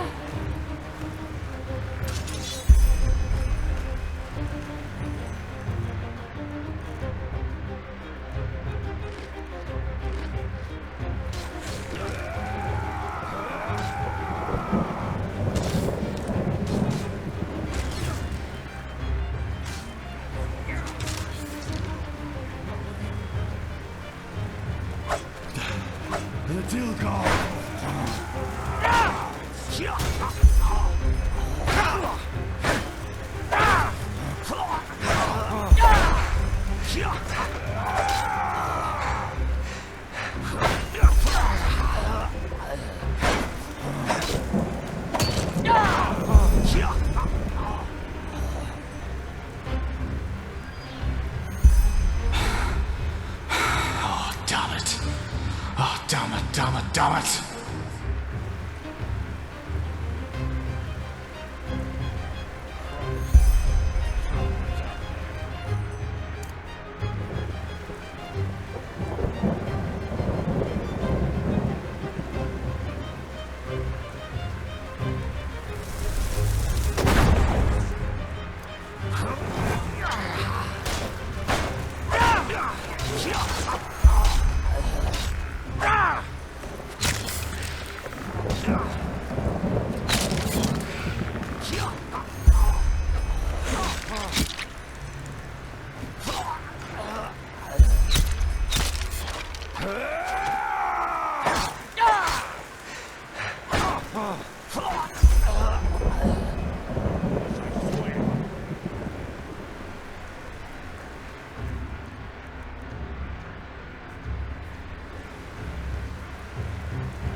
More of them.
For every one of us you kill, a dozen more will come.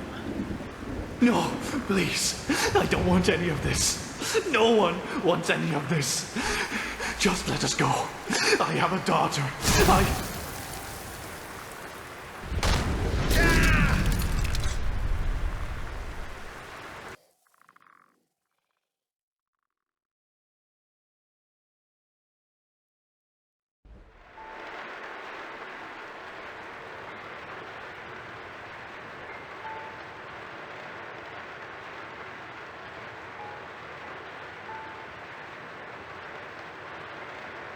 So, I hope you slept well?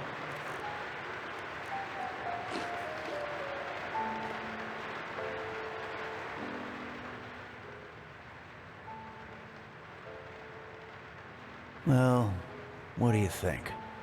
I brought you here. After you broke into my sanctum and made your little journey into the realm of the dead. Please, don't look at me like that. I knew what you were up to from the start. Sadly enough, I did. No, you don't. Because you don't dare to question. Peculiar situation, all of this, isn't it? Suddenly you, the fugitive urchin, become mankind's salvation. And suddenly, Just like that, out of nowhere, you can perform feats others would require decades to master. Even better, you're one of the emissaries who can hear the echo of the future. But still, you never asked yourself why. You're right, I do. But if there's one thing time has taught me, there are things one has to realize for him or herself. You can't force insight on people. It has never worked, and it never will. Who am I? Back then, I might have given you an impressive response to that. But at this time, I couldn't say anything that would help you. Let's just say, I'm an observer. A fleshless eye, if you prefer. In this era, you might also know me as the Aged Man. Yes, and I'm certain that irritates you. But timelessness isn't that much of a feat. You will find that out yourself, soon enough, too.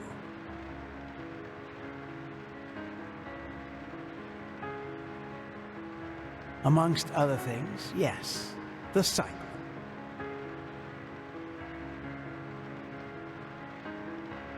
Believe me, all I say is quite thought through.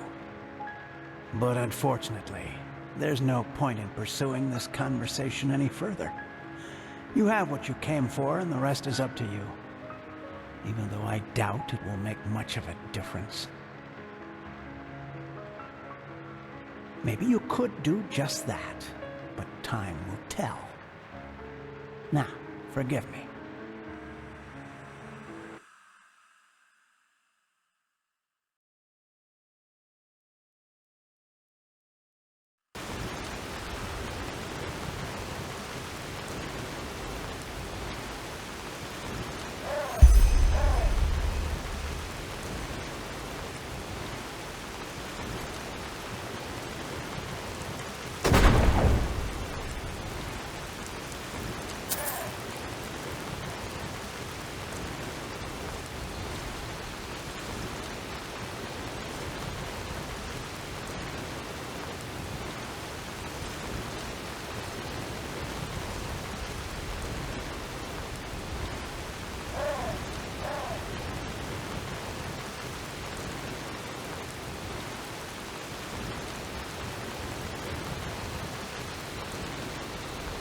You? But what the heck was that? Where's the manor? Try me. Any explanation's better than none.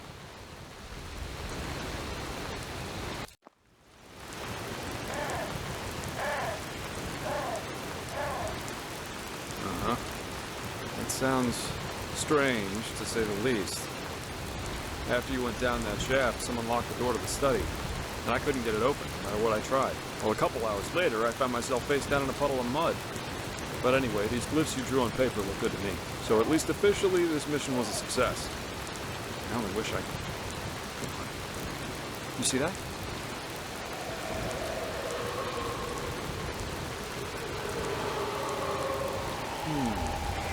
What's that? A casket? But where's this noise coming from? This is it?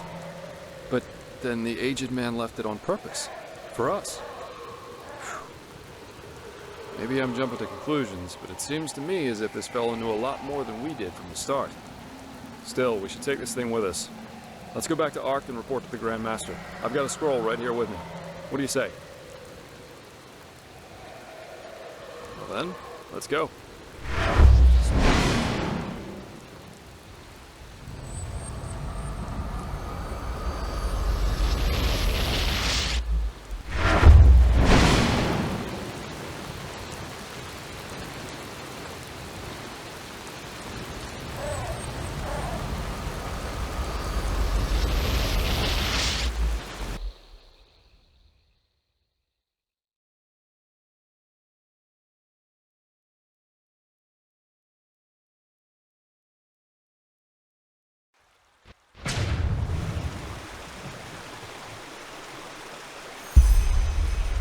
are.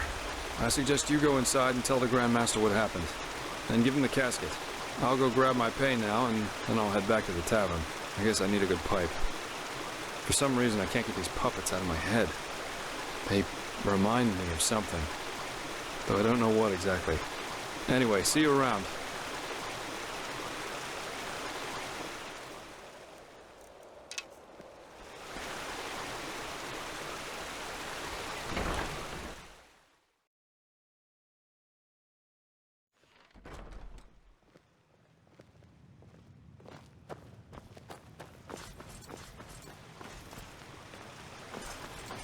The fabled prodigy. I hope you can live up to what they say about you. I really do.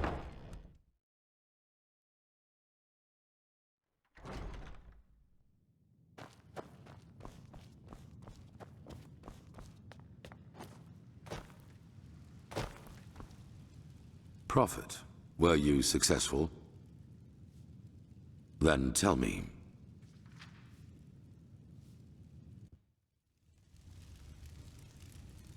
So he knew about the cycle. That's disquieting and interesting. Yes, maybe that's an attempt to help us. He's not against us, because if he were, he wouldn't have let you out alive. I bet that the Lightborn also knew more about the aged man than they told us. This explains why Malphas told the Order specifically not to bother him. But we will discuss his identity another time. What matters is that you were able to find the missing glyphs, and that we now have this relic, however useful it will be in the future. Bring both of them to the Archmagister, so that we can activate the Sigil Stone. Oh, and one more thing. What did the Pyreans in your memory call those behind the cleansing? The High Ones? Good. Then the enemy has a name now. Come back to me once you've talked to Maragil. Pegast still needs your help.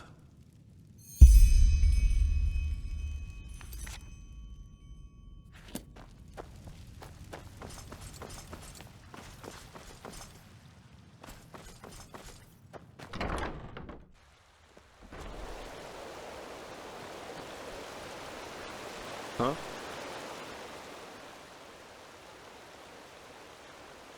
Yeah, I did. Why do you ask? That's a good question. I suppose in the end, it was just a hunch I had. Plus, all these civil wars in other countries didn't exactly invite one to stay.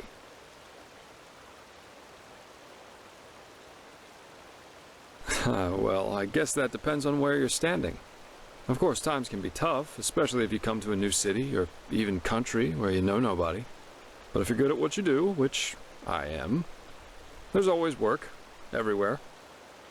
And yeah, I don't eat God's tongue for breakfast, but it was always enough for a roof over my head when I wanted, and some other earthly pleasures. That's what life's all about, isn't it? Keep your chin up.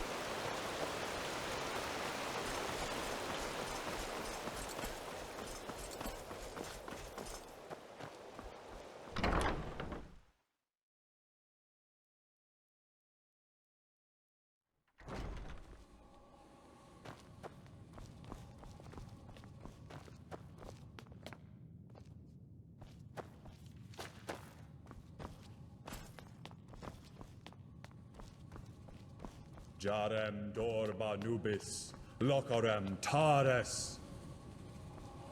Blasted blistering blazes. You sound like a boozed-up poet. This is supposed to be magic? Entropy is a dangerous school, my sir. One false word and the stone could burst into flames. Well, keep up this babble, and he might do it on purpose. You godlambs are just missing the pepper, even when you're doing magic. Pepper? Magic needs to have prudence, not pepper. She's like a sick frog. If you... Prophet, you're back. Sun be praised. Working with these fumblers is harder than teaching complex mathematics to a Leor. The Scrounger already told me about your success. Good work. Have you got the glyphs? Yes, just show me already.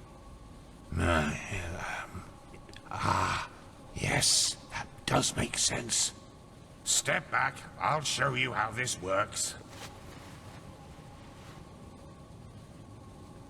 Jarem Doba Nubis, Lokarem Taris Danida, Sharak Lishamra.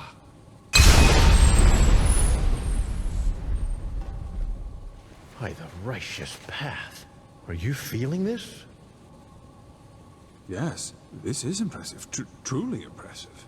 Are those the shards? They're certainly not your underpants, are they? According to the Piraean writings, these shards offered protection against the Red Madness, as long as the Sigil stone remains active. Prophet, you're the one who found the missing glyphs, so you should go first. Go on, touch one of the shards. So, how do you feel? Very well. Then let's hope that this Sigil stone lives up to its promise. Boy, go and tell the quartermaster that every keeper, as well as each one of us, is to be wearing one of these fragments by nightfall. Boy! Buzz off. My sir, I really don't think this... Do what he says, Legion. That is not how you will make friends here, Firespark. Not at all. If it were friends I was looking for, I certainly wouldn't be here. Once again, good work. Old Arantheal asked me to give you that, so you could buy better equipment. Now go back to him, and let him tell you about the next mission. It seems that Lishari has once again dug up something that could change everything.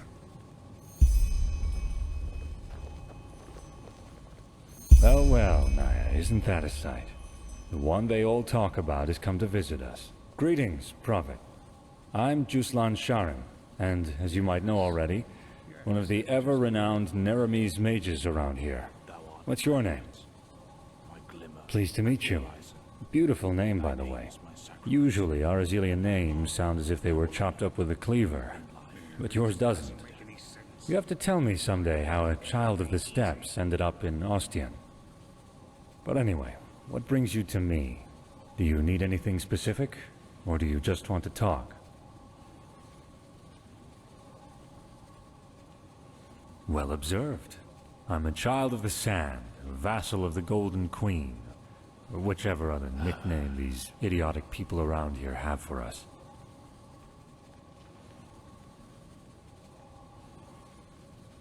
Well, I haven't been there in over 20 years, but I'll do my best. What do you want to know?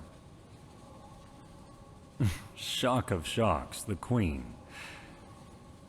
Chosen by Saldring to lead the country of the sand, at least according to the Gospel of the Lightborn. Even though, in reality, she's hardly more than a puppet to the court's bureaucrats. At least, the current one.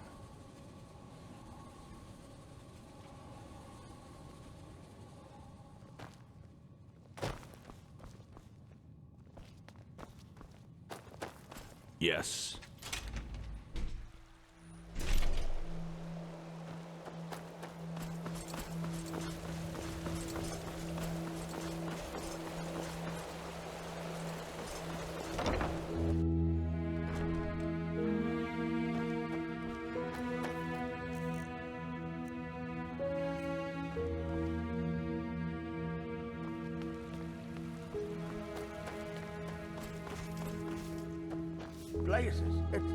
This feeling just now, that was the Sigil stone, wasn't it? Very well. That only leaves us with Pegast's excavation. Are you ready? I'll make it short. We assume that in the last cycle, the Pyreans worked on a machine which they hoped would save them from the cleansing. An old artifact which they tried to put back together. Well, we do know that the cycle is not an ordinary threat. It functions in a way we have not even come close to comprehending, almost like a cosmic force. This makes it naive to believe one could face this threat like a foe made of flesh and blood. Maybe, however, this machine can. As I said, the Pyreans didn't invent this machine. They merely reconstructed it from old plans they found somewhere. And if they thought this idea was worth pursuing, we should at least look into it. Pegast found an old ruin named Old Dothulgrad, which seemed to be some kind of laboratory of the Dilgar, one of the ruling castes in the Pyrean era. She assumes that we might find hints about this machine there, or maybe even a prototype. I want you to help her in any way possible. Maybe your gift can reveal things normal eyes can't see. Yes, because they never had a chance to finish it. The Pyrean realm was in a constant state of war shortly before the cleansing, just like Vin has been for the past few years. And even if the machine does not work, any knowledge we can get from their struggle against the cycle is crucial. They were the two different castes who ruled the Pyrean realm. Officially, they were servants of their highest being, the deity all of Pyrea worshipped, but everyone knew that it was the castes who had the power. And while the Ishian valued tradition, the Dilgar valued progress, which, as you can imagine, led to differences between the two, to say the least. They were the Lightborn of the Pyrean era, you could say. It's in a remote section of the Heartland. Keeper Sakaresh will accompany you there and show you the way. Good luck.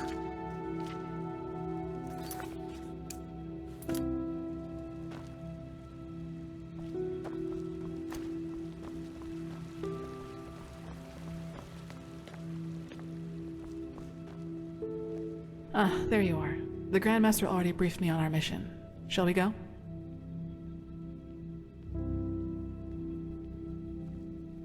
Why do you ask? Does it bother you?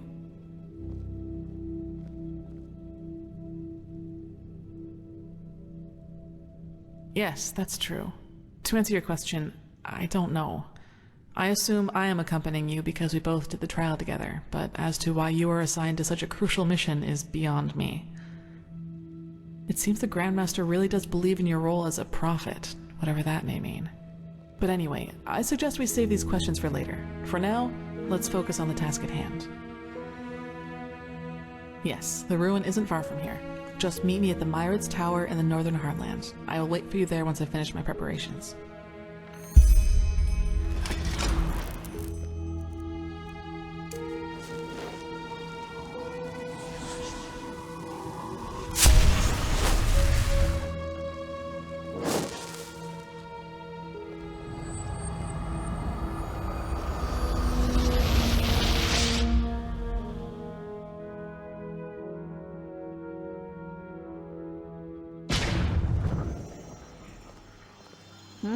Can I help you?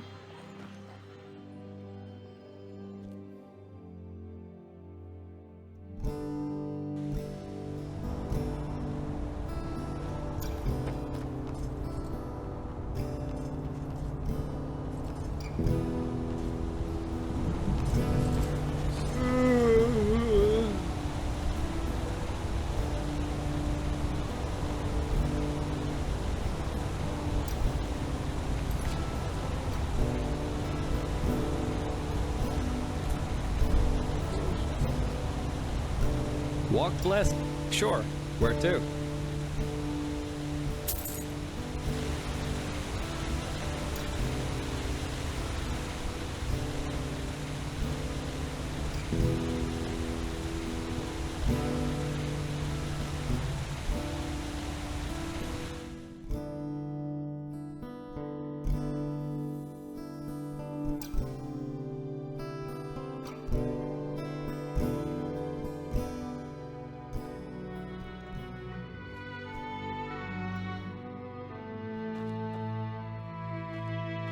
There you are. Here. I got us a map from the Archmagister. Do you see that? We're here, and back there is the ruin where we'll meet Pegast. So, I'd say, let's go. You lead the way, I'll cover your back. Yes?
There.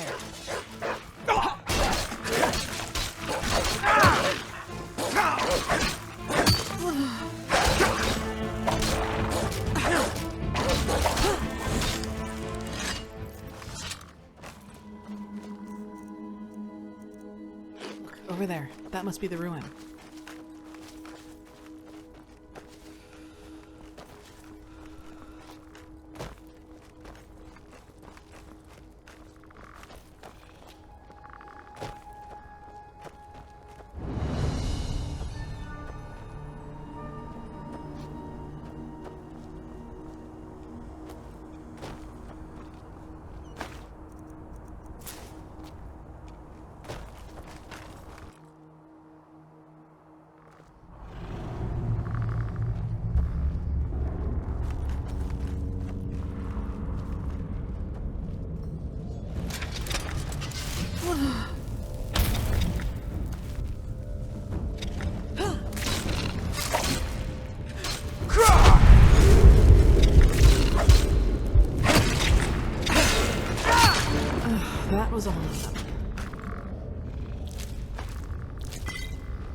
sake. By the prophet's ass, all I did was leaving her alone for a couple of hours. And then this happens. But there were just too many. We did our best, madame, and... You did jack shit. That's what you did. 3 of our people are dead, and now the goddamn entrance is blocked up. This is fucking unbelievable. Get out of here, now! I need to think. That doesn't sound good. You? Out of all the goddamn people in this goddamn land, you are the last person I expected to see here. Well, congratulations. Though I don't have the slightest idea what good getting wasted on weird droge can possibly do. Nightshade elixir isn't just some weird droga. It's a centuries-old recipe that was already being used by the first vassals. Maybe you should have known that before judging our traditions. Well, now I do. And just who exactly are you? Calia Sakaresh, keeper of the first sigil. I was exalted together with the one you call the prophet. Sakaresh? You're the girl from the village. Maybe. Have you heard of me? Well, there are some interesting rumors revolving around you. Let's put it that way. But who am I to complain? 2 keepers are certainly better than those idiots from the guard. Actually, you've come at just the right time. You'll be surprised, but I've found myself in almost exactly the same trouble as in Rashengrad. Seems I have a knack for that kind of shit. Almost. This time it was bandits. They ran in here about 2 hours ago and charged through us like we were bloody beginners. Well, that's the problem. Do you see that hallway over there? It leads down into the ruin. And now, guess what those fuckers did? They dashed right into it, and somehow succeeded in accidentally activating some kind of mechanism that locks down the whole passage. Now, anyone who gets too close to it gets roasted like a chicken. So now we can't go down and they can't come up. We believe so, yes. That is what makes the whole thing so annoying. No, they didn't wear the robes that the ones in Rashengrad did.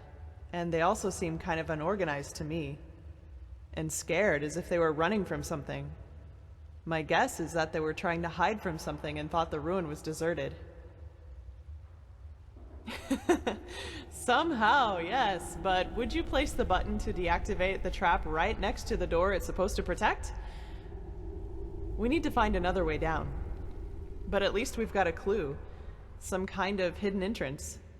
We're still stuck getting it open, though. Come, I'll show you. Who knows? Maybe you'll see something in the past that might help us.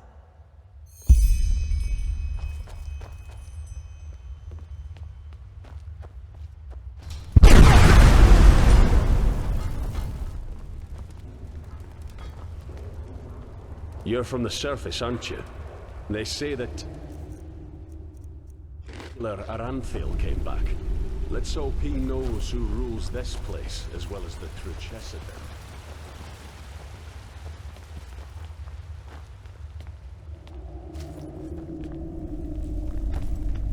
Here we go. And before you ask, our dead buddy on the platform was already there when we got here. No idea what's keeping his body from decaying. It looks like some kind of magic to me. So I'd say just take a look around. I'm sure the bells have something to do with the riddle.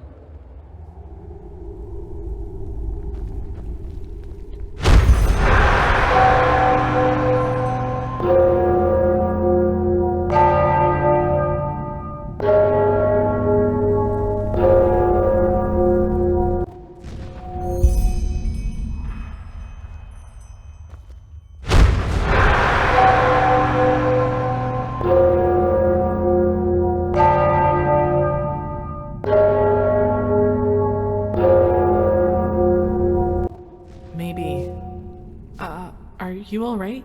You look pale. You did? Then this mage woman was right. What did you... Yes? How was I right? How was I right? Seriously? By the prophet's ass, that's, convenient. But who am I to complain? So, what's the deal with those bells? Be my guest. Just make sure that you don't accidentally collapse this place, okay?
Stay down here than try my luck against that crazy woman. Yeah, but I just knew from the start that it was a mistake to help that farmer. Did you see what she did to Reiko? He just dissolved. How is that even possible? How the fuck would I know? But Coarek will find us a way back up again, trust me. And once he has, we can deal with the steel crabs. I'll bet my balls that they have enough money with them to make all this shit worthwhile. Keep your balls. I just want to get out of here.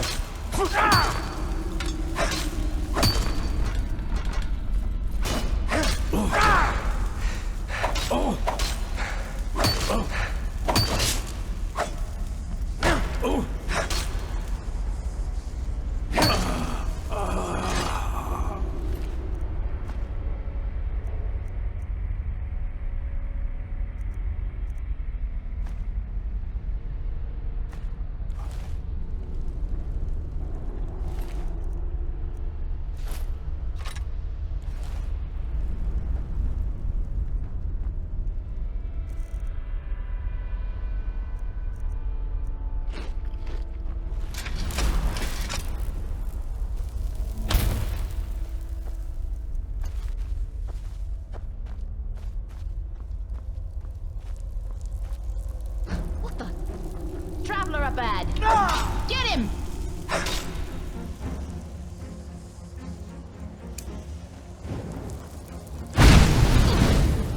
You fucking scum! You're paid for that!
fun.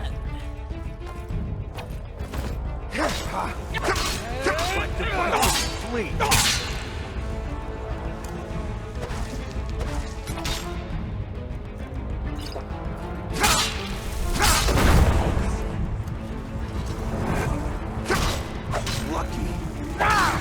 You fucking scum! You'll pay for that!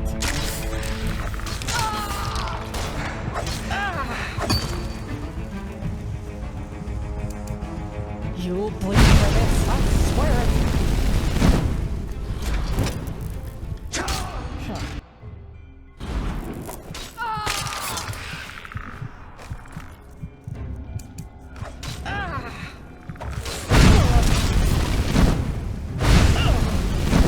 You'll bleed for this. I swear it!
God!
There we go. That trick has yet to disappoint me. So what do you say now, you piece of shit? I'll make you pay for what you... Well, that's just great. The fucker brought his bitch with him. Put down your weapon. I don't want to hurt you. Oh, is that so? All of your men are dead. And even if you manage to get past us, there are dozens of guards further up. So put down your weapon, or you will regret it. Such determination. All right, then. Die! As you wish.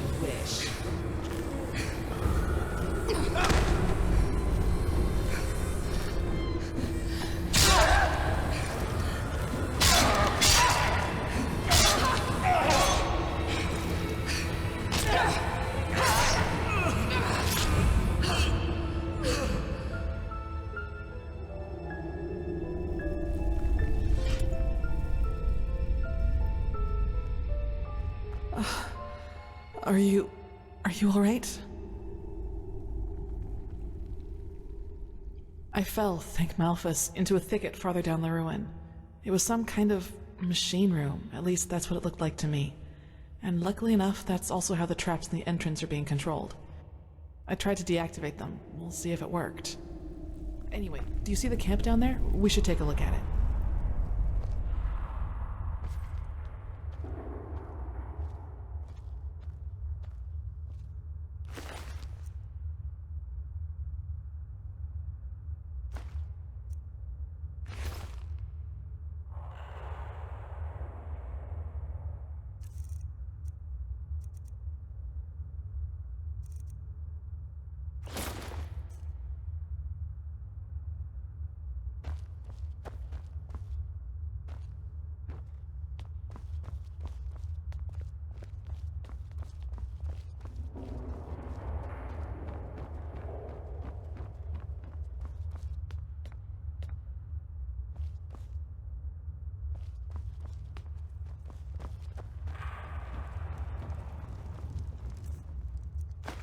Gold.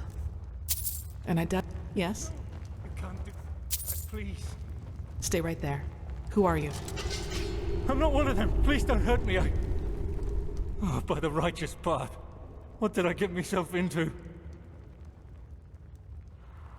Alice Summerstone. I'm just a simple man, a farmer by me path. I have 2 daughters, me woman and a little farm girl just a few miles from Ark. Maybe you know one of me girls. She sells our bread at the market, Mondas de Freiras. Yes, exactly. That's her. My little Serta. Aye, of course. Do you know who Landlord Coarek is?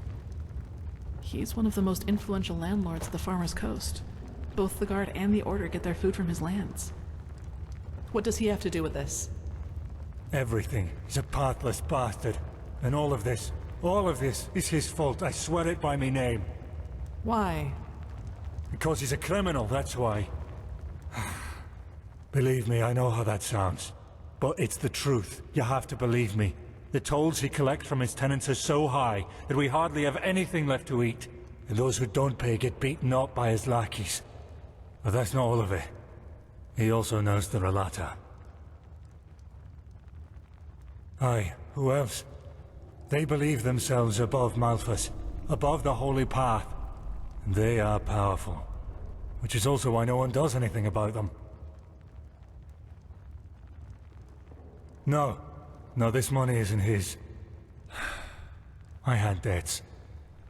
It all started 3 years ago, when we had a very bad harvest, and I couldn't pay me toll for the first time.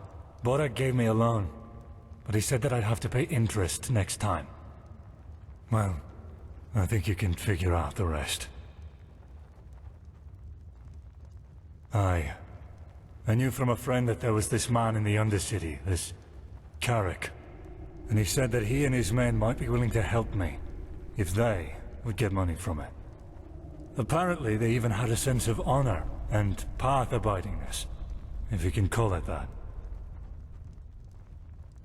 They're from a traveling merchant. We ambushed him, and you know what we did. But I swear by me name we didn't hurt him. When we had the money, all Sunfire started breaking loose. Some kind of woman appeared, all veiled and dressed in black. And in the wink of an eye, she killed 2 of Coarek's men. We tried to fight her at first, but then we ran for it. Well, and ended up in this ruin. I know. I was there. Coarek was so mad about all that happened with this witch woman, you know? I think he just wanted to get his men to safety. But still, you're right. I was a fool to trust him, and I regret what I did. She didn't speak much, but yes, she had dark robes. And she was different. Unholy. Sorry, I don't know how to describe her any better. Me farm and me family, aye. Please, it's the right thing to do. If I don't have the money by the next turn of the moon, Borak and his lackeys will change their tune. And I know what that means.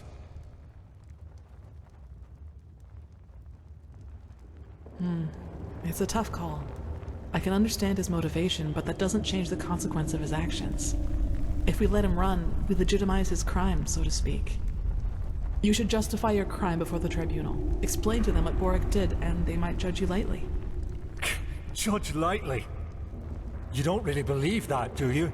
They don't care about the why, and even if they do, it doesn't change a damn thing about the fact that my family is lost without this money. Maybe, but it doesn't change that you're at least partially responsible for what happened here. But it's your call.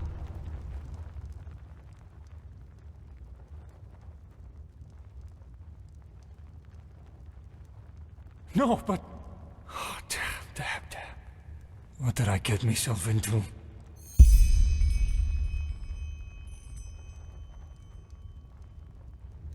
By the prophet's ass, you really got them all. You don't stop surprising me, that's for sure. And neither do you, Keeper Sakaresh. Thanks for deactivating the traps up there. Who's our shackled friend here? He doesn't look like one of the bandits. No, but he's guilty nonetheless. Can you escort him to Ark? To Ark? Sure. Jakil, Jorel, you take care of that. Alright then. I'd say if this machine is somewhere in this ruin, it's here. I suggest you two take a look around. We'll cover your back in the meantime.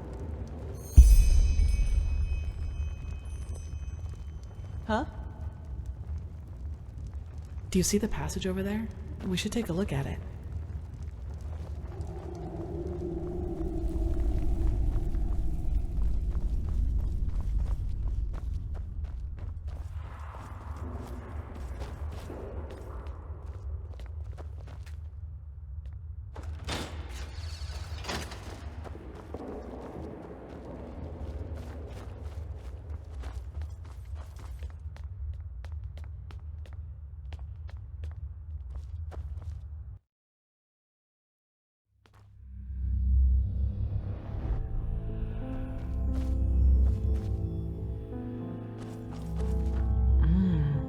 I suppose we found our machine. At least, what's left of it. Do you feel anything, Saira? With your gift, I mean. Agreed. Maybe we can even take some small parts of it with us right now. The Order will transport the rest to Ark by Myrad.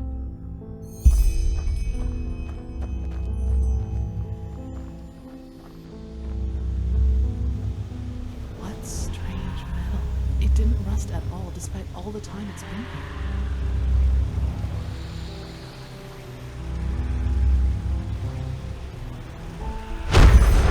Correct. Nothing else possesses that much raw, magical power.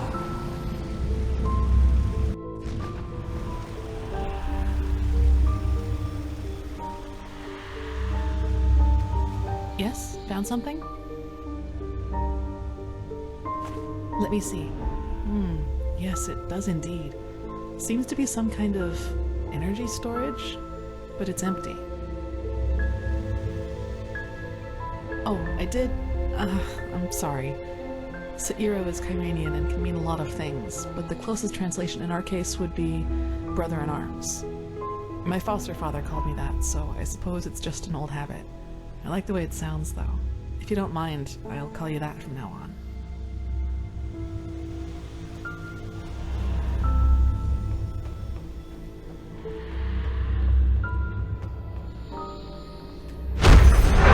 All this energy, it's useless without the Numinos.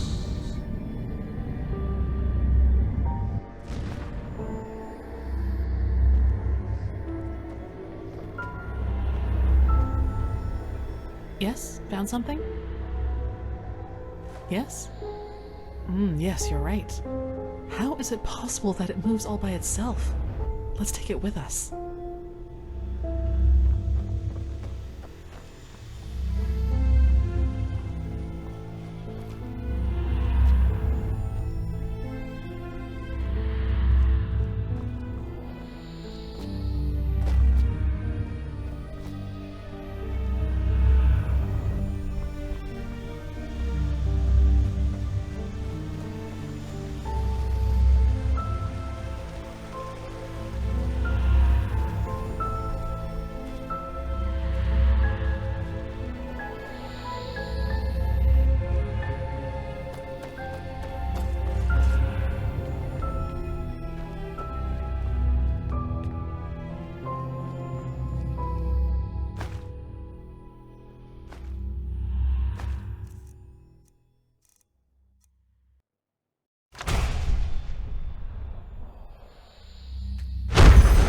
It works in a way we have not even come close to comprehending, like a cosmic force.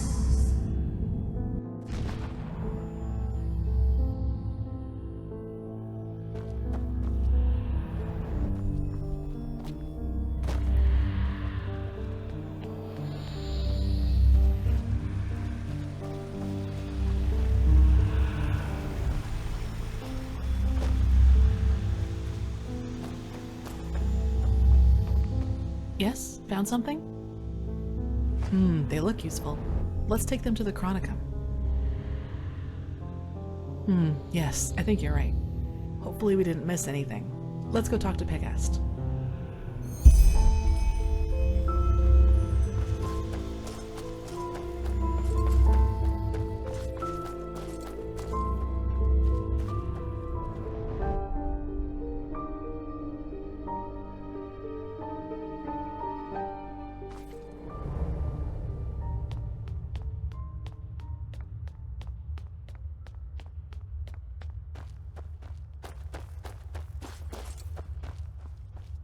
Now that was quick. So, what did you find?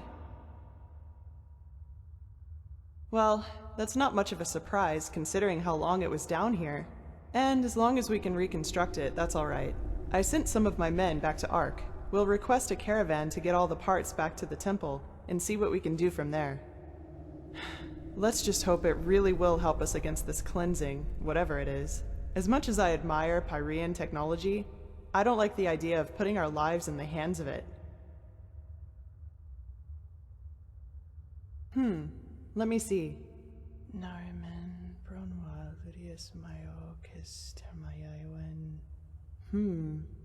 Interesting. Truly interesting. What? Seems that this machine was only some kind of prototype. The real one the Pyreans were working on must be somewhere else. Plus, there's also a name for it. The Parians called it the Beacon. That's poetic. Indeed. Well then, it seems like you and your visions have once again saved the day, Prophet. There's a lot for us to do now. If you've taken care of your business here, I suggest you head back to Ark and report to old Arantheal. What do you think, Saira? Do you want to leave now, or stay a little longer? Good.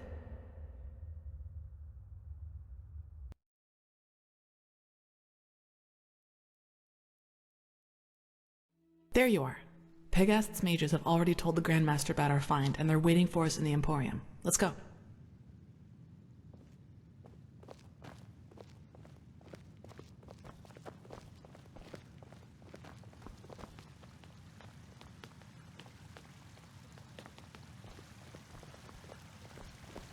All that I am saying is that there are more efficient ways to battle this red madness. And heathen machines atop the Sun Temple are the last thing that will calm the townsfolk. Maybe. But if this heathen machine is what the Pyreans used to combat the cycle, I want it near. Even if it turns out to be useless, only a fool turns down a chance. Sharim, how long will the reconstruction take? Oh, that depends on how many Pyrean mechanics you have on hand that can help us decipher these plans. Just think for once, Arantheal. How are we supposed to give you an estimation if we don't even know what the finished machine is supposed to look like? We will get to work right away, Grandmaster. But in any case, we're going to need a lot of steel and Pyrean crystals. You will get them. Now, get to work.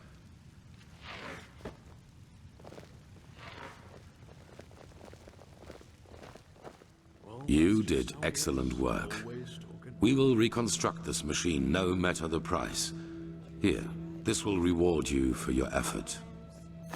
With the beacon and the sigil stone, we now have both a sword and shield against these High Ones. It is more than I had hoped for. However, there has also been a disquieting development. I have called in a conclave, and it will take place in a day. Come back then, and use the time to rest.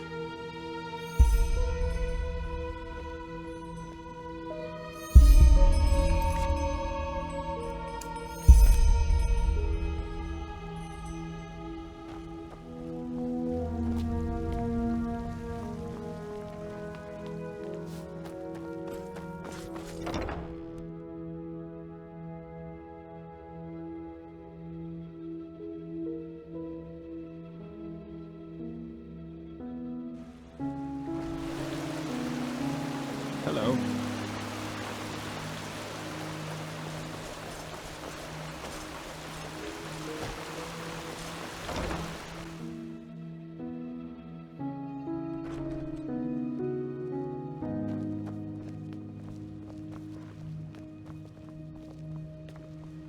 An outlander.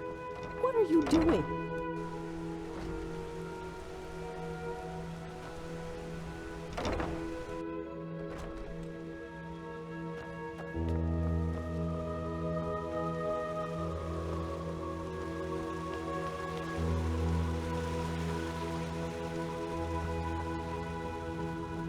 Yes. Walk blessed. Saira, good to see you. Do you need anything?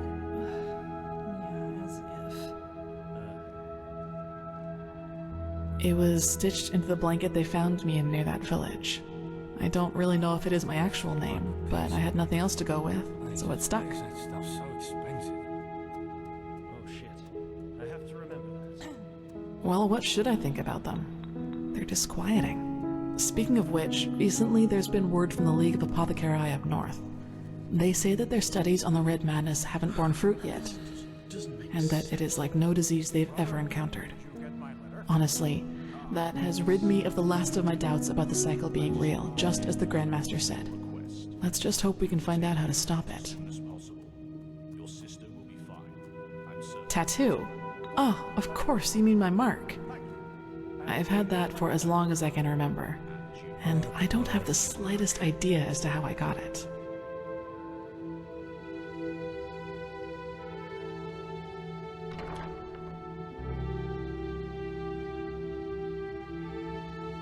does. You're the first to tell me that. But thanks, I guess.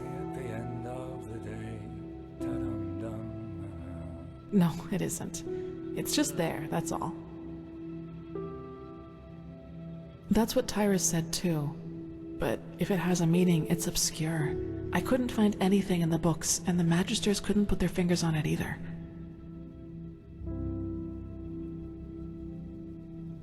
Not without leaving a bad scar, at least according to the apothecary. And even if that weren't the case, I don't know if I'd want it gone.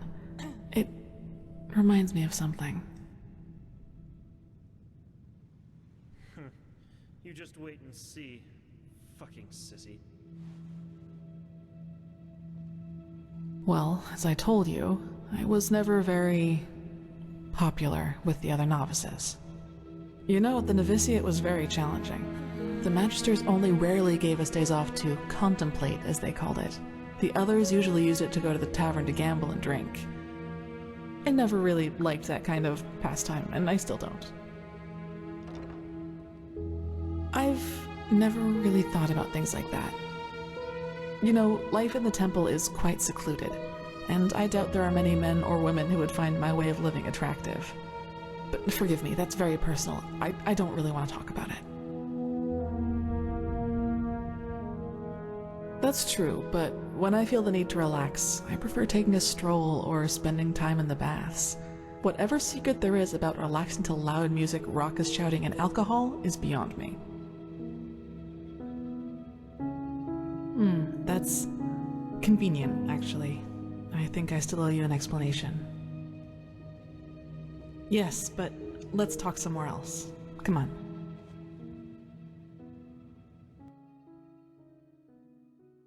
So, sorry for all the secrecy. I just didn't want anyone else to listen in. Well, that moment when I neutralized the leader of the bandits in Old Dothulgrad, I'm sure you noticed that I was different then.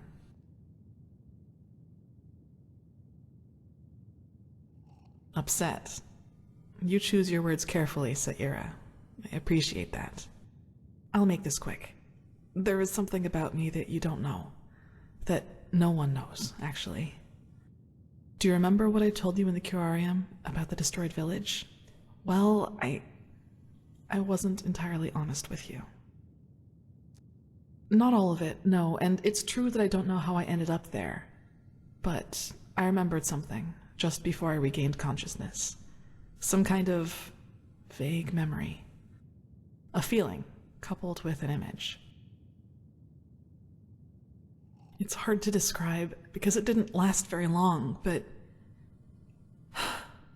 I saw myself, but I was somehow above the rooftops, as if I flew.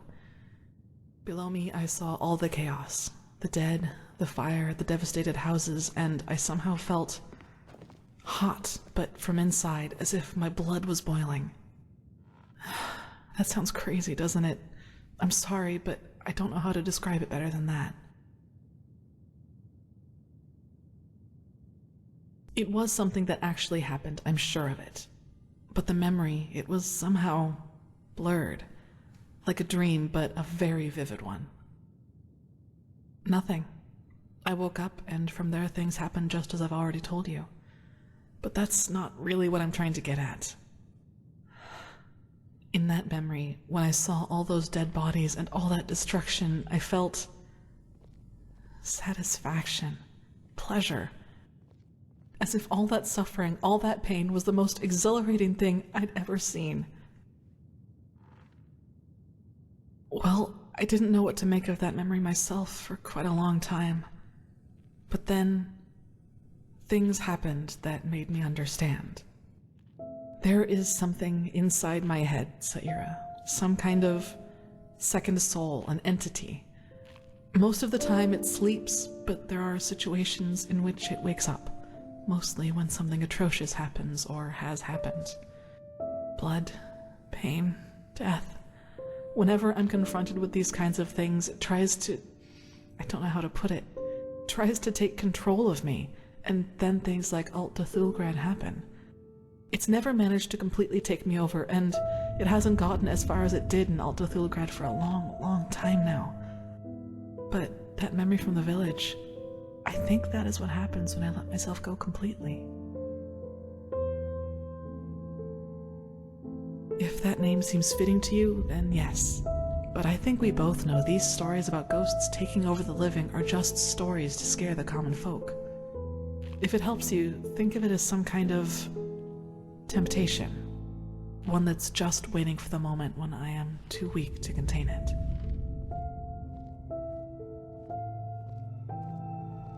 Yes, it is immense, Saira. I can feel it every time it is trying to take me over. I don't even want to think about what would happen if I were to give in completely. I figure. Listen, what happened in old Dothulgrad? I never should have let it come to that. But that moment when he charged me, the blood on his sword, I just couldn't contain it. And when I gave in, when I hacked him into pieces, I simply felt so thrilled. Complete. I was naive to believe it would never get that far again. Naive and stupid. But do you see now? This is the reason why I train so hard, why I always try to control my emotions no matter what people do or say to me. This creature inside me, it's always on the hunt. And the only way I can keep it at bay is by controlling both my body and spirit 100%. Just one moment of carelessness. That's all it takes.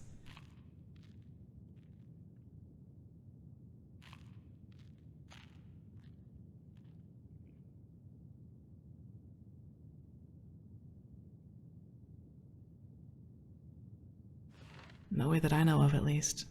Who should I ask? The apothecary? There are two ways that would go. Either they would ridicule me, or they would take me seriously and report my condition to the Order. Neither way helps me, and who knows what the Order would do if they found out, especially as strained as the situation is right now. I don't know, Saira. Believe me, I've asked myself that question more than 100 times. And as much as I hate to admit it, yes, there's a chance it did. I'll never find out.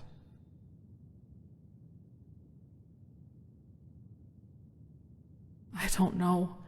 And truth be told, I'm not sure I want to. Only Master Tyrus, my foster father. He taught me how to contain it by controlling my thoughts. And he also advised me never to tell anyone about it, which I haven't. Until today. I don't know. Probably because I was afraid you'd tell someone else about what happened in old Dothulgrad and that would raise suspicions. A coward's move, I know, but it was the best solution I could come up with. I'm sorry.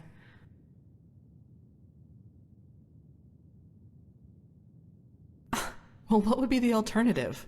Transcribe Pyrean books like the Magisters do all day? Or drop out entirely and pour hot water for the upper city's noblewomen? Look, Saira, as you've already pointed out, there is a chance that this thing inside me is responsible for the massacre in the village. And if that's true, I definitely have a lot of repentance to do, don't you think? And even if it isn't, I want to change things, to make the world at least a little bit better. And yes, I do realize that this means a lot of hardship and hard work for me, but I'm not afraid of that. Do you know why? Because that's what's missing in this world. So many people just talk and never act, because that would mean that they'd have to actually endure something for what they believe in.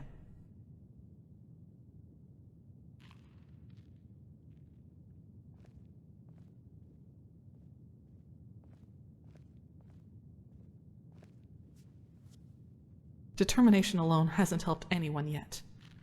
Let's talk again in a few years, and we'll see if my good intentions have actually produced results. Well, that's good to know. I'd like some time by myself now, and thanks for listening.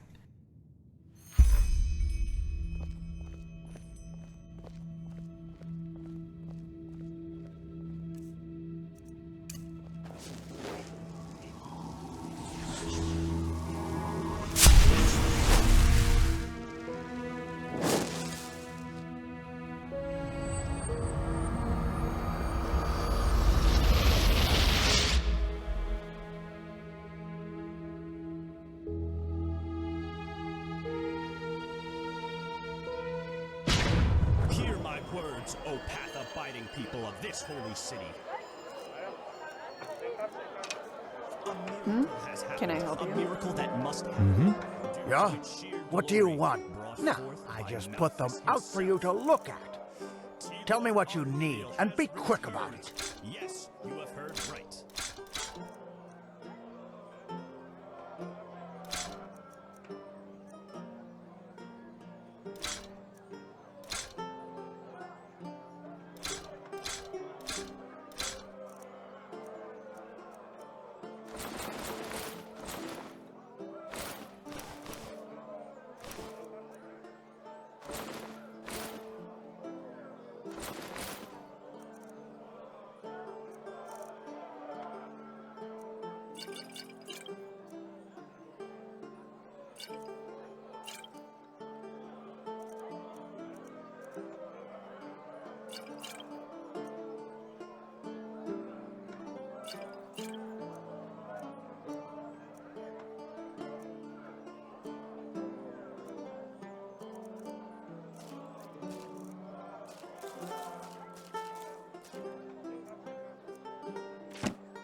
Walk blessed.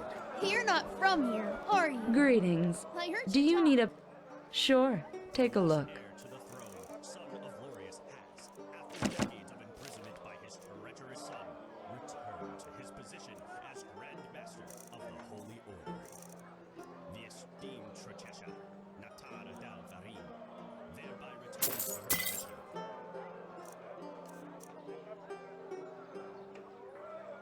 Walk blessed. Hungry? I've got just what a weary traveler needs. Hungry for our Sorry. Not in the mood for talking.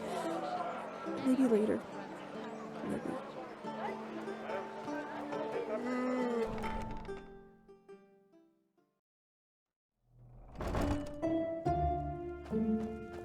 Walk blessed, my sir. How can Sylvan and friends serve you today? Would you like to open a personal vault? Or perhaps even acquire an estate?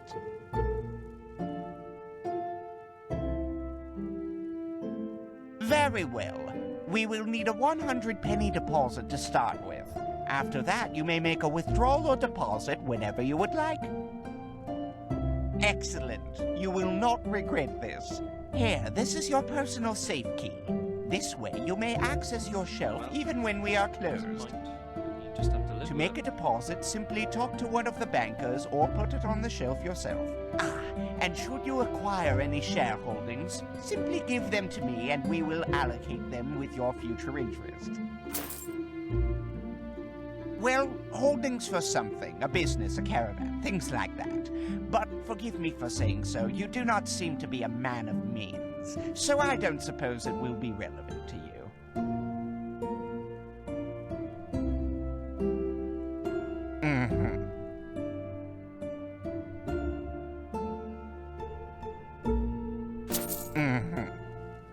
Hello, how may I be of service? Of course.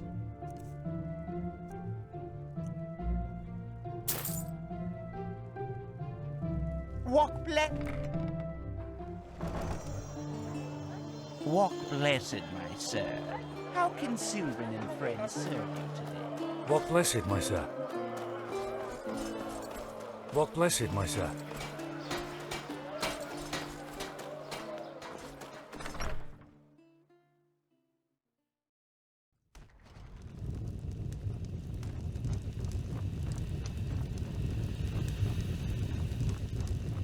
Walk blessed, my sir.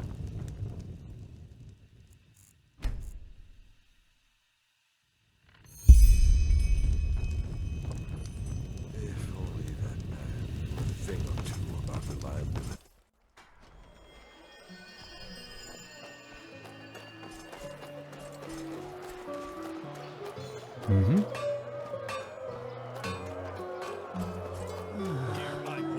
Walk blessed.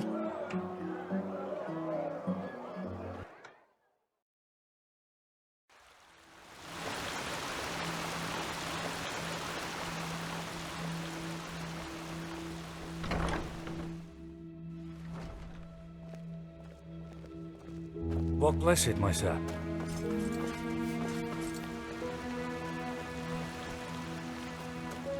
Yes. Move along. Yes?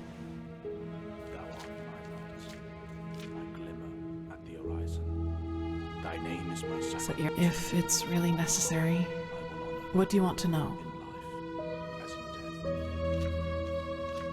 Yes, but at what price? It isn't just what happens on the outside when it tries to take me over, Sayera. At least not just that. It's what goes on inside. My thoughts, my feelings. Imagine you are walking through a forest, all on your own. Then you hear heavy breathing, sobbing, and as you follow it, you find a wounded hunter. He's been mauled by a bear and is now heavily injured and delirious. That is the part of me that is myself, would want to help this man, to get him to safety. But the moment I see blood, the smell of death, these other thoughts start invading my mind. Yes, and that sight, it would arouse it. I can't find a better word for it. If I were to give in, it would... Forgive me, Sayera. I can't talk about this. I am sorry. Yeah, it's just odd to talk about it like this. If that were the case, I probably wouldn't be here right now, would I? No, it hasn't. Usually it's just thoughts, and they're almost always there. It's as if there's always something lurking in the dark corners of my mind, just waiting for me to give in. It's tough, to say the least. I don't know if you can relate to that. Honest answer? I don't know, and I don't want to know. As I told you in the Scola, if I really am the one to blame for that massacre in the village, if this memory is real, then the answer to your question is yes. I would transform into whatever this creature is, but it will never come to that. You have my word.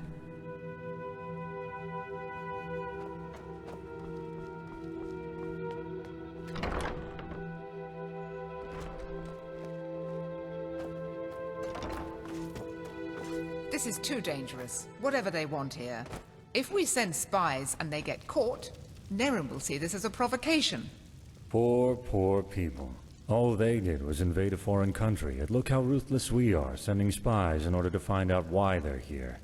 We should be ashamed. Save the sarcasm. We both know what I mean. You know my opinion, Tealor. I will consider it. You come at the right time, Prophet. Commander, explain the situation. Of course, Grandmaster. Yesterday, we received word from one of our outposts in Duneville. One of the fishermen there saw warships anchoring on an island some miles from shore. And they bear the Nerimese flag. We have already sent scouts to confirm this, and it is true. The Nerimese have invaded our land. We have a suspicion. I suppose you know that the civil war in Nerim has ended 2 months ago. And who won it?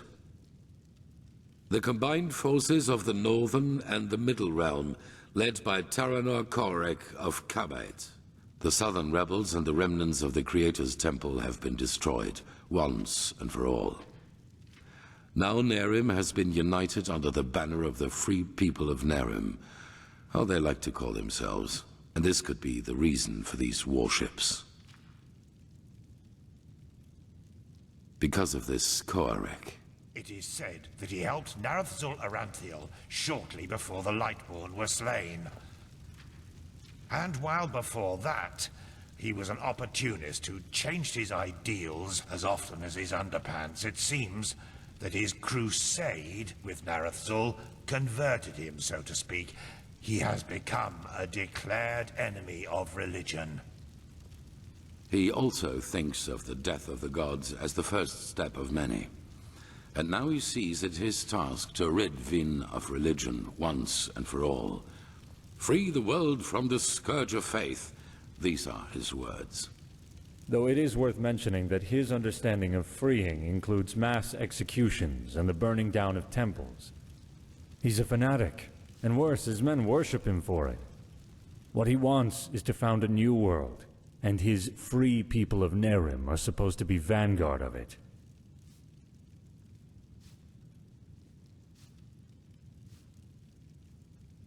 Well, with the small but subtle difference that it was Narazul's vision to restore the human right of self-determination, and not to obliterate every kind of superstition or spirituality.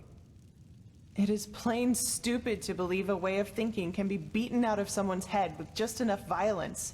The only thing that does is radicalize.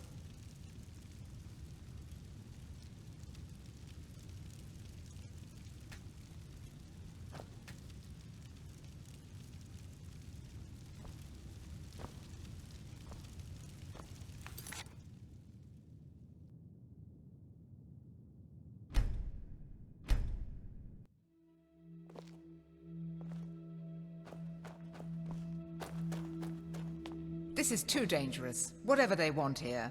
If we send spies and they get caught, Nerim will see this as a provocation. Poor, poor people. All they did was invade a foreign country, and look how ruthless we are, sending spies in order to find out why they're here. We should be ashamed.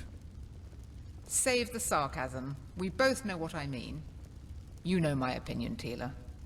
I will consider it. You come at the right time, Prophet. Commander, explain the situation. Of course, Grandmaster. Yesterday, we received word from one of our outposts in Duneville. One of the fishermen there saw warships anchoring on an island some miles from shore. And they bear the Nerimese flag. We have already sent scouts to confirm this, and it is true. The Nerimese have invaded our land. We have a suspicion. I suppose you know that the civil war in Nerim has ended 2 months ago. And who won it?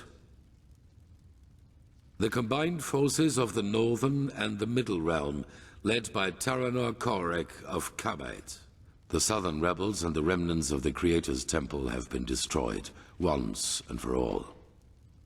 Now Nerim has been united under the banner of the Free People of Nerim, how they like to call themselves. And this could be the reason for these warships.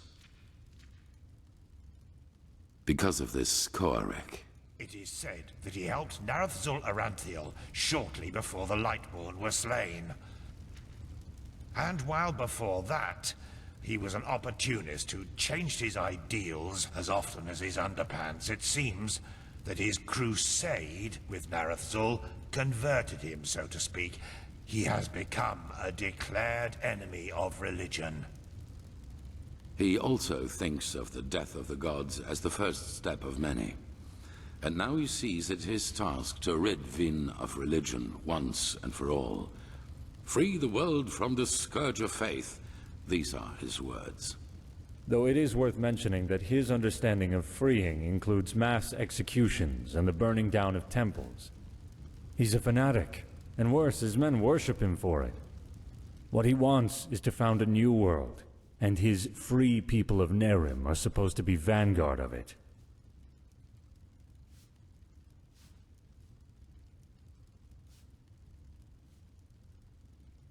Not much. Or... yes, there is. He's a narcissist. I was surprised to hear that the banners of his free people aren't ornamented with a picture of his and an inscription saying, "Praise me."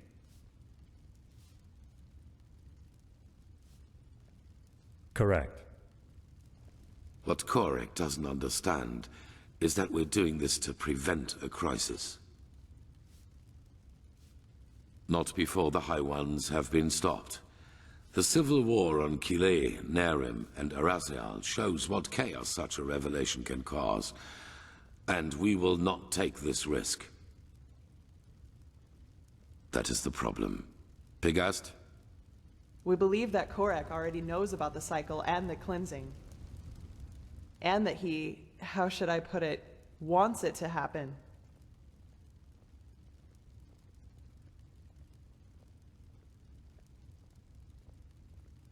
I'm afraid so. I know how strange this sounds, but in a way it makes sense. For him, Enderal as the home of the Holy Order is the epitome of ignorance and stagnation. And we suppose he even knows that we are fighting these High Ones. But in his eyes, everything a paragon of the Old Order tries to prevent from happening must be something good. Maybe he even sees the High Ones as prophets of his new era. Who knows? Fanatics are unpredictable. Right now, this is only an assumption, but we have to know. Yes. Do you know what a silver plate is? They are relics from Arktwend. What makes them unique is their power to transfer sound. Every plate has a counterpart, and if someone standing near one plate says something, the one standing near the other one hears it too. Our plan is to place 2 of the plates in their camp. That way we can sound them out without risk. You, Firespark, and the mercenary, Dalvarek. However, you cannot travel to the island by ship. That would be too conspicuous. We found out that the Pyreans had some kind of underground transporting system. Undertrains, that's what they called them. These trains connected the most important regions of the realm with each other, and thus probably also the temple on the island where Coarek's ships set anchor. If we can manage to find one of these trains, we could use them to get right to his camp. And, as it happens, we have information about a Pyrean temple in the Crystal Forest. One that is still intact enough for us to find a way into one of these trains. The Living Temple. That's how you call it, yes. But enough of the chit-chat. First of all, we need to find the gem that is used to open the gate of the temple. And I have a guess where we could find it. A village called Fogville, not far from the Whisperwood. As soon as possible. Joseph the mercenary has already traveled to Fogville, and you should do the same. I will meet you there. So we are talking about accomplished facts, or what? It is the only way. I'm sorry, Natara. Prophet, I'm counting on you. Find out why Coarek is here. Now look at that. It's the Prodigy.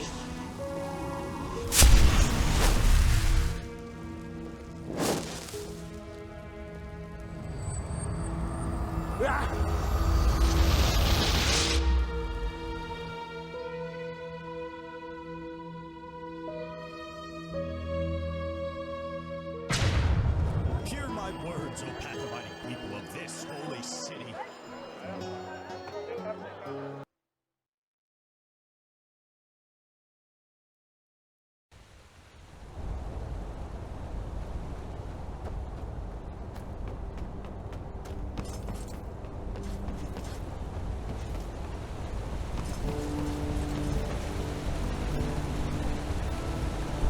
Yes? Walk blessed? Sure. Where to?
Blasted blistering blazes! What the heck took you so long? We've been waiting for ages. But you only just... What matters now is that we find the gem that opens the temple doors. You two take care of that. I'll go ahead to the temple and inspect the gate. Any questions? No? Then beat it. It helps to know what something looks like if you're supposed to find it. At least that's what I've been told. I already told you that. A small red gem. If it's around here somewhere, and I'm quite certain it is, you should maybe search for it at the village treasury. Now get going. I'll see you at the temple. And lo and behold, from one crazy mission into the other. The living temple. Whew. I never thought I'd get to see it up close. I suggest you take a look at the town hall. I'll browse the rest of the village. Just call me if you find something. Huh? About Fogville? Yeah, quite a lot actually. The story's always fascinated me. You haven't heard of it, I take it. What do you want to know? Yeah, and that's about what happened. How can I say this without going beyond the scope? The short version, the villagers lost their minds. It all started when they officially renounced Malthus and the righteous path. Then, more and more travelers started disappearing, and surprisingly, a lot of their corpses were found close to the village, dumped in the forest like slaughtered cattle. That was when the Order couldn't ignore this issue any longer and sent a division of guards to end the madness, whatever that's supposed to look like. But when these guards arrived, they were greeted by frenzied villagers, who were armed to the teeth and jumped on the guards like rabid dogs. Most of them were killed, but one made it back to the temple. Well, and that's almost the end of the story. When the guards returned, they were almost the size of an army, but still the villagers charged right at them. You can imagine the result. Yes, it was. It turned out they sacrificed them. Later, when the Order searched Fogville for what could have caused all this, they found a hidden hexagonal room in the temple, which looked like the Fogvillers built it themselves. It was strange. There were exactly 6 paintings, one on each wall, and they all depicted unholy scenes, whatever that may mean. Anyway, it seemed that the travelers were sacrificed there. Heck knows why. As I said, they were mad, and this is also how they fought, regardless of the consequences.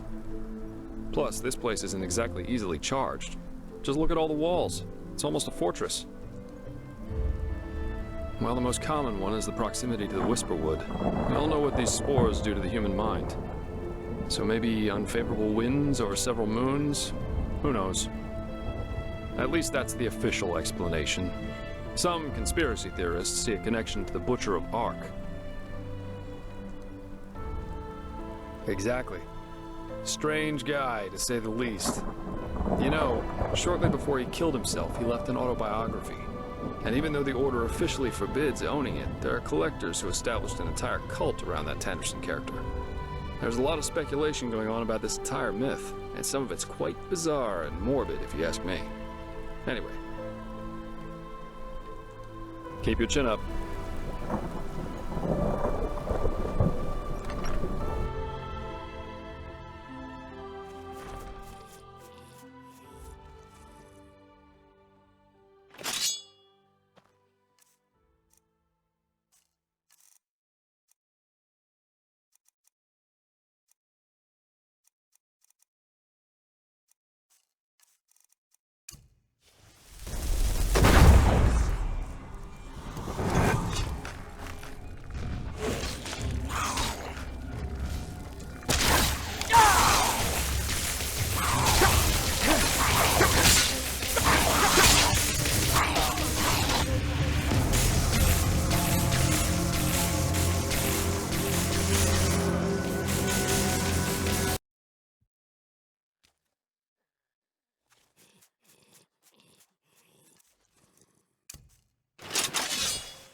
That was quick. Any luck? Let me see. Yeah, that's it. Well, then I guess that means off to the temple. You ready? Wonderful. And here. I found this in one of the houses. I thought it might be useful. Go ahead then. I'll follow your lead.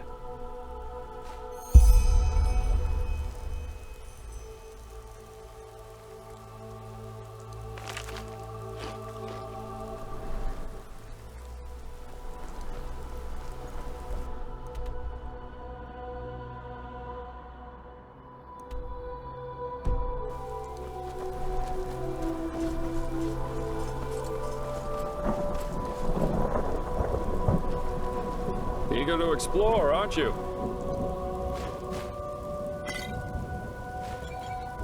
Take your time, I'll wait. I can use a break anyway.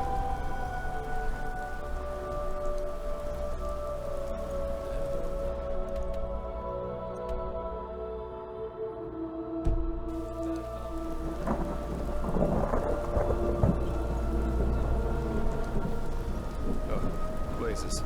Sorry. I know. I can't sing.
Huh?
Look at that. A lonesome traveler. You shouldn't have come here.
And that's it.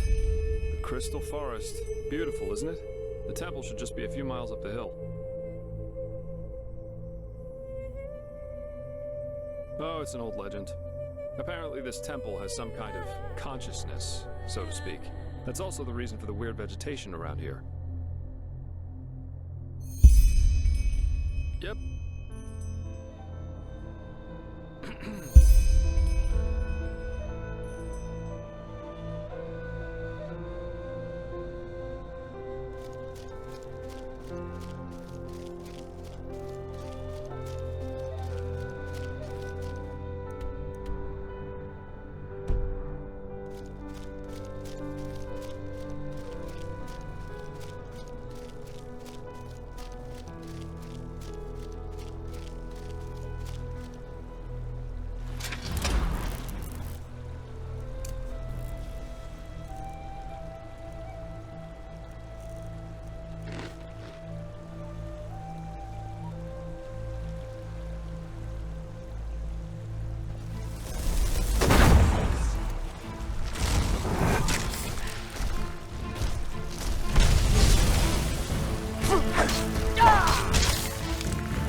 As you wish.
Never walk back on the road from the aged man's abode.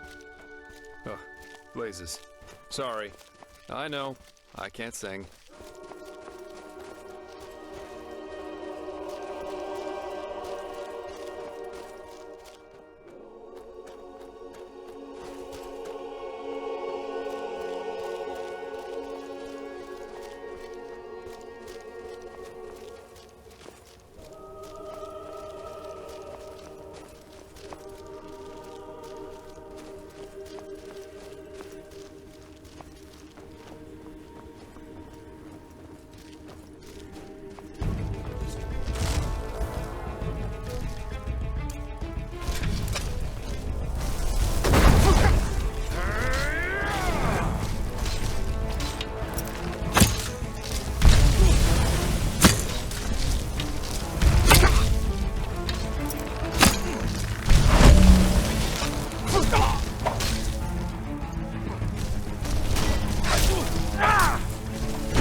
We need to put an end to this.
Well, well, that was quicker than expected.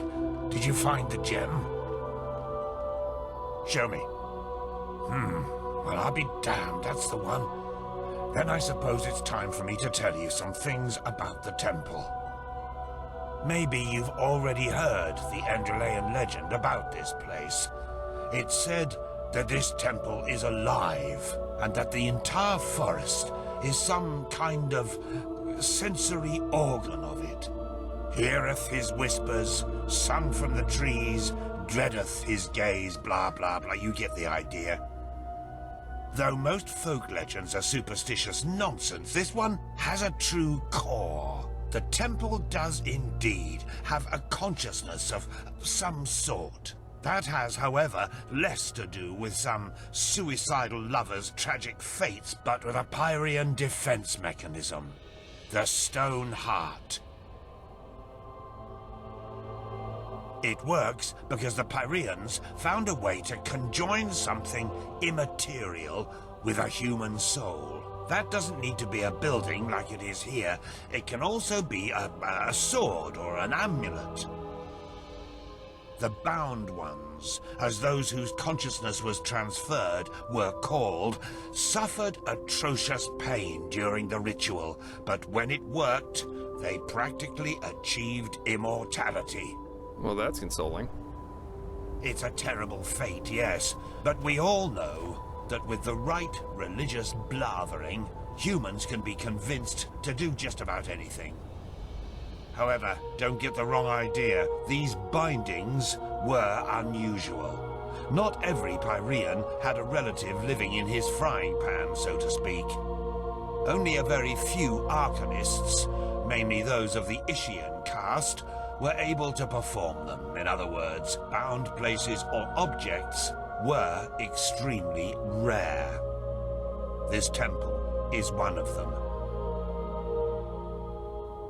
I doubt that it's resting, witnessing the downfall of one's own civilization, and since then being forced to hang around in an extinct world hardly has a positive effect on one's sanity. But we'll see. Go ahead, put the gem in the socket over there.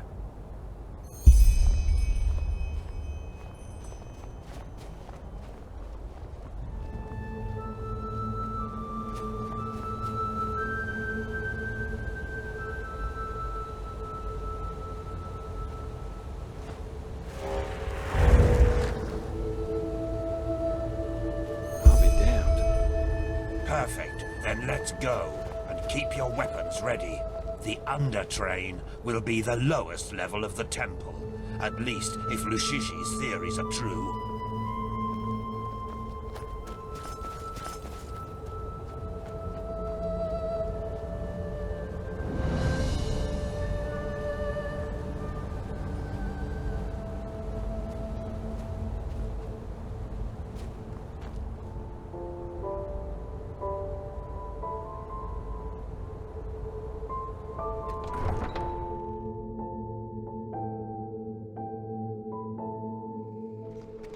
One question, Meister Firespark. Why me? Why what? This is the third time that you've hired me, and my pay isn't exactly humble. Why? What do you want to hear? A love song? You're a drunkard and a scrounger, but you do your work and you do it good. The day I put my faith in one of these God's lambs will be the day I dance naked through the upper city, singing hymns of praise to the Lightborn. I'd like to see that. I'm sure you would. Now shut your mouth. Our entrance was everything but subtle, but we at least don't have to shout at this temple in the face, where it has to trigger the next trap.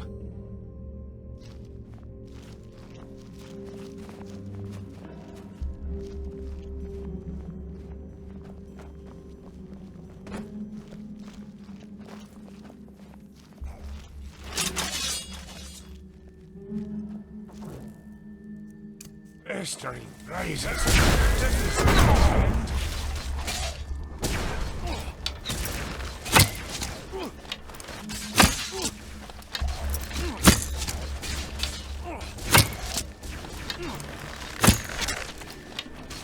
Way too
you.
Blistering blazes. Does this...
Junction. Seems that we have to...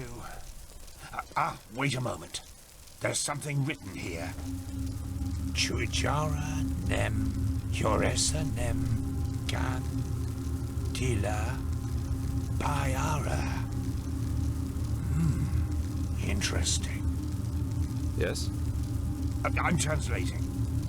Lishari could do a better job with that.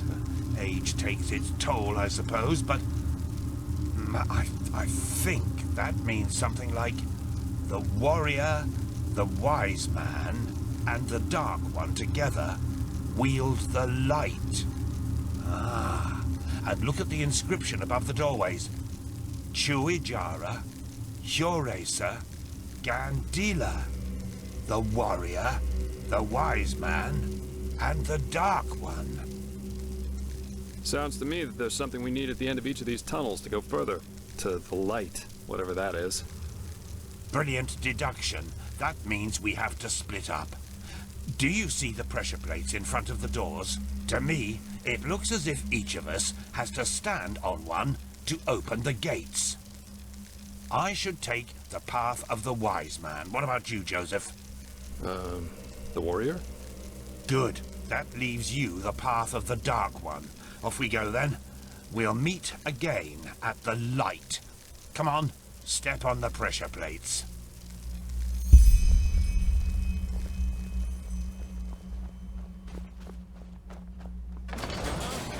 My door's open.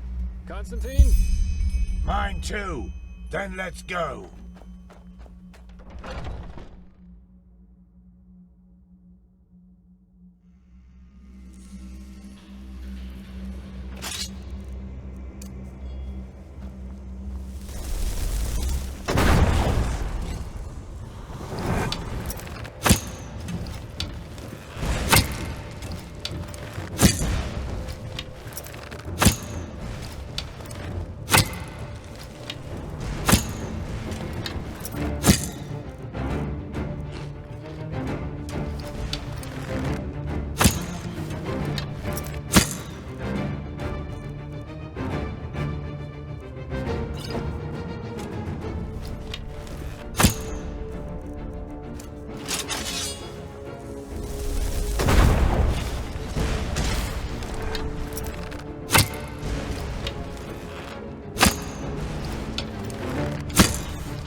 There you are. I was starting to get worried.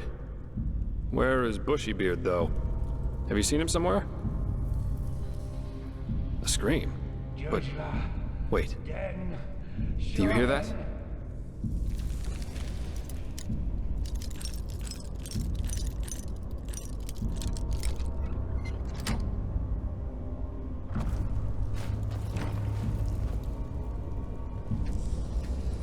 That's his voice. He got here before we did, but he didn't wait. Why the heck would he do that?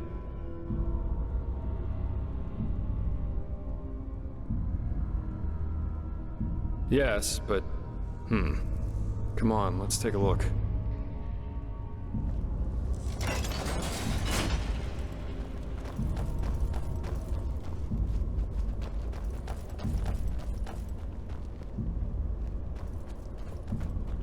Shijara, Nem, Lohem, Shiraz, gradually. What the heck? Hello? Nice of Firespot. Gorilla, Den Shohen. Shijara, Nem, Jogen, Veto, Veto, Veto, Veto. Shijara, Nem, Lohem, Shiraz. She showed me. She showed me! She showed me all!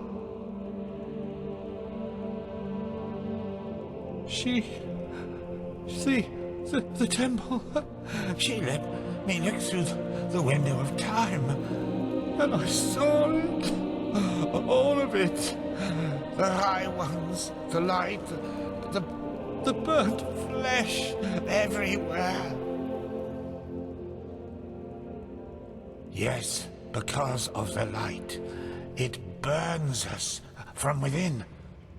I saw them, men, women and children. They were ablaze like the sun. So bright and oh, why did you show me? Why? No one should have to see something like that. No one. Yes? And they're with us here and now, everywhere and always. And no matter what we do, we can't hide. Do you understand? We can't. Meister, you're not yourself. Just calm down and we can... No! Stay away from me! You don't understand. You can't understand. She's so sad. So... sad and so full of wrath because we chose to close our eyes rather than see. Because we refuse to understand. Understand what? You're not making any sense. That it's us. We are sin. Don't you see? And there's only one way to end it. What? No, no! Put that away! This is madness! Madness? What we do is madness! This is the only way to break the cycle. One glance was enough to understand her suffering. To understand that there's no other solution than ultimate death. One day, you will understand that. You too, fleshless one. And now, we have to die. It won't change much, but maybe it will make her just a little happier. Forgive me.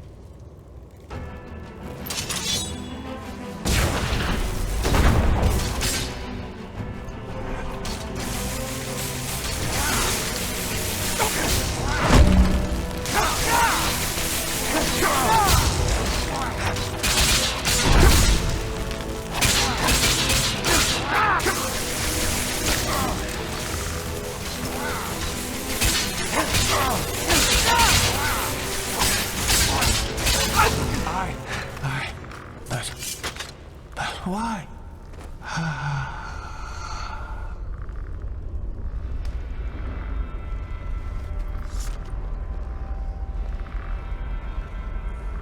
That was... what the heck? Why by the wise hermit would he do that? His eyes. I've never seen anything like that. You mean he was possessed? I don't know. I always thought the possessed have a red shimmer in their eyes when it gets bad. He didn't. And what was that talk about making her happy? Did he mean the temple? My.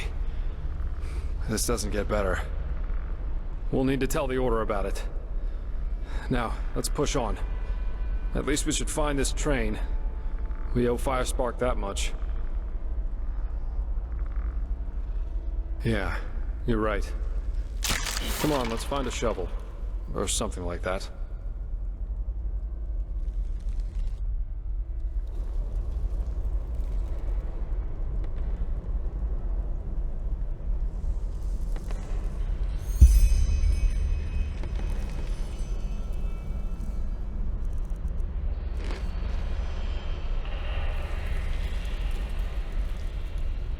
What now?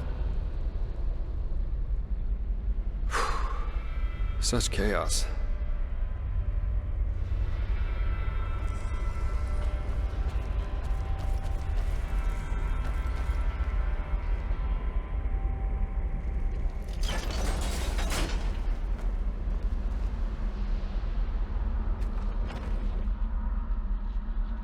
You hear that? Waves.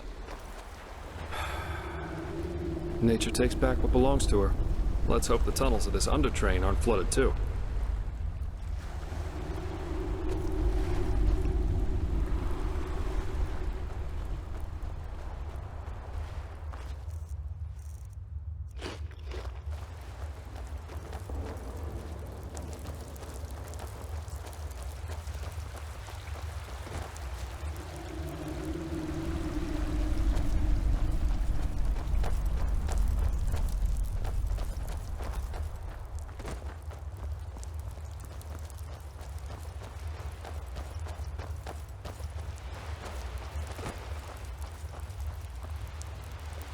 Wait, I know that smell. Stay here.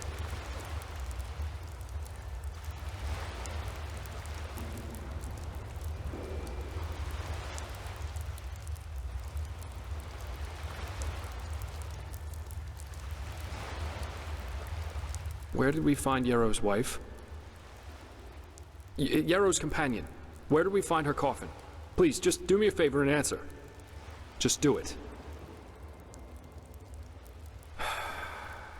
Then it really is you. Good question. Best you take a look for yourself. I'll wait here.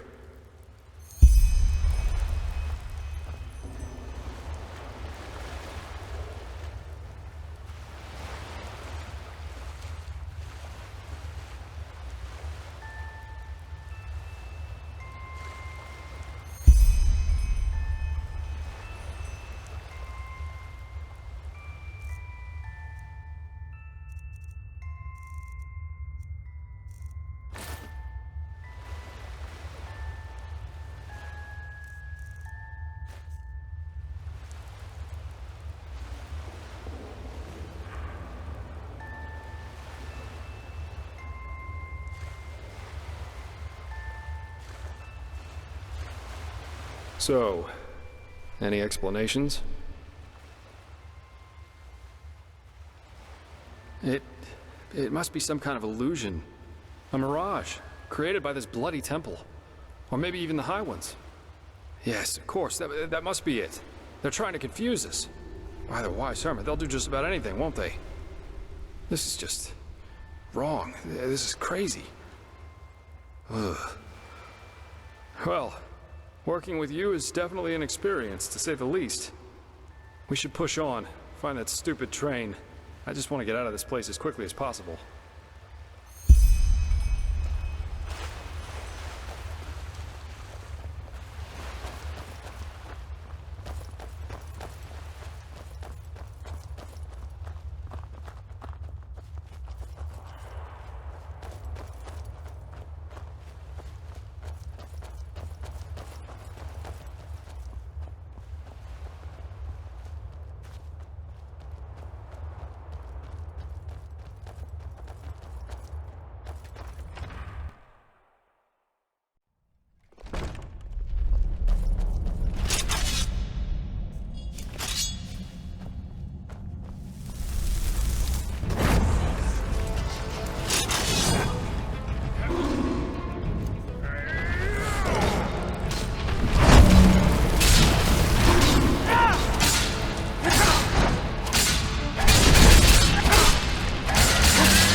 Bullseye. Seems like the water spared the train. It's beautiful in a way, don't you think? I bet every Arcanist would give his left hand just to get a look at it. And we're about to use it. Only thing left to do now is find out how. Seems to me that we first have to open this gate and reactivate the mechanism that powers this place. I'll take a look around. Try and find something that lets us open the gate.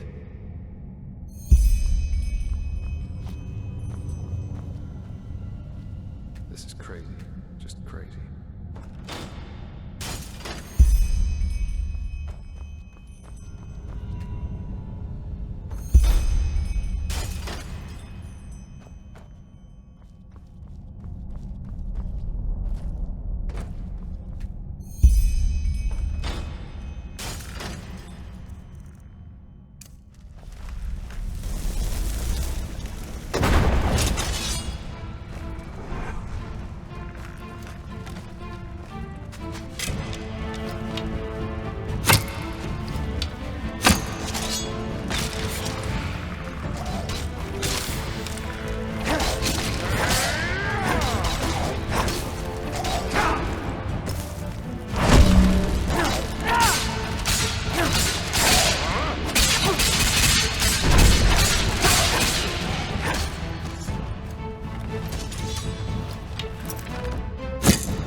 Go on inside and take a seat, okay? I'll see if I can get the train running somehow. It can't be too hard.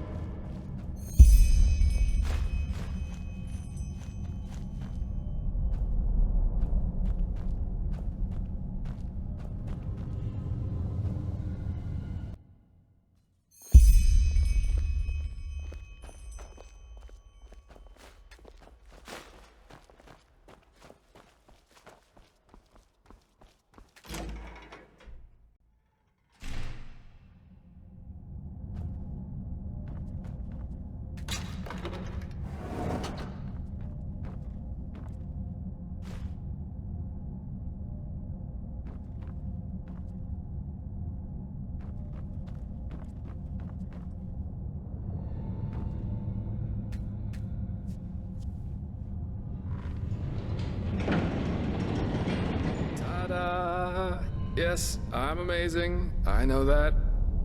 If being a merc doesn't work out in the long run, maybe I'll ask the Order to hire me as an expert on Pyrean railways. But no guarantee this thing won't drive us right into the next abyss. Anyway, I guess even with this thing, it should be a while till we arrive. Let's make ourselves comfortable.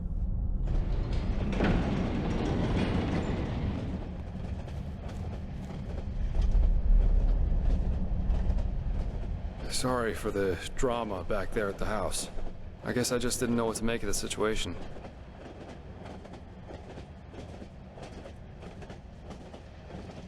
I figure all of this is just wrong.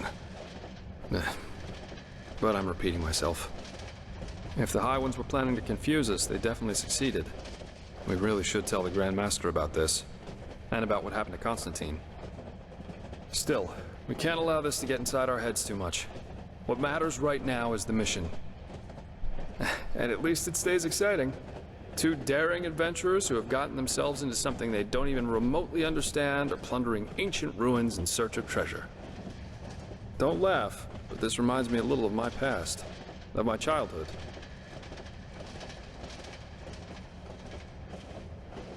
Not the part including mysterious corpses and crazed mages, of course. My sister and I, when we were young, we always used to go exploring the caves near our manor. Father always gave us a good scolding when he got wind of it. But of course, that didn't keep us from doing it again. Right. Because I never told you. Adila and I are not exactly close these days anyway. Probably because we lost our bond somehow, after our father died. Yes, he did. Together with my siblings. Actually, Adila and I are the only surviving Delverics. All the others were murdered.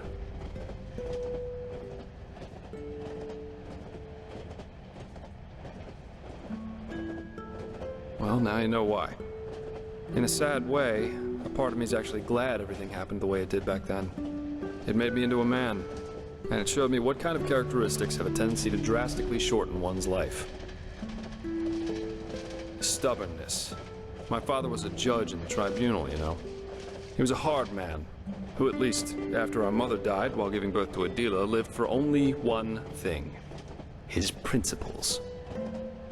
Justice knows no compromise. That was his great creed. No matter who stood before him in court, my father treated them all the same. Damien Delveric, the epitome of justice.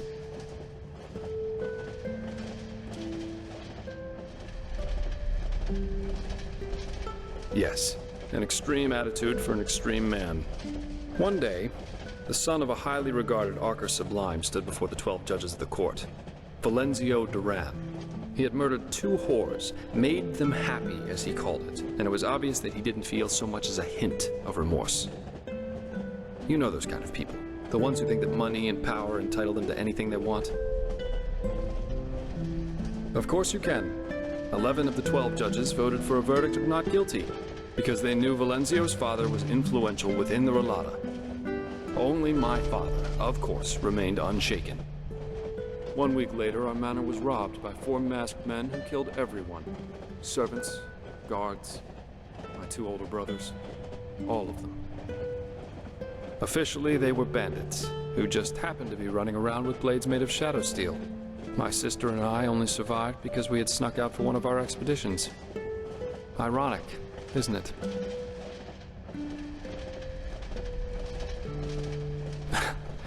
Horrible? None of this is horrible. It was the only logical consequence of my father's actions. And what good did it do in the end? None. As we speak, Valenzio's enjoying himself in some brothel, with 2 whores and a bowl of grapes. But you see, there's no point in being angry about this. And do you know why? Because this is just how the world works. There's no divine justice, no system through which it's decided who lives and who dies. There are decisions and there are consequences. That's it. This is also why there's absolutely no point in fighting for ideals, the greater good, or whatever else you want to call it. First of all, because no one will thank you for it, and second, because people are stupid. That's the one universal rule that there is to this world, no matter how much you try to accomplish something. In the end, stupid people will destroy all you've achieved with no more than a snap of their fingers. Fight for the moment, and the moment only. Because unlike everything else, you can be certain of its truth.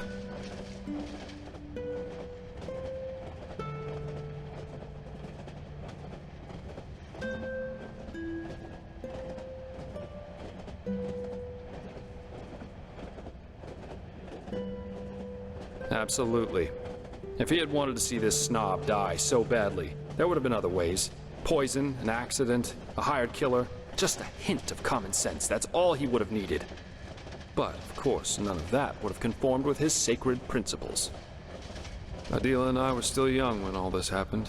A friendly family took us in, and my sister joined the Order of the Apothecary in the Frostcliff Mountains. But since then, we haven't been able to speak to one another. She raised a wall of ice around herself, so to speak, and fled into old family books and memories. But, anyway, enough about me. You're an orphan too, aren't you? How come? You never told me about that.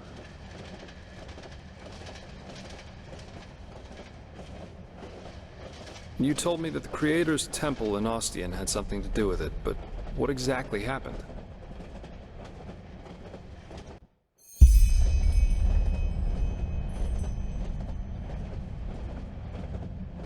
Dreams. Yeah. I've had my share of nightmares too. There was this one that plagued me for years. I'd be in some kind of hall, almost like a temple.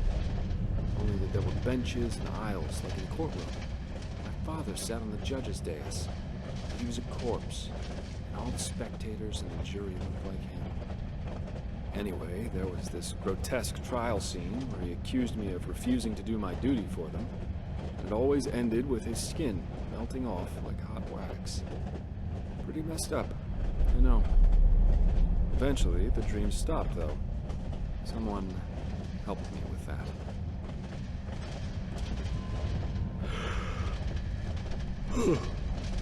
But anyway, enough of this gloomy talk for now. We should get some rest. We've still got a long ride ahead of us. I don't say this often, but I like working with you. You're okay. You really are. Good night.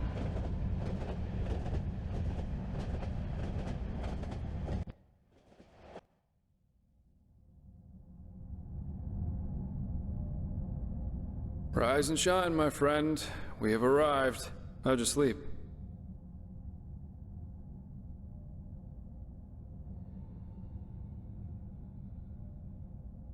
I fell asleep too, but it must have been 7 or 8 hours at least.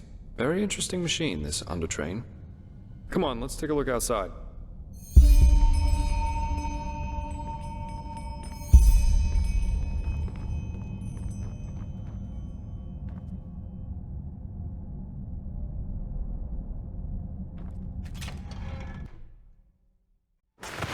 Seems someone has prepared a welcome for us.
I'll be damned. This is Half Moon Isle. I can't believe it. And I guess that camp over there belongs to Taranor Coarek. I suggest we split up. That way we'll still have a chance if they catch one of us. Here, this is your plate. I'll try going in from the east. You should go in from the west. And don't get caught, or try to play the hero, all right? Considering that we're up against an entire army, that's a bad idea, even for someone with your abilities. Anywhere inside the camp. But of course an officer's tent, or maybe even Coarek's, would be ideal. We'll meet again here by sunrise. Good luck, and be careful.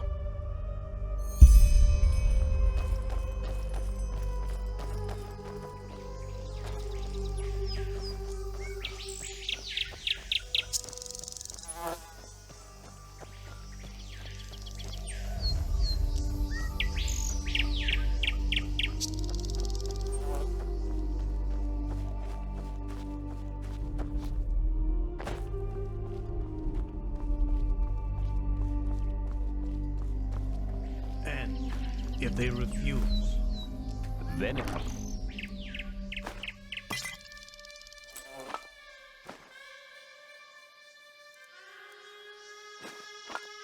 War. The gods have me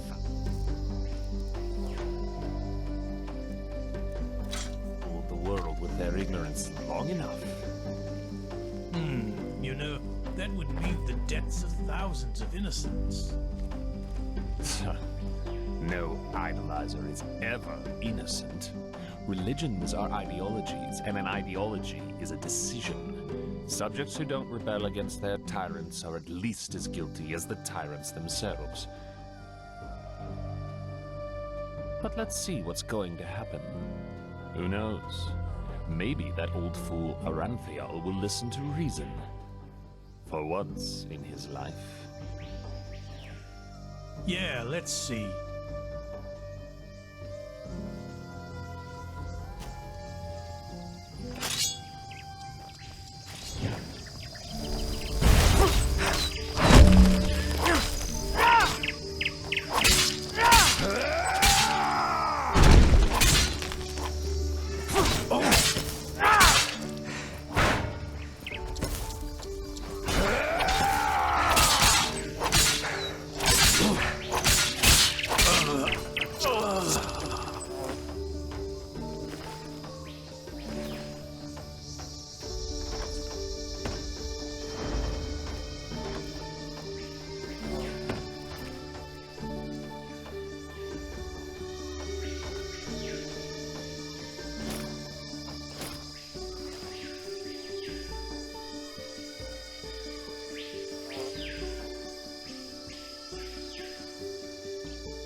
Who just won't stop struggling.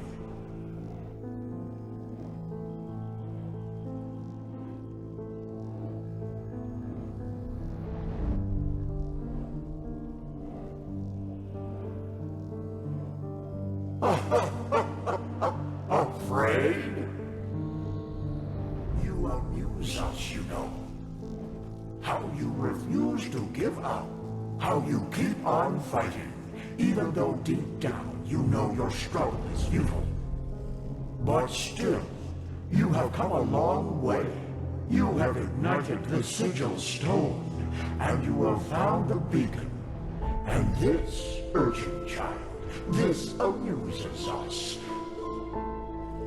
Because nothing is more entertaining than a harvest which fights back.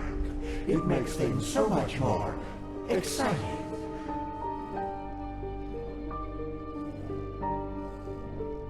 So here's our offer, Prophet.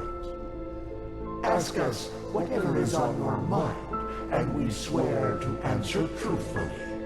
Or you can leave. It's up to you.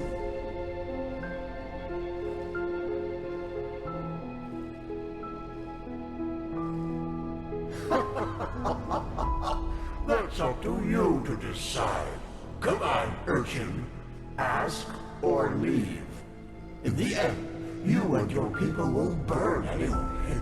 But sometimes, even the hope for deliverance alone has its merits.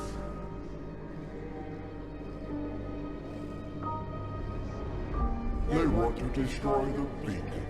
Amusing, isn't it? They are doing our work for us. Yes, but they are naive.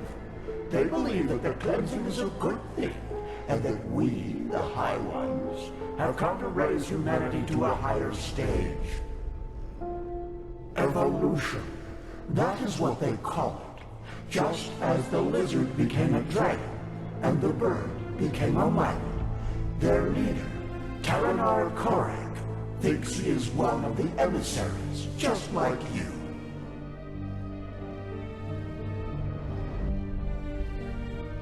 No, and neither is the old Arantheal.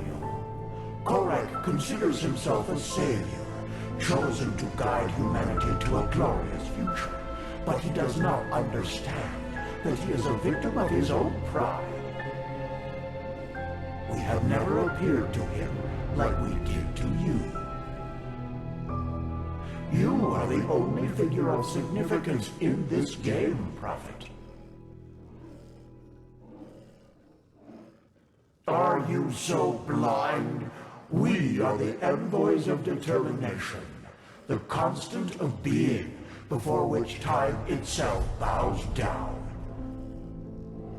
The dream of one long dead, which is about to become reality, and that will lead you to your doom.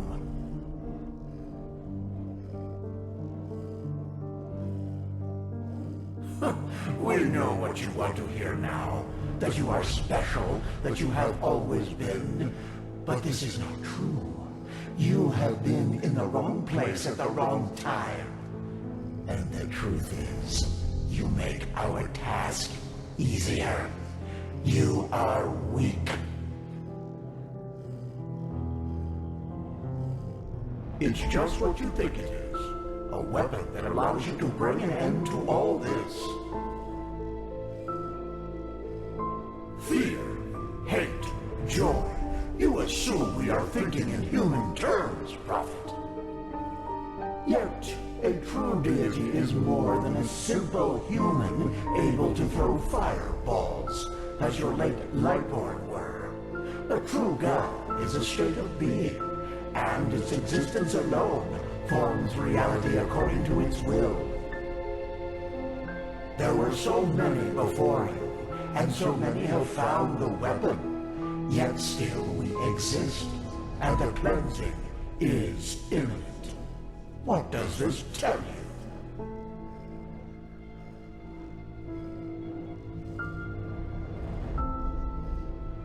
you? Lofty words.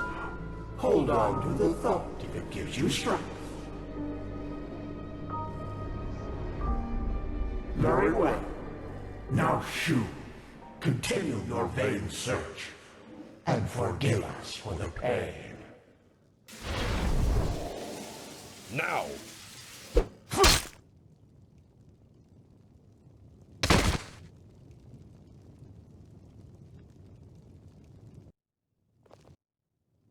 My lord, he is awake. Splendid. May I introduce you? To your left, there's Samael, my bodyguard, master of Ostian's arena for decades. And to your right, there's Blade Master Almus Ordan, the most gifted sword fighter of Nerim's north and commander of my troops. Furthermore, there's an entire garrison of elite soldiers outside. So, can I trust you to not do anything stupid? I want to talk to you, face to face, as civilized people do.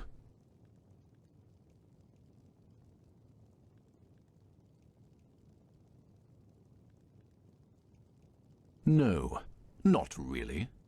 By the way, we have captured your friend as well. He's in a tent up in the camp, and we will compare your stories, so you'd better stick to the truth. Samael, take off the blindfold. Well then, I am Taranor of Coarek's blood, former ruler of Cabiet, and now representative of the free peoples of Nerim, which you undoubtedly already knew. Who are you? That is who we are, yes. The civil war is over, and Nerim is once again united, free of tyranny and false gods. We don't follow a monarch anymore, and we do not pray to any idols, unlike people in this country. But we digress. Who are you? I see. And who sent you? And why? Actually, no, I won't. Contrary to what you might believe, I am no butcher, and I don't kill for the fun of it. And even though I cannot guarantee you will survive this night, I promise that cooperation will increase your chances drastically. So, who sent you?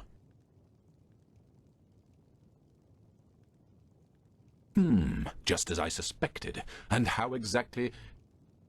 My lord, I think you should see this. Of course. We have taken the liberty of stripping you of your belongings. If you'll excuse me for a moment, please.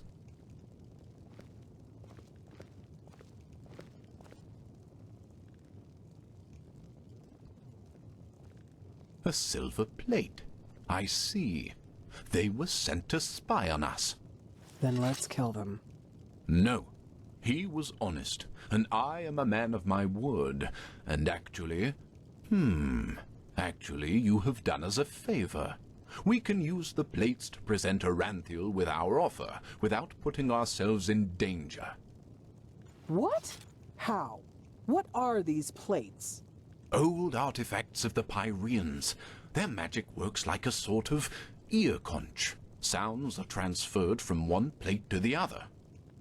And I strongly suspect that at this very moment, Tealor, Arantheal, and Arathzel's traitorous heirs are gathered around the counterpart, waiting for someone to activate this plate, aren't they? Samael, do you know how to use these plates? Excellent. Then activate it. I will talk to old Arantheal.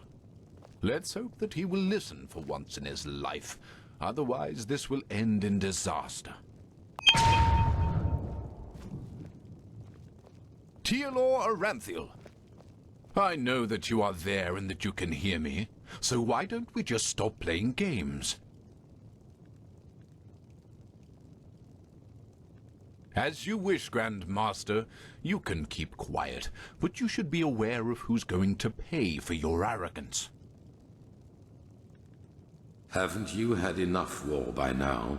After 2 decades? 2 decades of war that were necessary because your god suppressed the people. Or would you deny even this? Is that why you wanted to talk to me, Coarek? To throw around accusations? No, that's not what I wanted.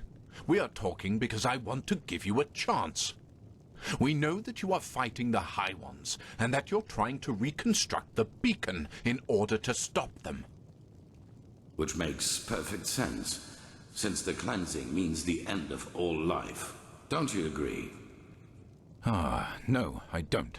And if you even remotely understood who the High Ones actually are, and what they represent, you wouldn't either. They are evolution, the ascendance of humanity to a higher level. What? Let's just face the facts for a moment. There's no evidence that the cleansing, whatever shape it will take, will be violent. Yes, the Pyreans are gone, but how do we know they've not just simply gone to another place? That they've transformed? The High Ones are not our enemies, Arantheal. They are the next step of evolution, the envoys of our purpose, that we might become more than the simple-minded creatures we've been during the past millennia. This is what the cleansing actually is. Don't you understand? It's the moment when humanity is relieved of its vices, united, reaching a higher level of existence. That's absurd. To you, it might sound that way, but I have seen it with my own eyes.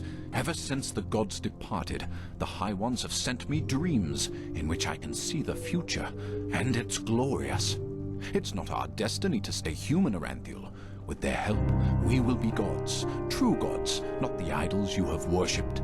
It's the truth, whether you accept it or not. By the... people are dying, Coarek. There's war all over Veen. The dead are rising from their graves, and people are killing each other for no apparent reason. Whatever you have dreamed, does this look like some kind of ascension to you? I know about the red madness, but has it ever occurred to you that it follows a pattern as well? That it only befalls certain people? Whom? People whose thinking is in shackles. People whose minds are not free, and who are superstitious and ignorant. Such as the people in your country, to whom you have denied the truth about their gods. What? Are you saying that the red madness only affects religious people? People who still believe in the Lightborn? Yes. Religiosity is a pattern of thought that favors irrationality over reason. Someone who thinks in these patterns is simply not ready for the advancement, and the red madness is simply a way to sieve them out. A natural selection, if you will. That's also why you are not affected by it, Arantheal, because you know that what you and your order fought so hard to keep up over the years were lies. This is nonsense. There have been cases of red madness in the Order too, and we have seen what the cleansing will bring us in the dreams and in their chronicles, and it has nothing to do with some kind of ascension. Just listen to yourself, Coarek. You talk like a mad prophet. Is that what you want to be? You react just as I expected. Very well, then. Will you at least hear our offer? Speak. The cleansing has to happen, and we, the free peoples of Nerim, will make sure that it does. We will not allow your backward thinking to keep humanity from advancing, as it has done for centuries. Therefore, if you don't want a war, you will stop rebuilding the beacon, and you will tell your people the truth about their gods, so that then they, too, can ascend when the time has come. You've said it yourself, Arantheal. This world has had enough war. Spare it yet another one. I would if I could, but if these are your demands, then no. Then we will have to force you. This means bloodshed, Arantheal, and innocents will die, and all because... This conversation is over. Bloody fool. Alma, prepare the attack. He asked for it. Yes, my lord. What will happen to the prisoners? The spies. Right. We're at war now, and this means you're my enemies. But as I said, I am a man of my word, and so I'll leave your fate to chance. Samael, put him to sleep, and then put him and his friend on a raft. If they survive, so be it. If not, fair enough.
Well, well, look who's here.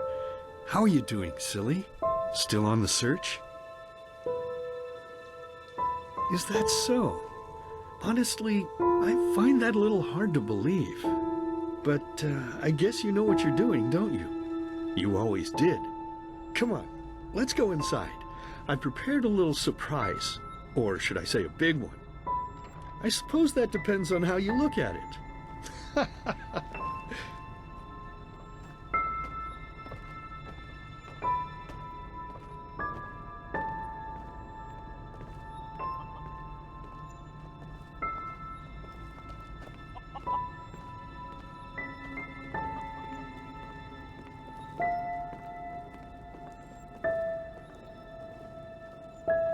Ta-da-da-da!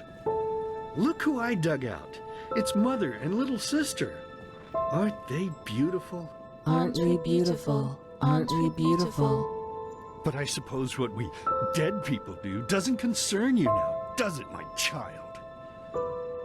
Because you are important now. Ha! Can you believe it? He's important now.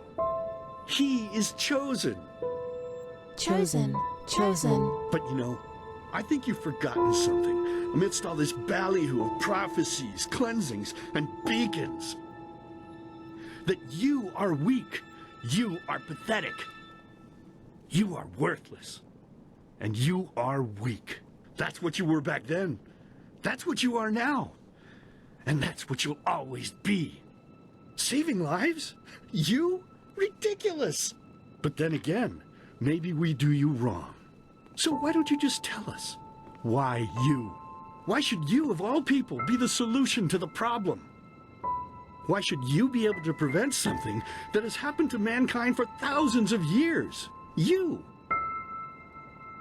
That's right. You don't know. Because you are a stupid, dirty brat.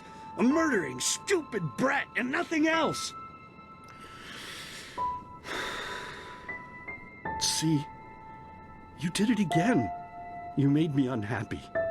You made me curse. And cursing is a sin. Don't you understand? I'm only trying to help you to see. This is not you, don't you understand? You are not yourself. And deep down inside, you know it as much as I do. You know it. You know it. So, tell me, silly. Why is it so hard for you to just let go? Your place is here, in the realm of the dead. So just let yourself fall. It only hurts in the beginning, you know? Then it's like falling asleep. Please, my child. We miss you so much. Little sister wants to play with you again. Play with you. Play with And you. two of us. We could go hunting again, like back in the old days. Find ourselves a nice deer, and then have a good, juicy piece of meat for dinner. But do you even listen to me? Hey, you're not supposed to leave yet. You're already here. So why don't you just stay? Please, child, stay with us. Stay with us. Stay with us. Stay with us. Stay with us. Stay with us. Stay with me. Hey, can you hear me? Wake up.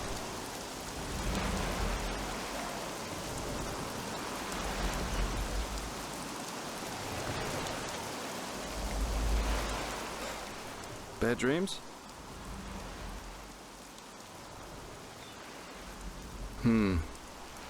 Anyway, it's over now. And we're lucky we woke up at all. That raft Coarek put us on was about as seaworthy as a paper ship. But thank the sun, that fisherwoman over there took us in. She's headed for Duneville, and we should arrive soon. Couple of hours. That spell Corek's mute buddy put on you must have been quite a doozy. They felt a blow to the back of the head would suffice for me. Guess I was the lucky one. Yeah. That guy should really go easier on the bottle, if you ask me. But it seems that the thousands who follow him see things differently. As if the High Ones alone weren't threat enough. Now they have a self-proclaimed messiah to back them up. That's just peachy.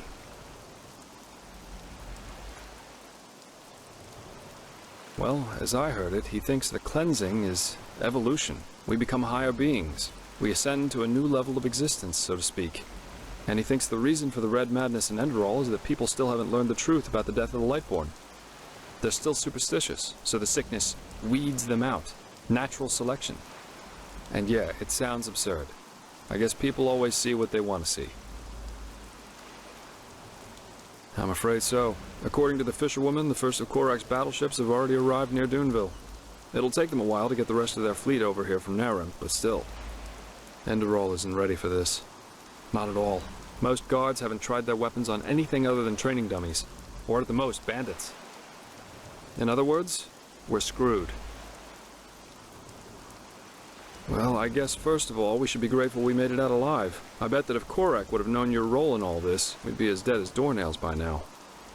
Once we arrive in Duneville, we should get back to Ark as soon as possible. I'm sure Arantheal and the others have already written us off as dead.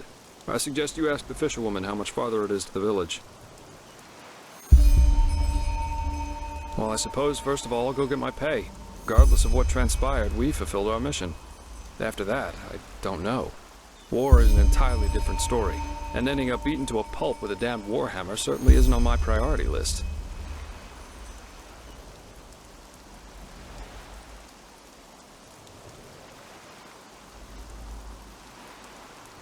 Maybe. The Order might be powerful here in Enderal, but compared to Naran's army, it's a joke. And maybe... On the other hand, if we don't manage to stop the cleansing from happening, it won't make a difference if I'm here or on Calia. Oh, my, what did I get myself into? I feel like a bloody marionette in a goddamn play.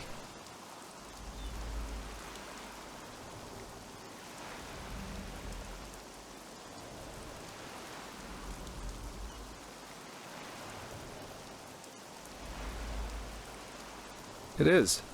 Even though the Calia beach would probably be better for my health than joining your cause. Enemy invasions, mysterious corpses. You seem to attract trouble wherever you go, as we've seen more than once now. You know, there's one thing I just couldn't get out of my head since all this started. Does mankind deserve to be saved? I mean, have we as a species really made this world a better place? What have we accomplished apart from bloodbaths and wars in the name of the true gods or the right way to see things? And even now that we have a common enemy, we fail spectacularly to pull together. That's pathetic somehow, isn't it? Just pathetic. Heck, I sound like the biggest cynic alive. Let's stop here before it gets any worse. Go talk to the fisherwoman. You're really curious, aren't you? But yes, there is something that troubles me apart from the obvious. It's my sister. Well, I told you that we haven't talked much since, you know, since the thing with our family happened. A couple of moons before we met, I wanted to change that, and I went to see her at the League of the Apothecary in the Frostcliff Mountains. But she was gone, just like that, and no one knew where she went. It's been troubling me for quite some time now. It's probably nothing, but still, I'm worried.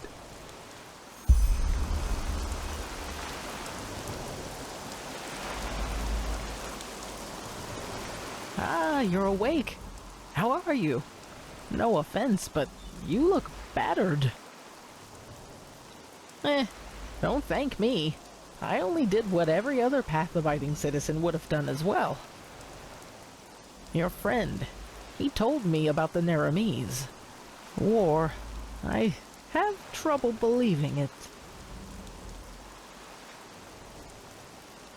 Huh.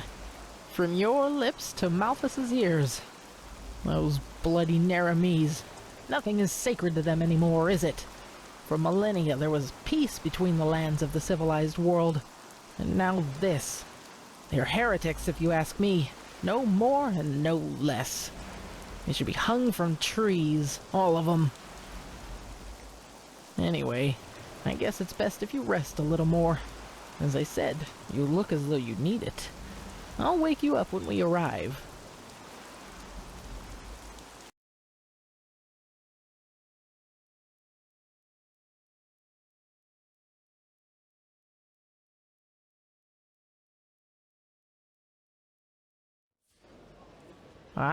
We'll do our best. I didn't think I'd ever say this, but right now I'd give a lot for the Art Guard to be here instead of these Duneville watchdogs. At least they know how to wage a war. In any case, you should get back to the Sun Temple as soon as possible, and show those Neramese bastards whose country this is. We will. And again, thanks for your help. Don't mention it. So, we should be back within range of the teleport runes. I'm gonna head straight back to the temple. See you there.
You're not from here, are you? I heard you talk. Walk blessed. Yeah? What do you want?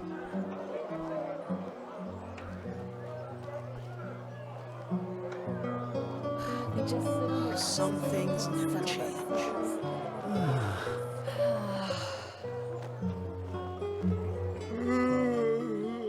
Now, I just put them out for you to look at. Tell me what you need, and be quick about it.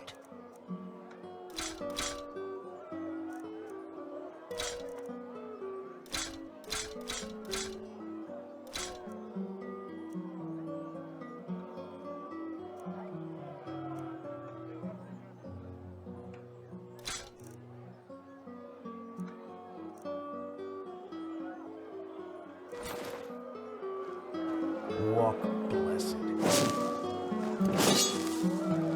Yes? Help me!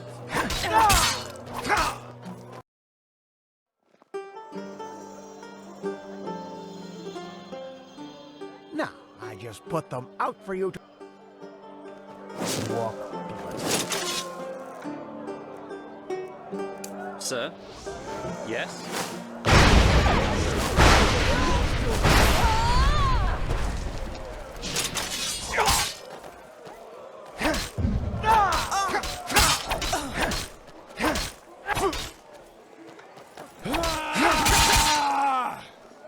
You'll regret that!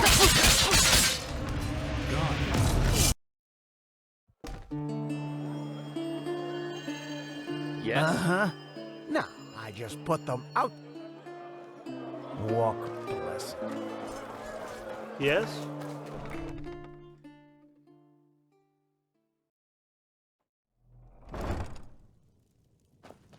Walk blessed, my sir.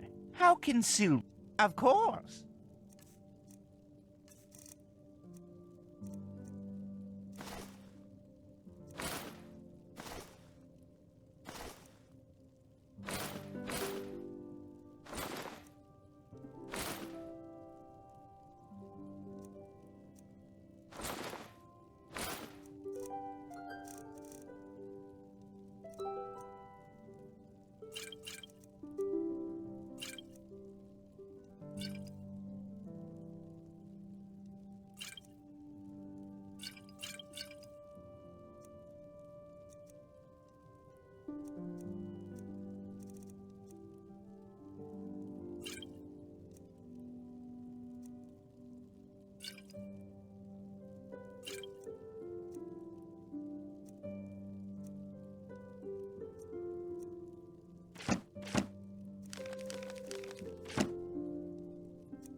bless him. And don't forget your money. Hello. How may I be of service? Who are you? Huh? Can I help you?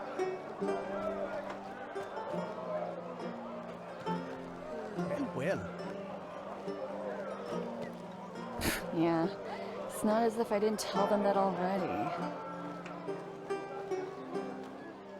Walk blessed. Fruits, vegetables. Sure. Bread Take a look. fresh from the oven. Treat yourself.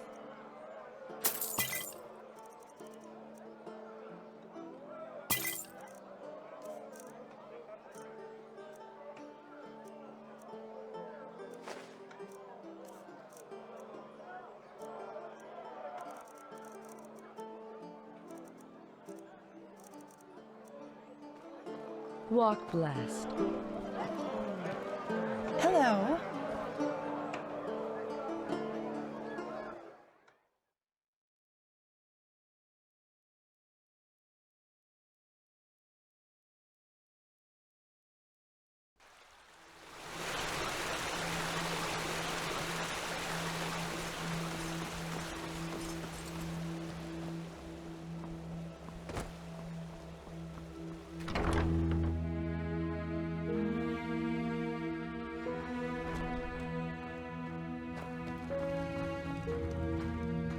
Sure. You'll have to pay normally, though. As much as the Grandmaster favors you, metal and work don't come for free.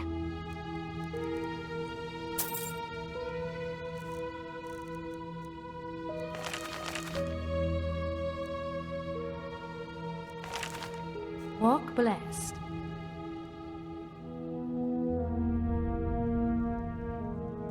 Sure. You'll have to pay normally, though. As much as the Grandmaster favors you, metal and work don't come for free.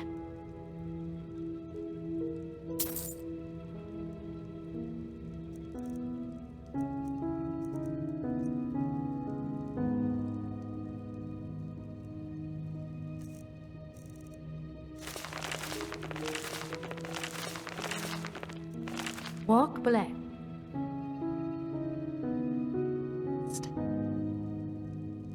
Sure. You'll have to pay normally, though. As much as the Grandmaster favors you, metal and work don't come for free.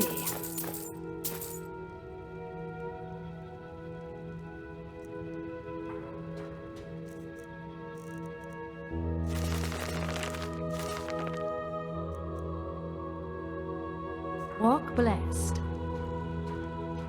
Sure. You'll have to pay normally, though. As much as the Grandmaster favors you, metal and work don't come for free.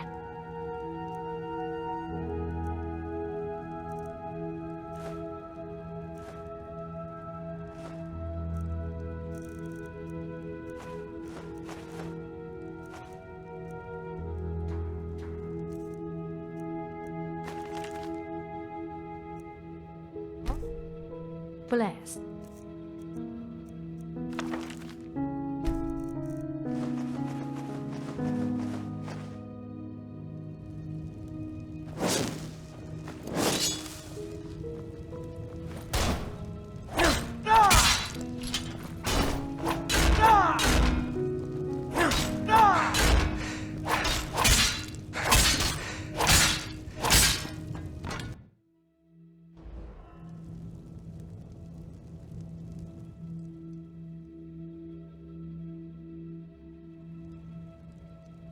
Sure.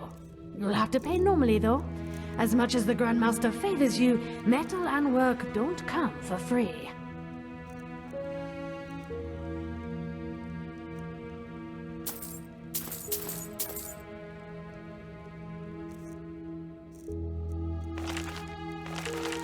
Walk blessed.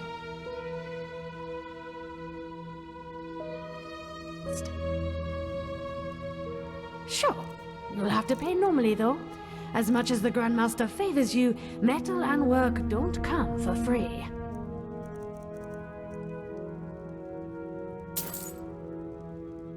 Walk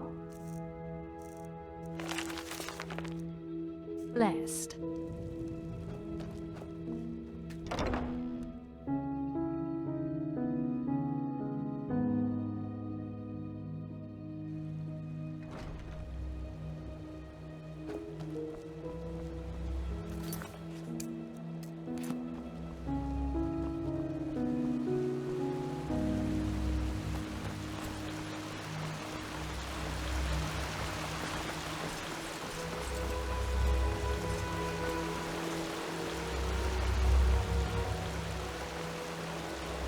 Saira, good to see you. I heard about what happened on Half Moon Island.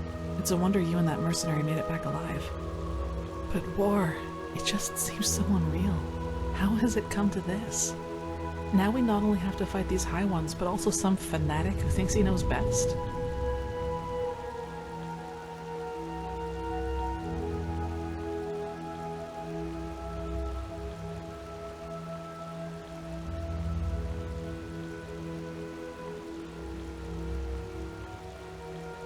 If they are, then maybe we were foolish to think that the Red Madness is the only weapon at their disposal. Tell me, Saira, how is it possible that our beliefs about what's best for mankind are so different? Why are we so eager to be at each other's throats?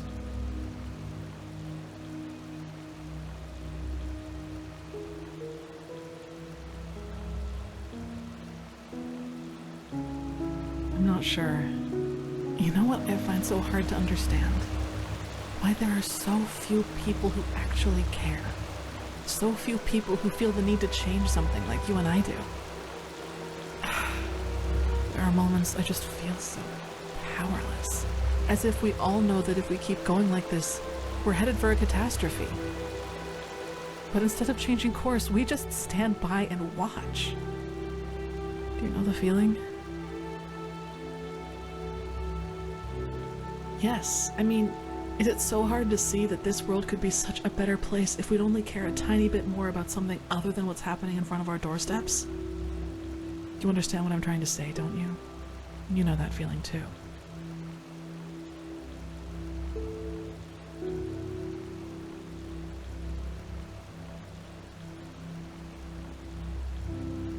I thought so. Whenever I think about it, I find it so hard not to get angry. Take all those upper city snobs with their colorful garments and exotic perfumes. They could put all that money to such good use if only they wanted to, but no, they don't, because they just don't give a damn about the poor. Sometimes I imagine going down there, grabbing one of them by the collar and dragging them down into the Undercity, and there I'd force them to see, just for once. But even that probably wouldn't help. I guess we only care about the things that directly affect us. Who fights against poverty if he's never suffered from it?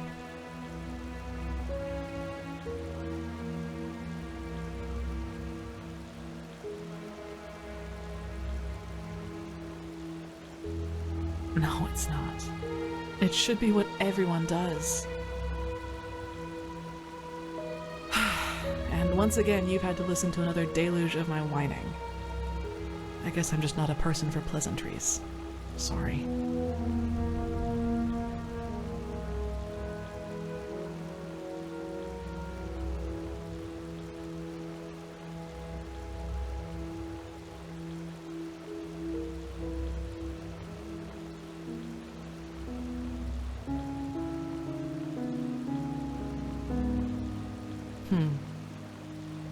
Saira, I have to ask you something. You said these things to me. Why? Compliments. Comments that you... I don't know how to put it.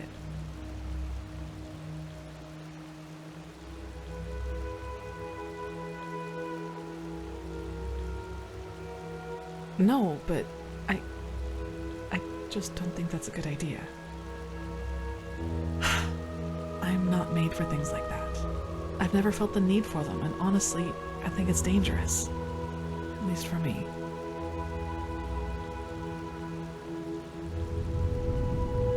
No, never. Because you know a lot about me, Saira, and I appreciate our contact, which is the only reason I just told you all of this. So please, respect my wishes. Let's leave it at that for now. We've still got a lot to do. The first of Coarek's ships will reach shore soon, and we have to be prepared. As if they'd ever listen to me.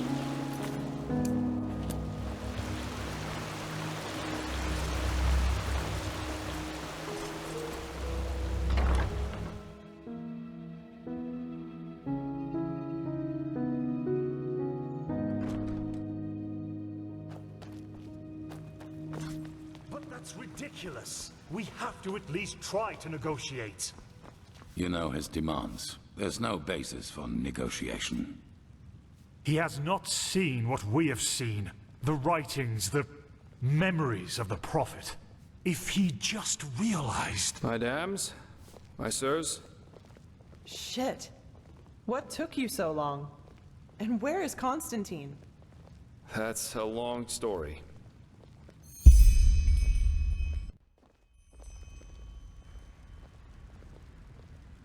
And those were his final words? I can't believe it. Simply another victim of the High Ones. If we do not activate the beacon soon, he won't be the last. Oh, right. The beacon.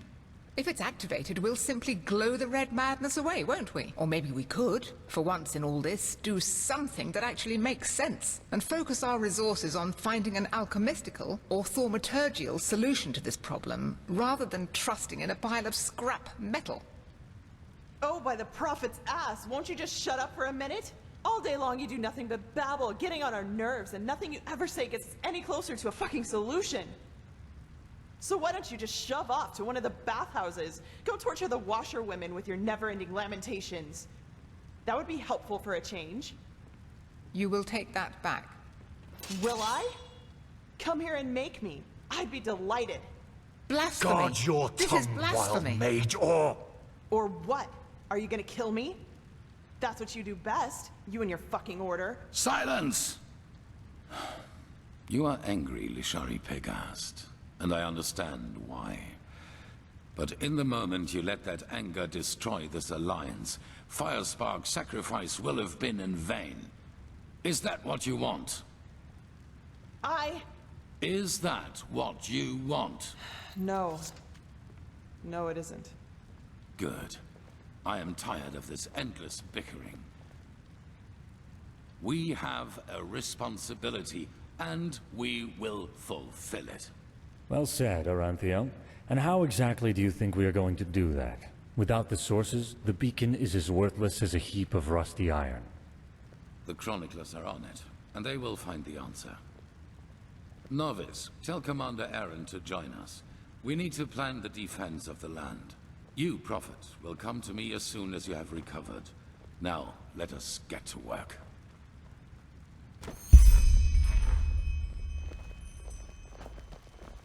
Please, Tealor, Jorek is right. A war with Nerim? This is madness. I know that it is going to be tough, but we have no choice. The beacon is all that we have. Yes, the beacon! The beacon! The beacon! We don't even know what this thing does, let alone if it will work. If you start a war only because of that damned machine, it means putting the lives of thousands at risk, only because of some vague idea. This is ludicrous, Tealor. It's entirely irrational. The man I knew would never have acted like this. Yes, because that man is dead. I've made decisions driven by fear and selfishness before, and they were always wrong. I will not let that happen again. Seriously, Natara, stop acting as if this were about reason. You're just afraid of making sacrifices for what you believe in. You always were. Sacrifices?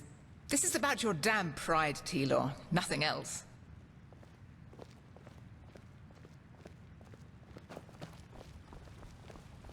Huh. You are The the one sun they be call the praised, Prophet, you've made it. aren't you? Constantine. Congratulations on passing the He trial. didn't deserve this. I guess. It's just not fair.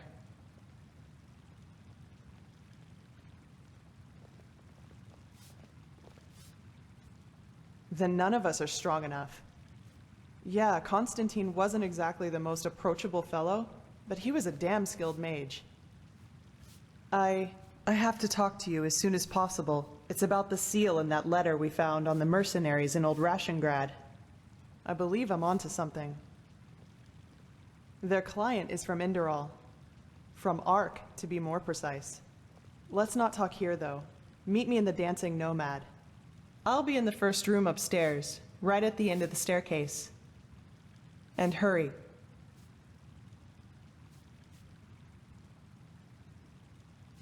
Well, why do you think?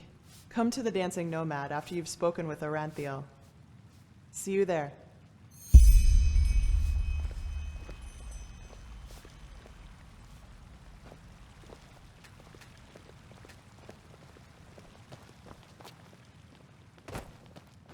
Now look at that. It's the Prodigy.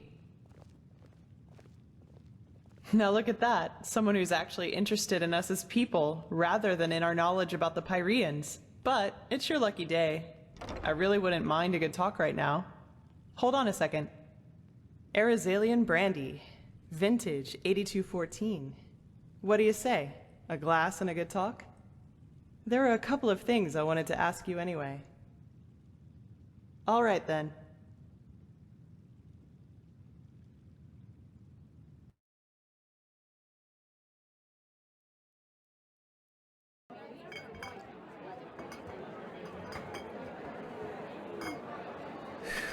When I hear you say that, I don't regret for a second that I never came back to Ostian.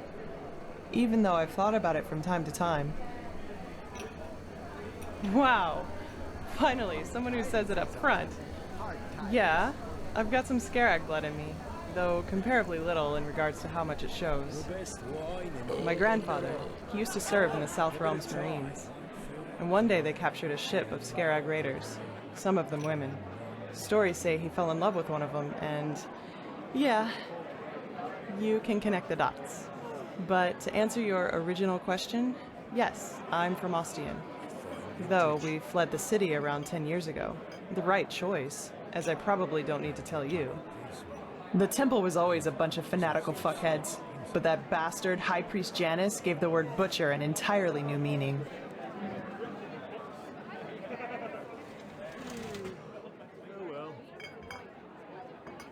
I know, and nah, I hardly know anything about her.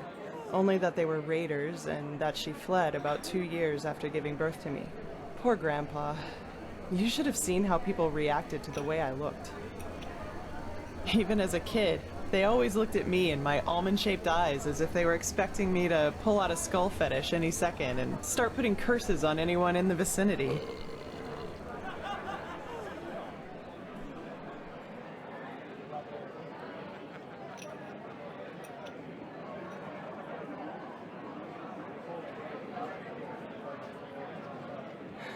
Maybe. Warriors of the Creator. War against the infidels. The Creator's children don't even sugarcoat how radical their faith is anymore. And still, so many people join their ranks. It's fucking insane. But then again, I guess that's religion for you.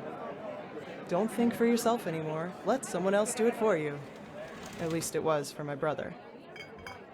I had. He was about 15 years older than me, and was always a troubled child. Rakul. That was his name. You know, my family was very wealthy before we fled. Drapers for generations. The best in Ostian. I suppose that's why my father expected so much from Rakul, since I, as a woman, wouldn't have been allowed to take over the business when my father would have retired. But Rakul, he just wasn't made out for it, you know? He was shy and introverted, and never had a hand for money. I can't remember how often Father told him that he was a disgrace to the family. You can call it that, yes. Looking back, I think the temple only gave him what Father wouldn't. A perspective. The feeling of being needed. He spent almost all of his time in the temple after his conversion, and knew the entire Rania, their holy scripture, by heart. Well, in one day, he announced that simply attending the masses wasn't enough anymore. He would join the temple's warriors.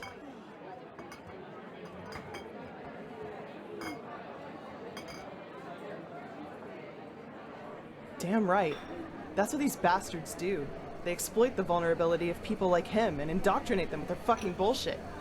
And once that's done, they send them to fight for their holy causes. In other words, their own interests, like pawns on a chessboard. And if they die, then they call it a fucking honor. I'm sorry, my dame. Your youngest son just died. But don't worry, he's in a better place now, eating grapes and drinking honey. What solace, isn't it? Now, do you have any other neglected children for us? We're running short on material. Damn it, I hate those bastards. I just hate them so much. He was slaughtered, hacked into pieces by Chancellor Baratheon's cavalry. That was before the peace treaty. I'd be surprised if they taught him what end of a lance to stab with before they sent him into the field. But, well, I guess that answers the question you asked me up in the temple, doesn't it? I was sick of seeing people using religion for their own ends. Creator, Lightborn, the Great Spirit. Same shit, different name. And you know what? No matter how much chaos the death of the gods caused, I don't regret being a part of it, not in the least. It was the right thing to do. Anyway, I'd say we call it quits for now, okay? It was good talking to you, but I'm dying for a nap. Take care.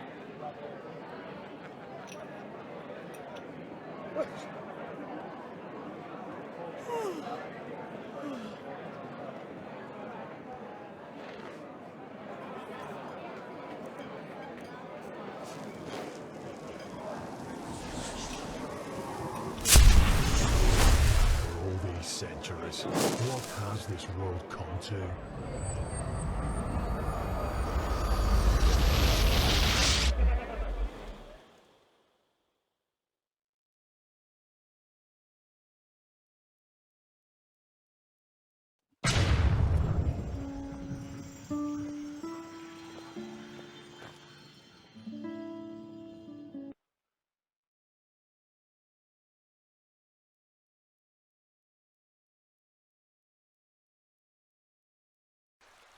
Sister, what blessed? Ah, you. How are things? You look a little...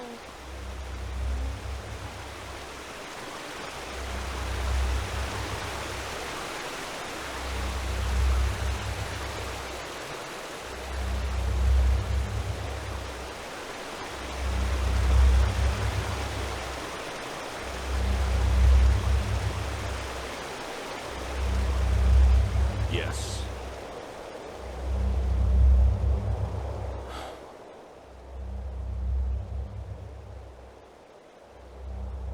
Irrelevant. This madman, Coarek. He has completely reshuffled the cards. Now we not only have to deal with the High Ones, but also with him and his fanatics. However, there's also good news. You have probably seen it already. Physically, yes. And we also know how it works now, and how it can put an end to the cycle. It is easier than we thought. The beacon was constructed for one thing, to destroy the High Ones. Once reconstructed, infused with energy and activated, lit, as the Pyreans called it, it can banish the High Ones from this plane of existence.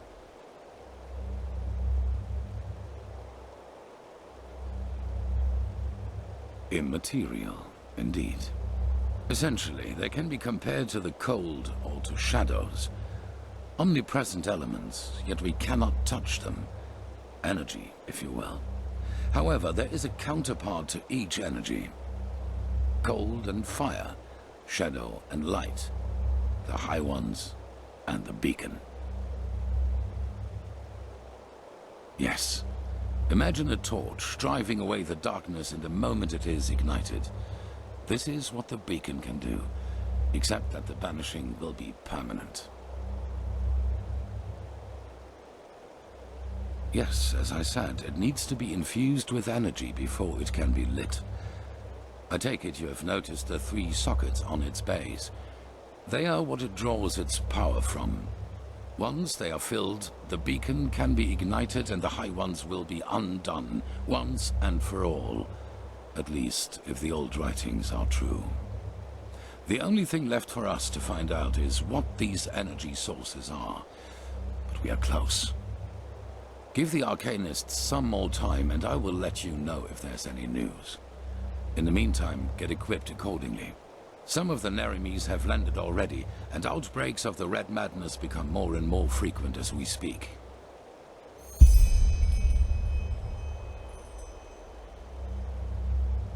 No, there are not enough, and we must keep the few there are in our possession, in case anything unexpected should happen. The only thing we can do to stop the madness is to destroy the High Ones as soon as possible.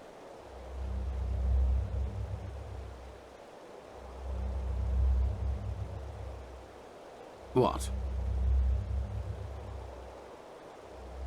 Really? That's interesting. Provided this is true, that means that the emissaries aren't just people who fight the cleansing. They are people who fight for it too. And that also means that whoever granted us our powers and our purpose isn't an enemy of the High Ones, but a neutral party.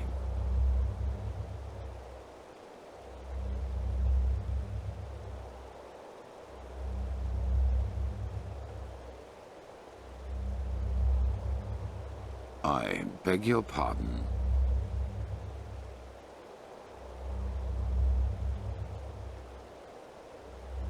What? And the same goes for me? That's ridiculous. They wanted to deceive you, to sow discord. I saw the threat the cleansing posed before anyone else did. And without me, we would have never come that far. Something changed inside me since I fled from my prison. I feel it. And it is the same thing that made you a part of all this. Now, enough of this. Prophet. Yes. Why do you ask? They did. What are you getting at?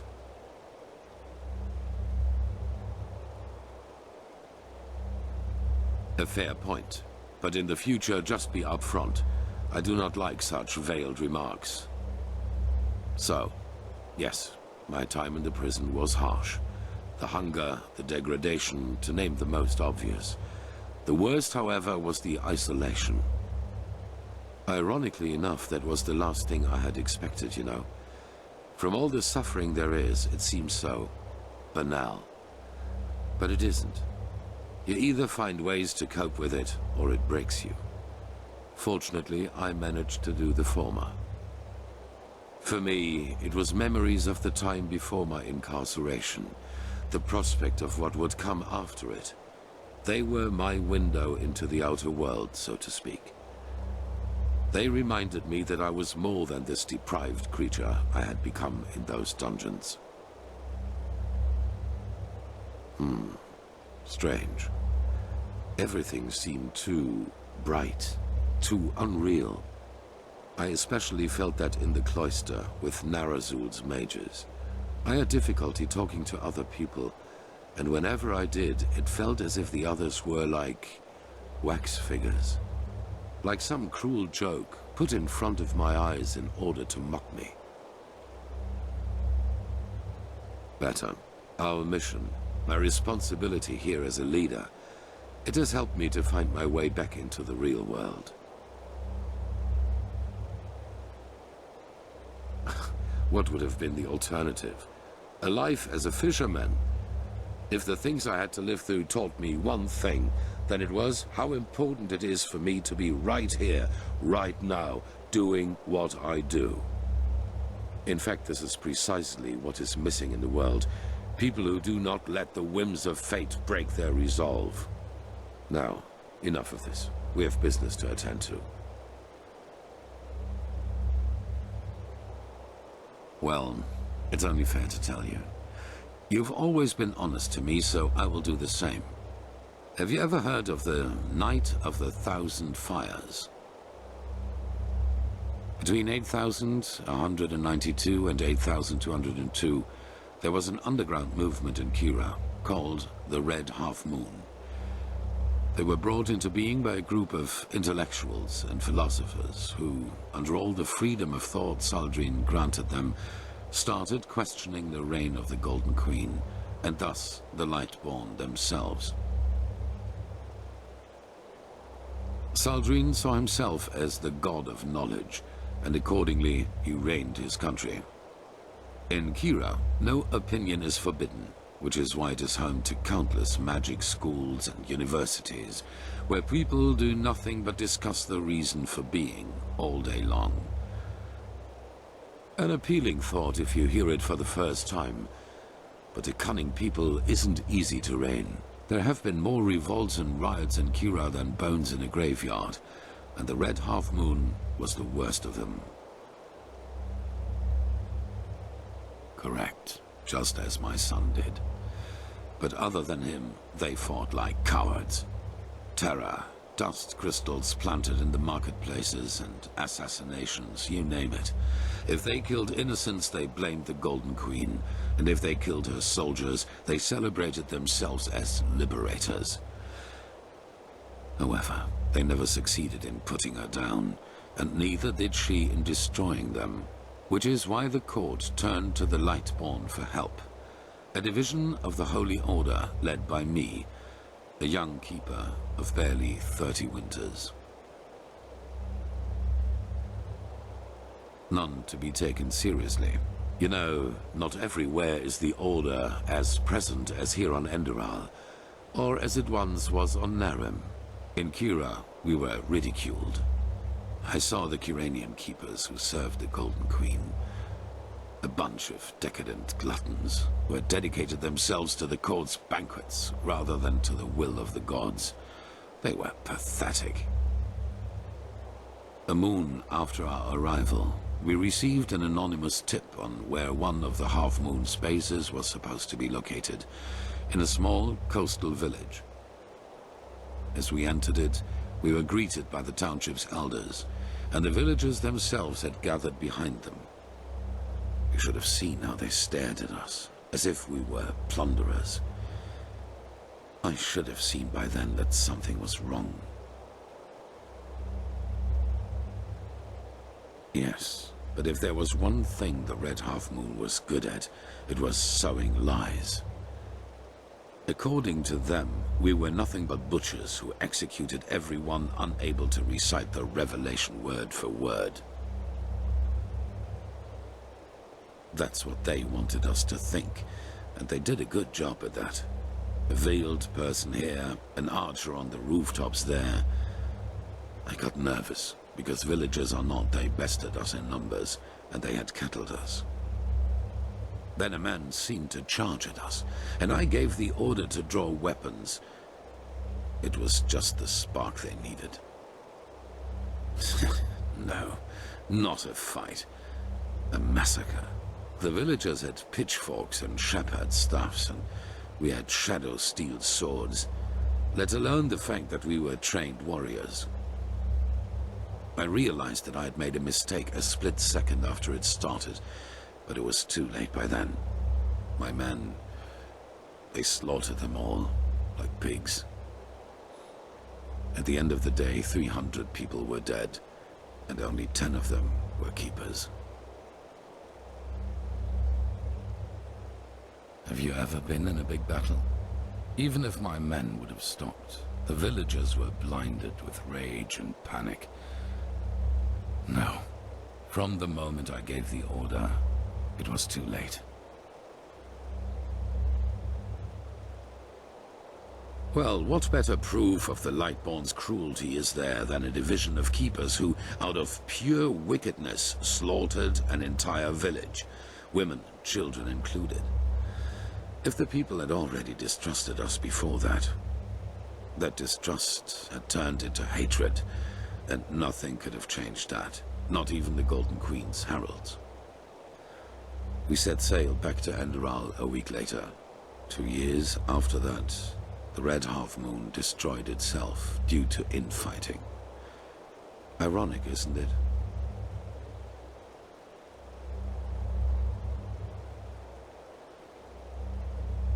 Maybe. The Lightborn and the Grandmaster back at that time showed the compassion I wouldn't grant myself. But I learned one thing, and that is that I will never again let fears about my own life influence my decisions. What happened in Kira was the consequence of my own cowardice, and my unwillingness to give my life for a just cause. That will never happen again.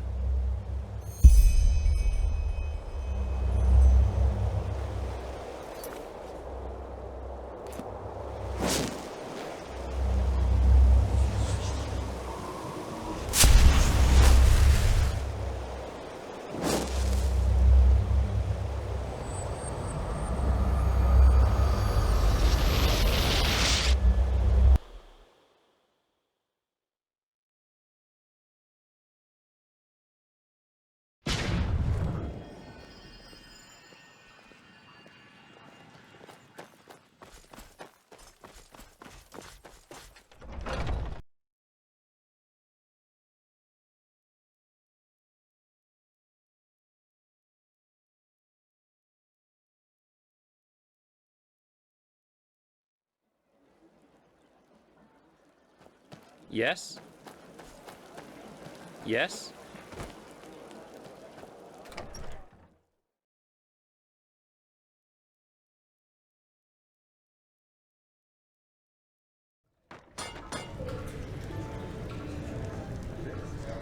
Wait a moment.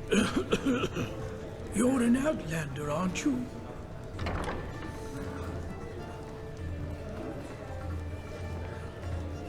Prophet, are you in there? Kirash, what? Why? What have you done? What? No. I will not accept this. I will not accept this, damn it! Forgive me. This is simply too much. Yes, I know, Nea. But she was a good woman. We both know that we're not involved in this. So please tell me why you and Lishari wanted to meet up here? Were the two of you close? It's been a while since there was a man at Lishari's side.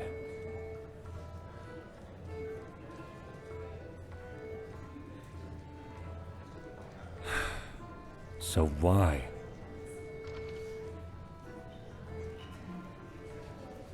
What? Then this bastard got wind of it. Oh, Kirash, Lishari, why the secrecy? Maybe the murderer has left a clue. We have to search.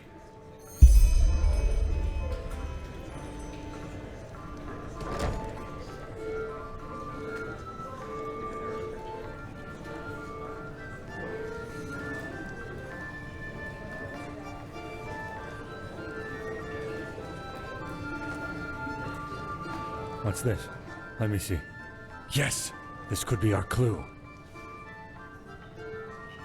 No, certainly not.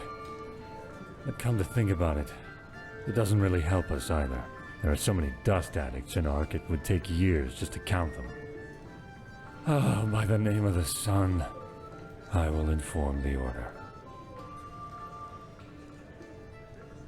No, it's not. Believe me. We will find this son of a whore, and he is going to pay for what he did. Stew, roast pork. Just where did I put it?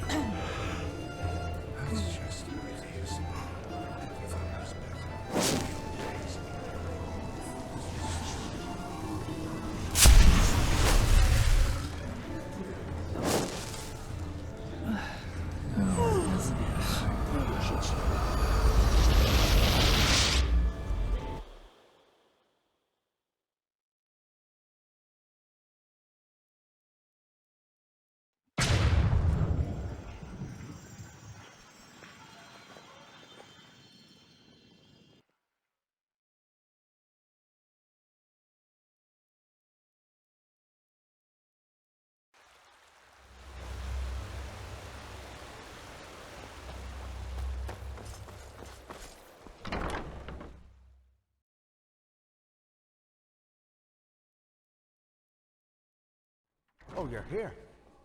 I thought you were in the city. No, the Archmagister ordered me back. Feels good to be here. A machine that can banish these high ones. Ah, if it isn't the Prophet. What's wrong? You look troubled. I still can't believe that really happened. Brother Yero, he was such a I good know. man. Shah Rim has already told me. I hardly knew her, but it's horrible. Different ideologies or not, she was a fine young mage, and her knowledge of the Pyreans was impressive. The infection. We need to find the ones who did this, and fast. But you probably already know that. Thank Malphus we just had a breakthrough with the beacon. Stages of the disease. What happens before that? At least as far as the sockets go, yes. In the old tablets you found an old Dothulgrad. There's talk of black embers, which are supposed to be some kind of energy supply for the machine. There's something wrong with Yero for quite some time. This is what we've been asking ourselves over the past few weeks, and then it fell like pelt from our eyes. The Pyreans were talking about the Black Pearls. That's not what I mean. Old jewels, sometimes known as Blackstones. They appeared for the first time in the Golden Era, and every self-important noble literally fought to get one in his possession. Apparently they originated from Stormwind, the old city in the heart of Arktwind. They changed owners for decades. Sometimes by violence, sometimes by gold. The whole thing only stopped when the owners took note of an undesirable side effect, if you like.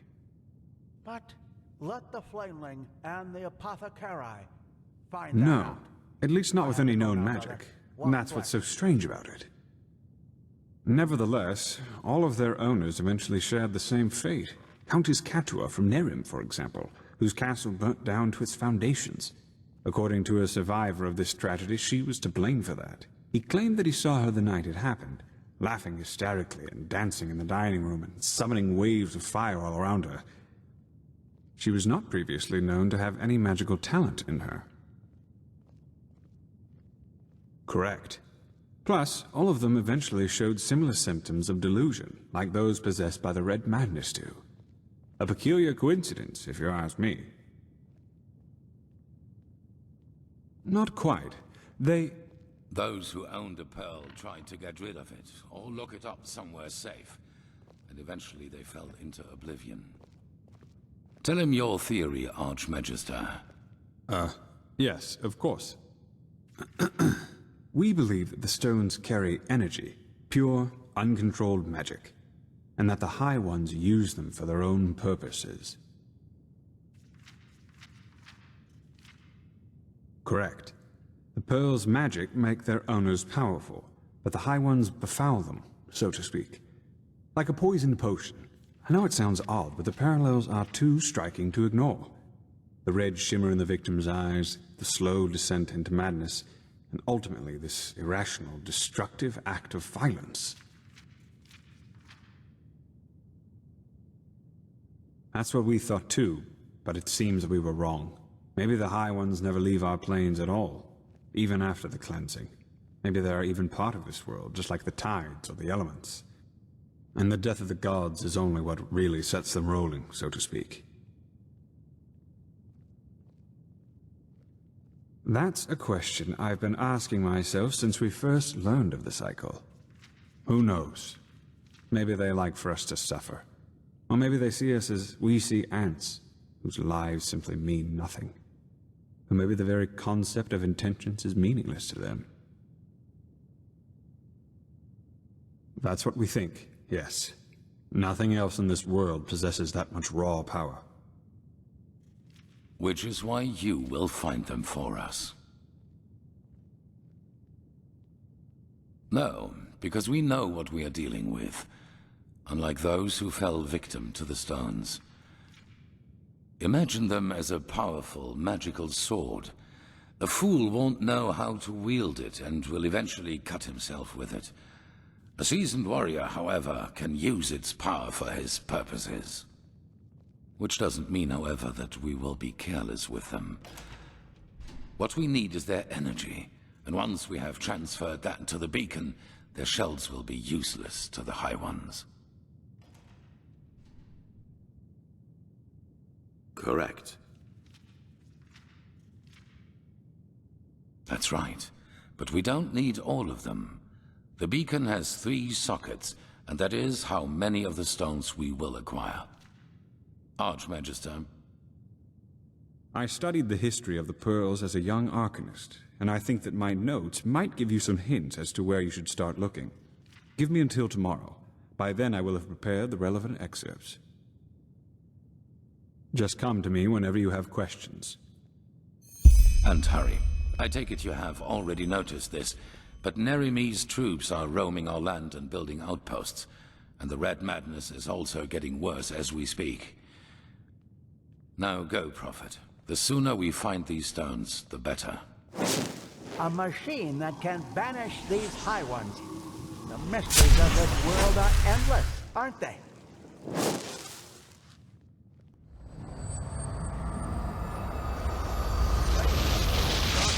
This just doesn't...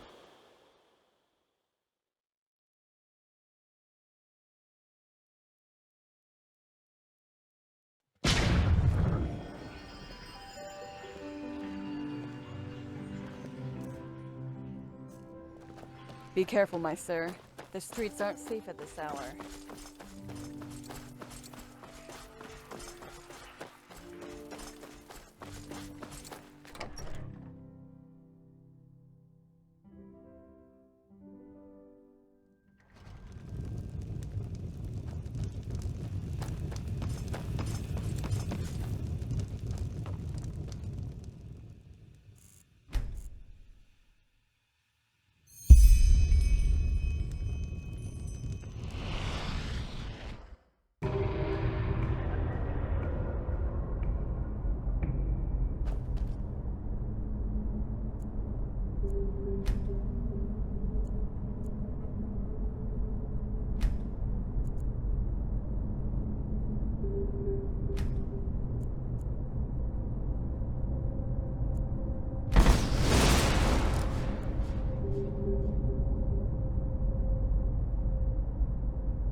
Walk blessed.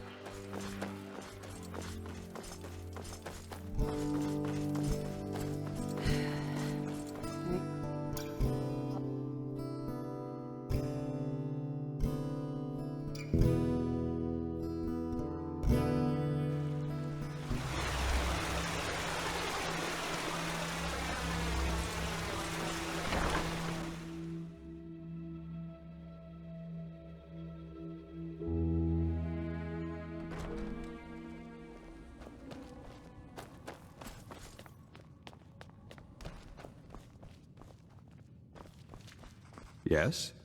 Hello. Well, finding out about the Blackstones was definitely a great step forwards, but still, we're left with a myriad of questions.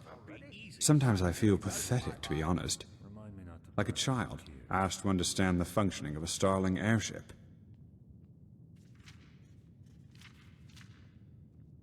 Ah, yes, here. There they are. I've marked the most relevant parts, so you don't have to read the entire book. Just see if they tell you anything that could give you a clue as to where you should start searching. I will be waiting at the beacon.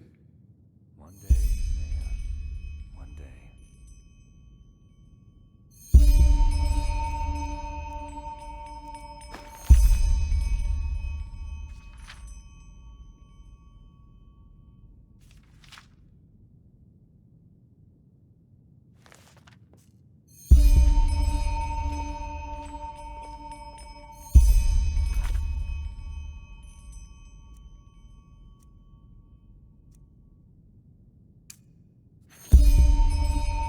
There you are.